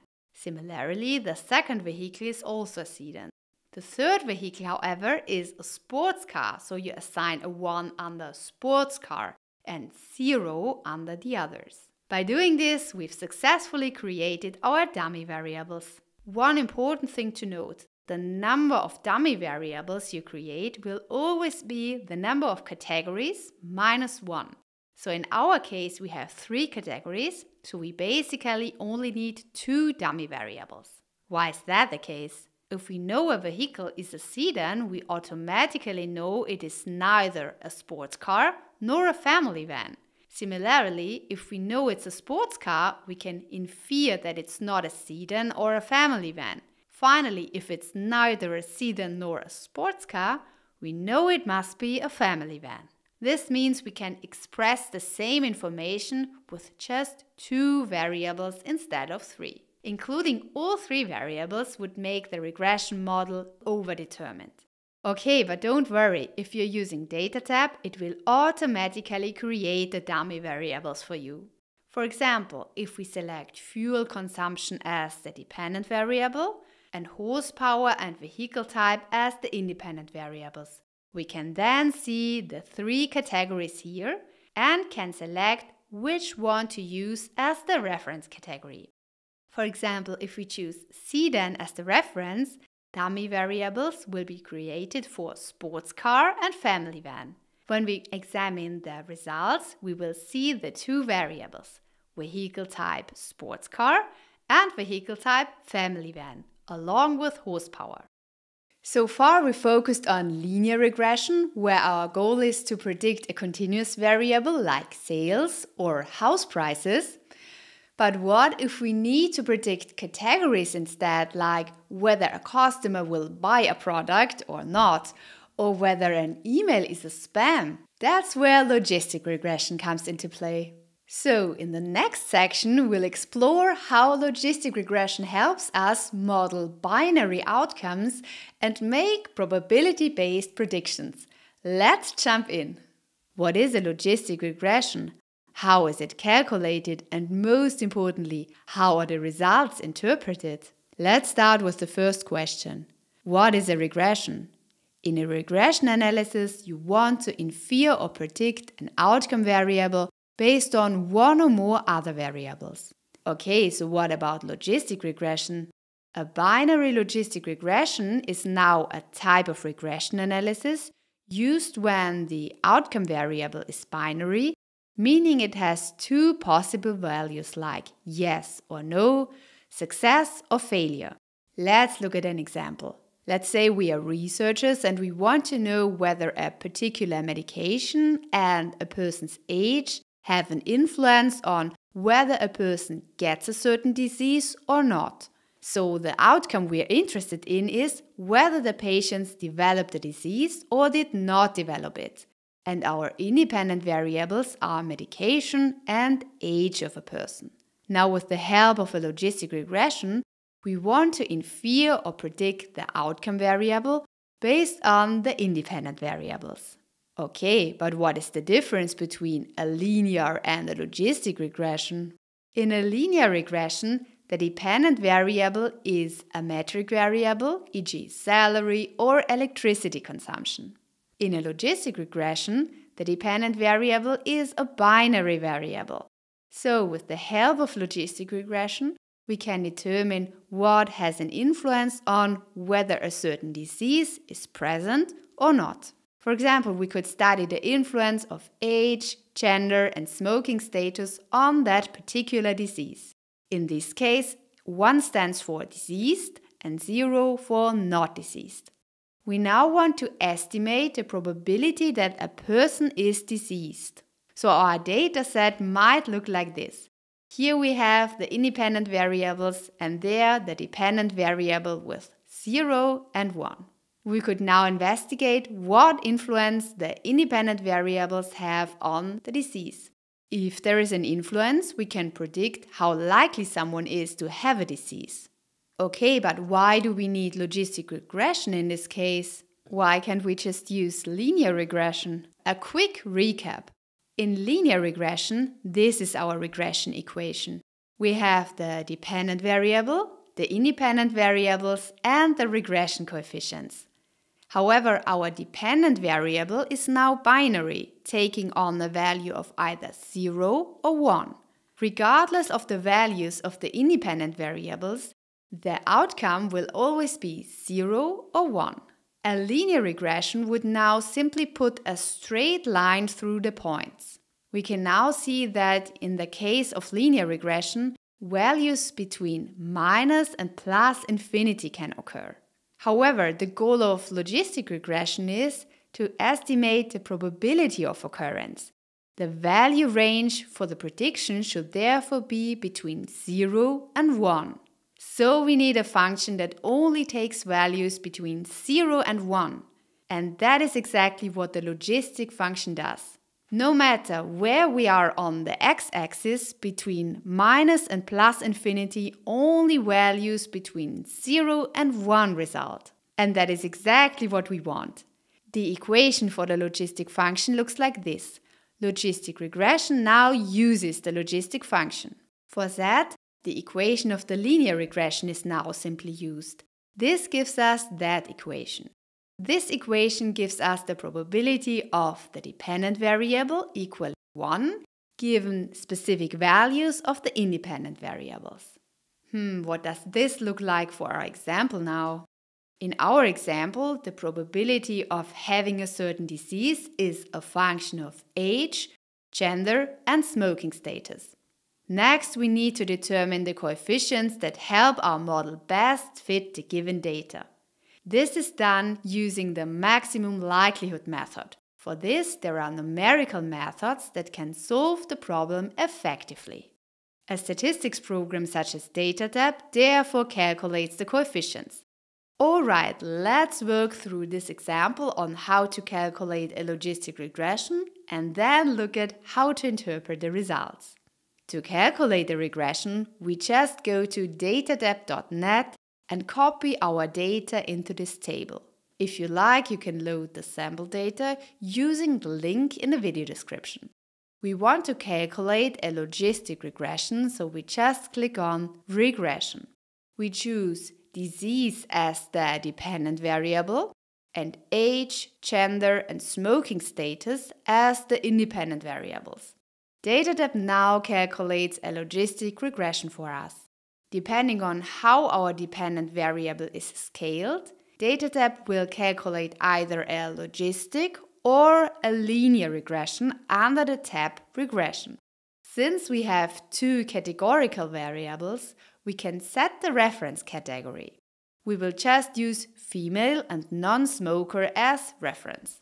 Now we can choose for which category we want to build the regression model, so we can decide if we want to predict if a person is diseased or not diseased. Instead of diseased and not diseased, we could of course also have 1 and 0. Okay, before we go into detail about the different results, a little tip. If you don't know how to interpret the results, you can also just click on Summary in Words. A logistic regression analysis was performed to examine the influence of age, gender male, and smoking status smoker on the variable disease to predict the value diseased. Logistic regression analysis showed that the model as a whole was significant. And then comes the interpretation of the different independent variables. Further, you can click on AI interpretation at the different tables. We will now carefully go through each table step by step to ensure everything is clear to you. Let's begin at the top. First, we get the result table. Here we can see that a total of 36 people were examined. With the help of the regression model, of these 36 persons, 26 could be correctly assigned. That is 72.22%. Next is the classification table. This table shows how often the categories not diseased and diseased were observed and how frequently they were predicted. In total, not diseased was observed 16 times. Among these 16 individuals, the regression model correctly classified 11 as not diseased, while misclassifying 5 as diseased. Of the 20 diseased individuals, the regression model misclassified 5 as not diseased and correctly classified 15 as diseased. But how do we determine whether a person is classified as diseased or not? As mentioned earlier, logistic regression provides the probability of a person being diseased. So we obtain values ranging from 0 to 100%. Now we simply set a threshold of 50%. If a value exceeds 50%, the person is classified as diseased. Otherwise, they are classified as not diseased.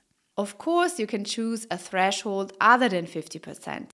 To learn more about this, check out our video on the ROC curve. So let's have a look at the next table. The chi-square test evaluates whether the model as a whole is statistically significant.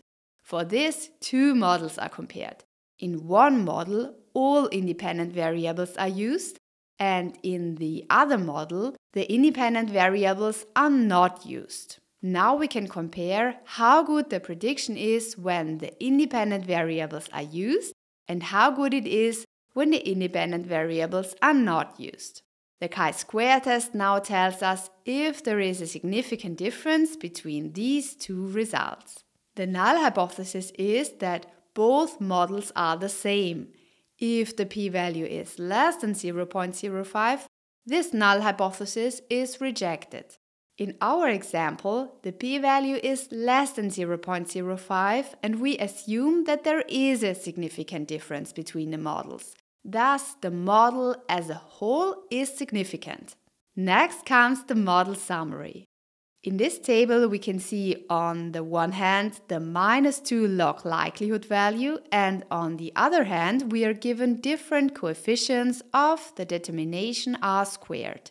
R² is used to find out how well the regression model explains the dependent variable. In a linear regression, the R² indicates the proportion of the variance that can be explained by the independent variables. The more variance can be explained, the better the regression model. In a logistic regression, however, its interpretation differs and multiple methods exist to calculate R². Unfortunately, there's no consensus yet on which method is considered the best. DataDept gives you the R² according to Cox and Snell, according to Nagel-Kerke, and according to McFadden. And now comes the most important table, the table with the model coefficients. The most important parameters are the coefficient b, the p-value, and the odds ratio. We'll now discuss all three columns. In the first column, we can read the calculated coefficients from our model. We can insert these into the regression equation. So we get the coefficients for age, gender, smoker, and the constant. For example, for a person which is 55 years old, is male, and is non-smoker, we get a probability of 36%. Thus, it is 36% likely that a 55-year-old male non-smoker is deceased. In reality, there would certainly be many other and different independent variables. Okay, but what about the p-value? So, the p-value shows whether the corresponding coefficient is significantly different from 0. In other words, it tells us if a variable has a real influence or if the result could just be due to chance. If the p-value is smaller than 0.05, it means the difference is significant. In our case, all p-values are greater than 0.05, indicating that none of the variables have a significant influence. And finally, the odds ratio. But what are odds and what is the odds ratio? Let's start with the odds. Let's say we have two possible outcomes of something, success and failure. For example, if a therapy is successful or not. Let's say that the probability that the therapy is successful is 0.7, so 70%, and thus the probability of failure is 1 minus 0.7, so 0.3. Okay, but what about the odds? Odds are defined as the ratio of the probability of success and the probability of failure. Or in other words, odds represent the ratio of the probability of an event happening to the probability of it not happening. If we look at our example, the odds are 0.7 divided by 0.3, which equals 2.33. This means the event success is 2.33 times more likely to happen than not. So odds give us a measure of the likelihood of an event happening versus it not happening. In this case, we've calculated the odds of success. Of course, we can also calculate the odds of failure. Alright, now that we understand odds, let's talk about odds ratios. So what are odds ratios? Let's look at the example from the beginning. We are studying a new medication to reduce the risk of a certain disease. So we have a group A, patients with medication, and a group B, patients without medication. Let's say in group A we calculated a probability of 60% or 0.6 of getting diseased. So the odds of getting diseased is 0.6 divided by 0.4, which is 1.5. Again, odds just represent the ratio of the probability of an event happening to the probability of it not happening. In our case, in group A, the likelihood of being diseased is 1.5 times higher than the likelihood of not being diseased. Let's say in group B, where the patients didn't get the medication, the probability of getting diseased is 80% or 0.8. So the odds in group B of getting diseased are 0.8 divided by 0.2, so 4. Therefore, in group B, the likelihood of being diseased is 4 times higher than the likelihood of not being diseased. What about the odds ratio? With the odds ratio, we can now compare the two groups. To do this, we can compare the odds of getting the disease in group A relative to the odds of getting the disease in group B. So the odds ratio is simply calculated by dividing the odds in group A by the odds in group B. This results in an odds ratio of 0.38. The odds ratio of 0.38 means that the odds of being diseased in group A are 0.38 times the odds of being diseased in group B. Of course, we can also switch the order. Then the odds ratio would be the odds in group B divided by the odds in group A. In this case, the odds ratio of approximately 2.67 means that the odds of being diseased in group B are 2.67 times higher than the odds of being diseased in group A. So an odds ratio is simply a comparison of the odds of an event occurring in two different groups. The odds ratio indicates how much more likely the event is to occur in one group compared to the other group. If the odds ratio is greater than 1, the event is more likely to occur in the first group. If it is less than 1, the event is less likely in the first group. Okay, now let's put it all together and look at how to interpret the odds ratio in logistic regression. Let's get started. First of all, to calculate a logistic regression, we need data. Let's say we have data from 50 patients.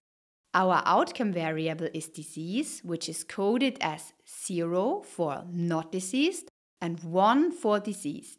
And we have two independent variables, medication and age. Now we can use this data to calculate a logistic regression. You can find a link to the dataset in the video description. In the first column, we can see the coefficients that define our model. These coefficients can be entered into the logistic regression formula. Here we can see the coefficients from the table, the constant, the coefficients for medication and for age.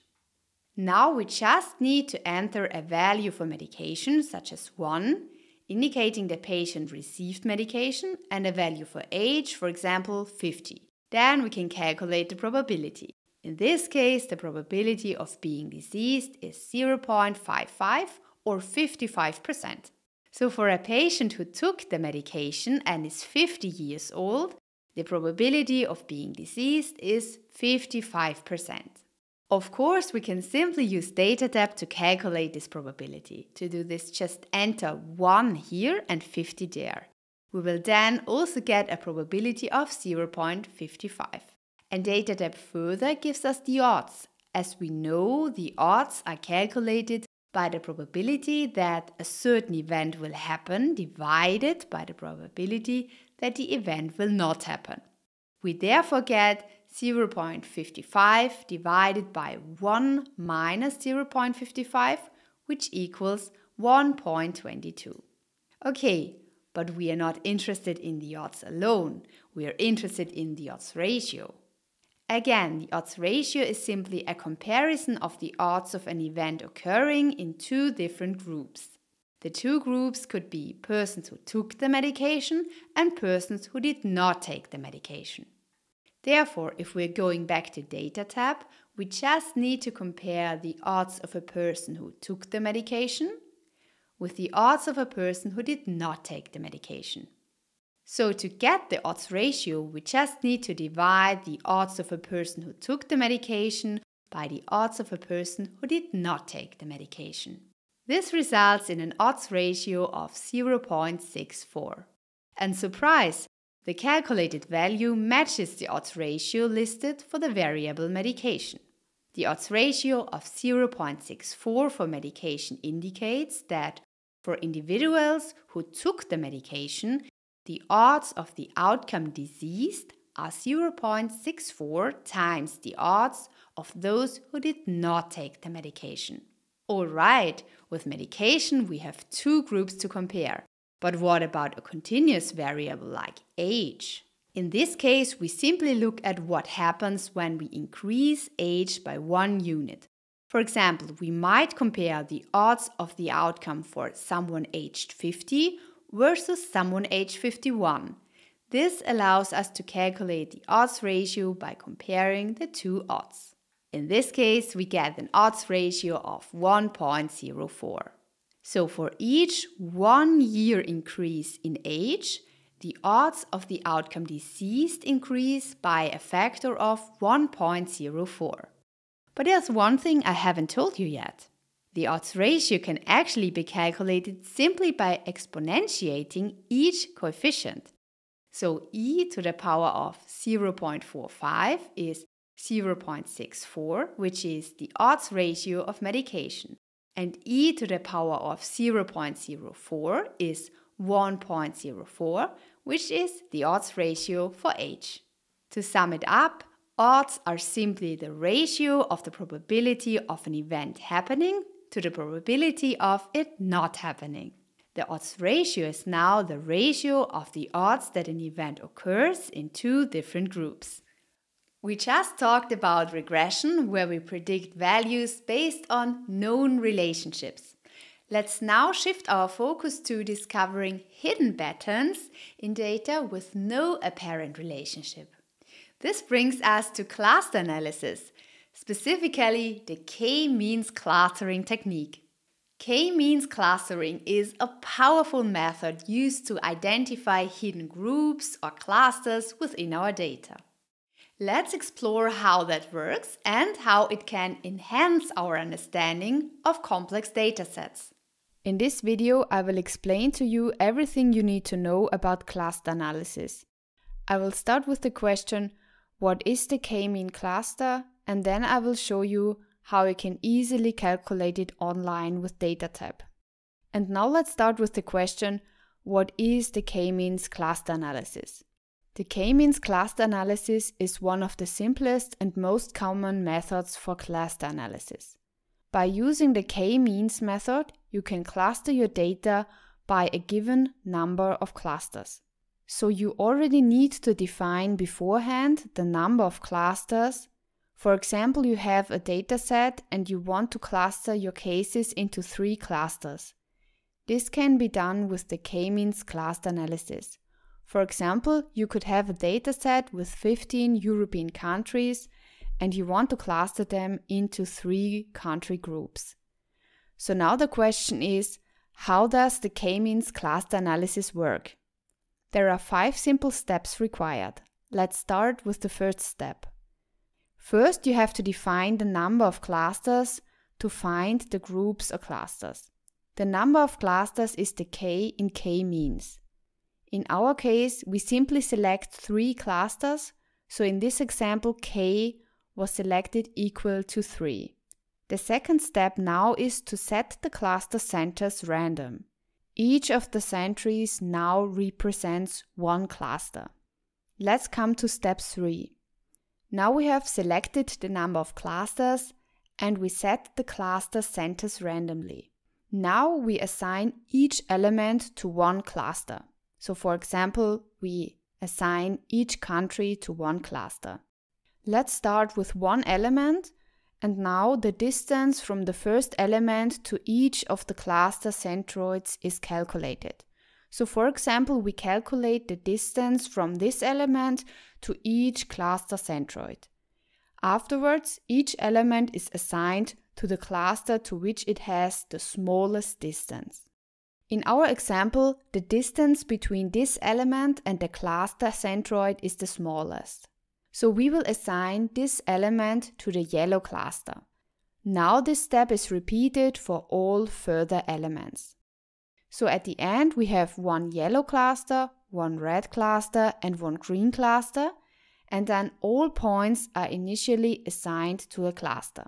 So let's summarize it again. We first have defined the number of clusters, we have then assigned the cluster centroid randomly, and we have assigned each element.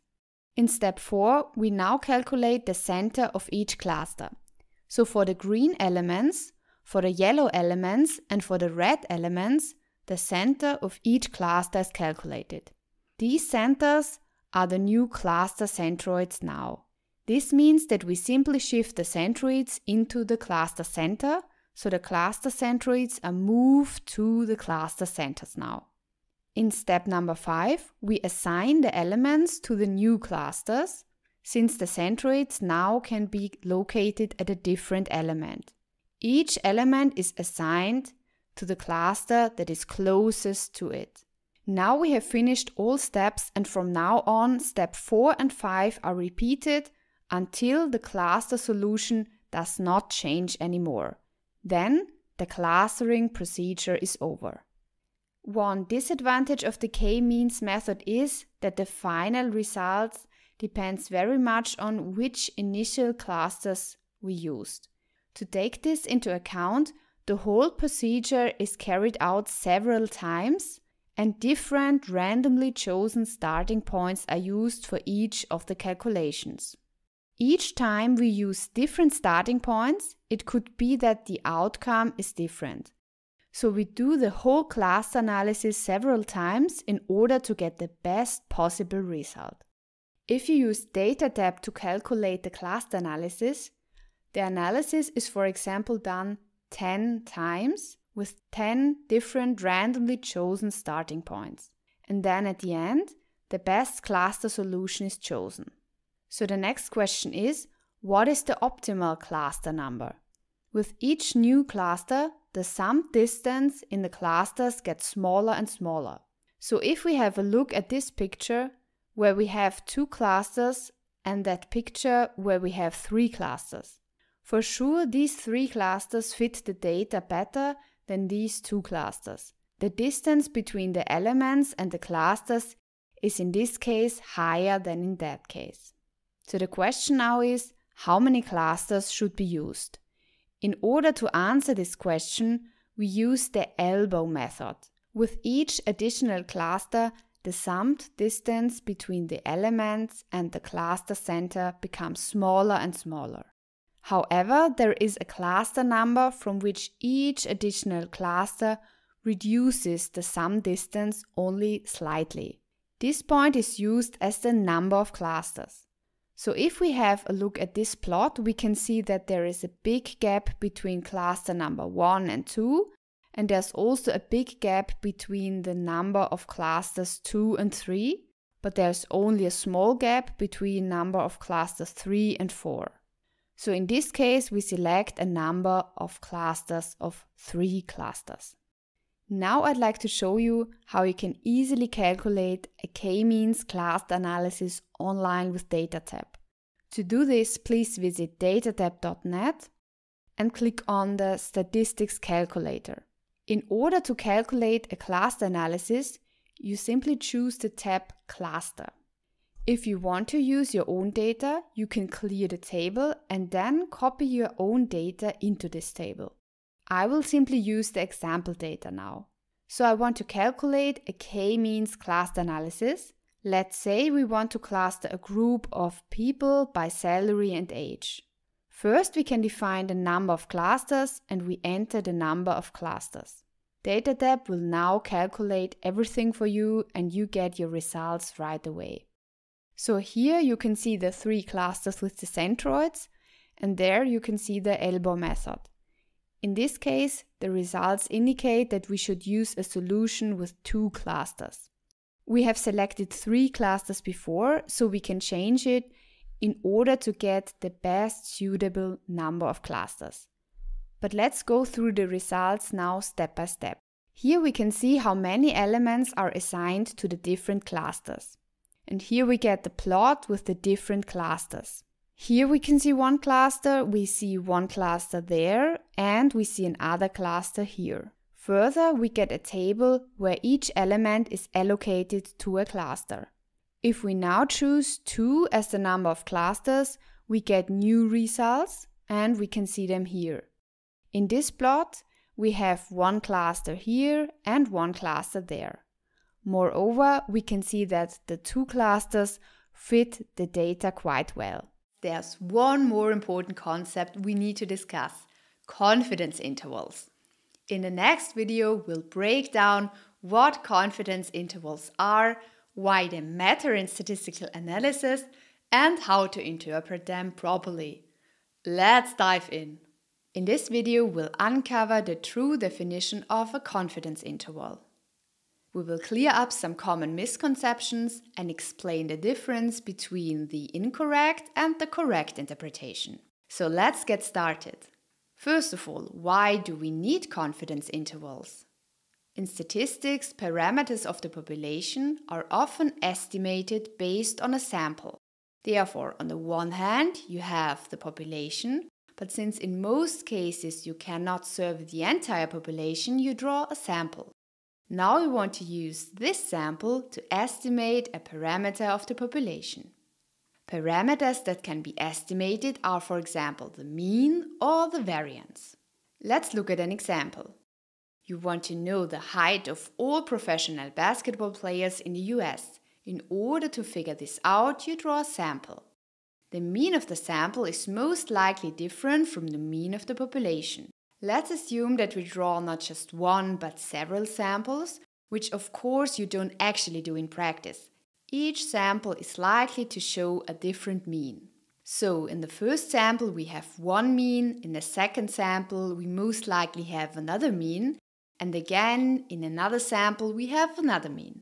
Of course, it is also possible that purely by chance 2 or more samples have means that are exactly the same, but this is very unlikely.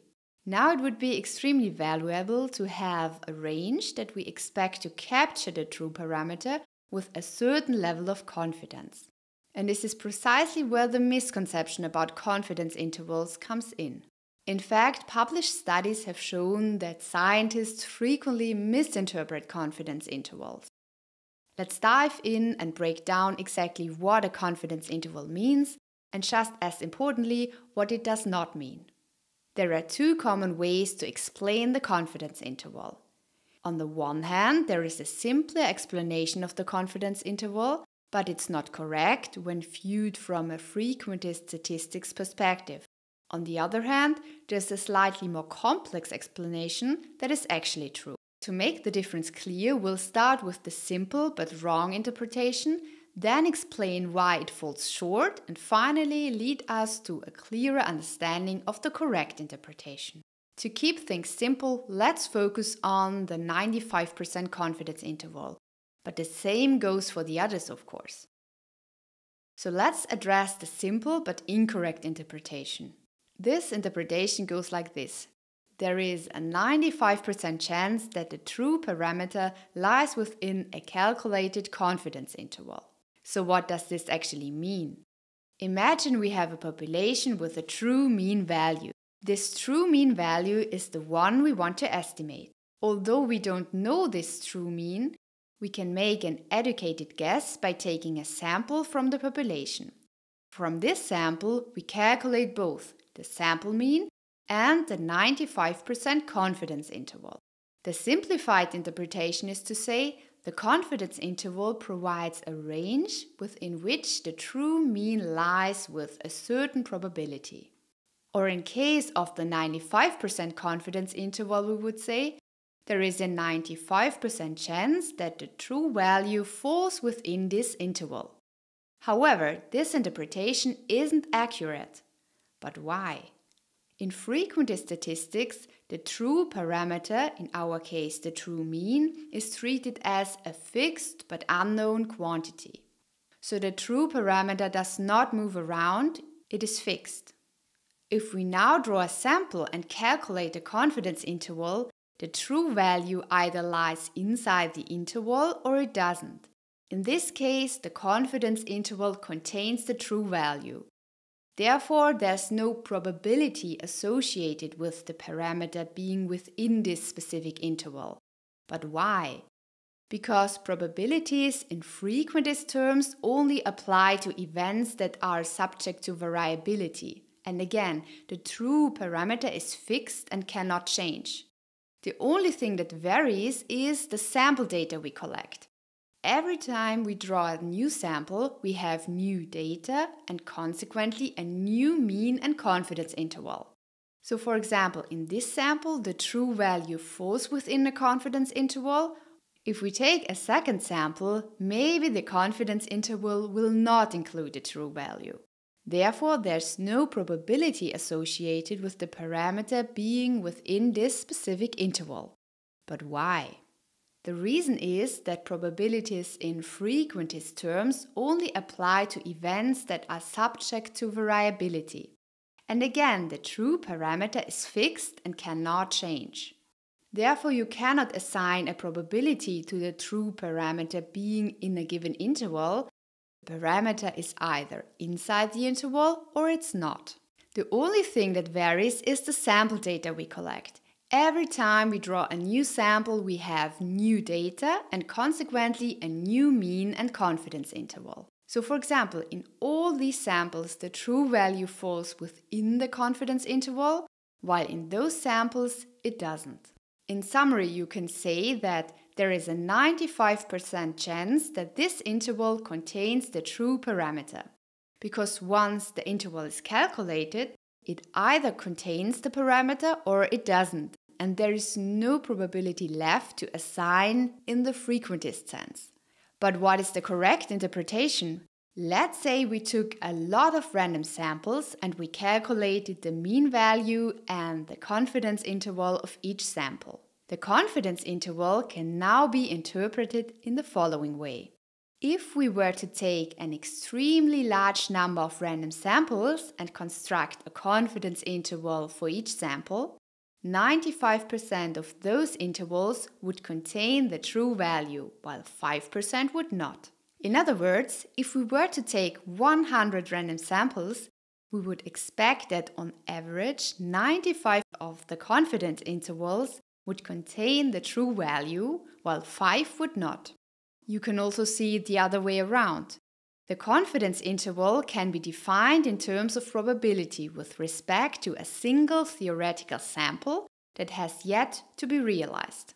Therefore, if you haven't drawn the sample yet, you can be 95% sure that the interval from the next sample you draw will contain the true value. But if you have taken the sample, the true value is either in the interval or not. Therefore, confidence is about the method, not the specific interval. The 95% confidence refers to the long-run reliability of the method you use to construct the interval. It means that if you use this method repeatedly on different samples, you expect to capture the true parameter 95% of the time. But once you've applied it and obtained a specific interval, you then cannot make a probability statement about whether this interval contains the fixed true parameter or not. A side note: in statistics there are two distinct approaches or frameworks, the frequentist and the Bayesian. The confidence interval is a method used in the frequentist approach. In a Bayesian approach, we would treat the parameter as a random variable with its own probability distribution, reflecting our uncertainty about it. In that framework, it would make sense to say that, given our data, there is a certain probability that the parameter will fall within a certain range. But compared to the frequentist interpretation, this is a fundamentally different way of thinking.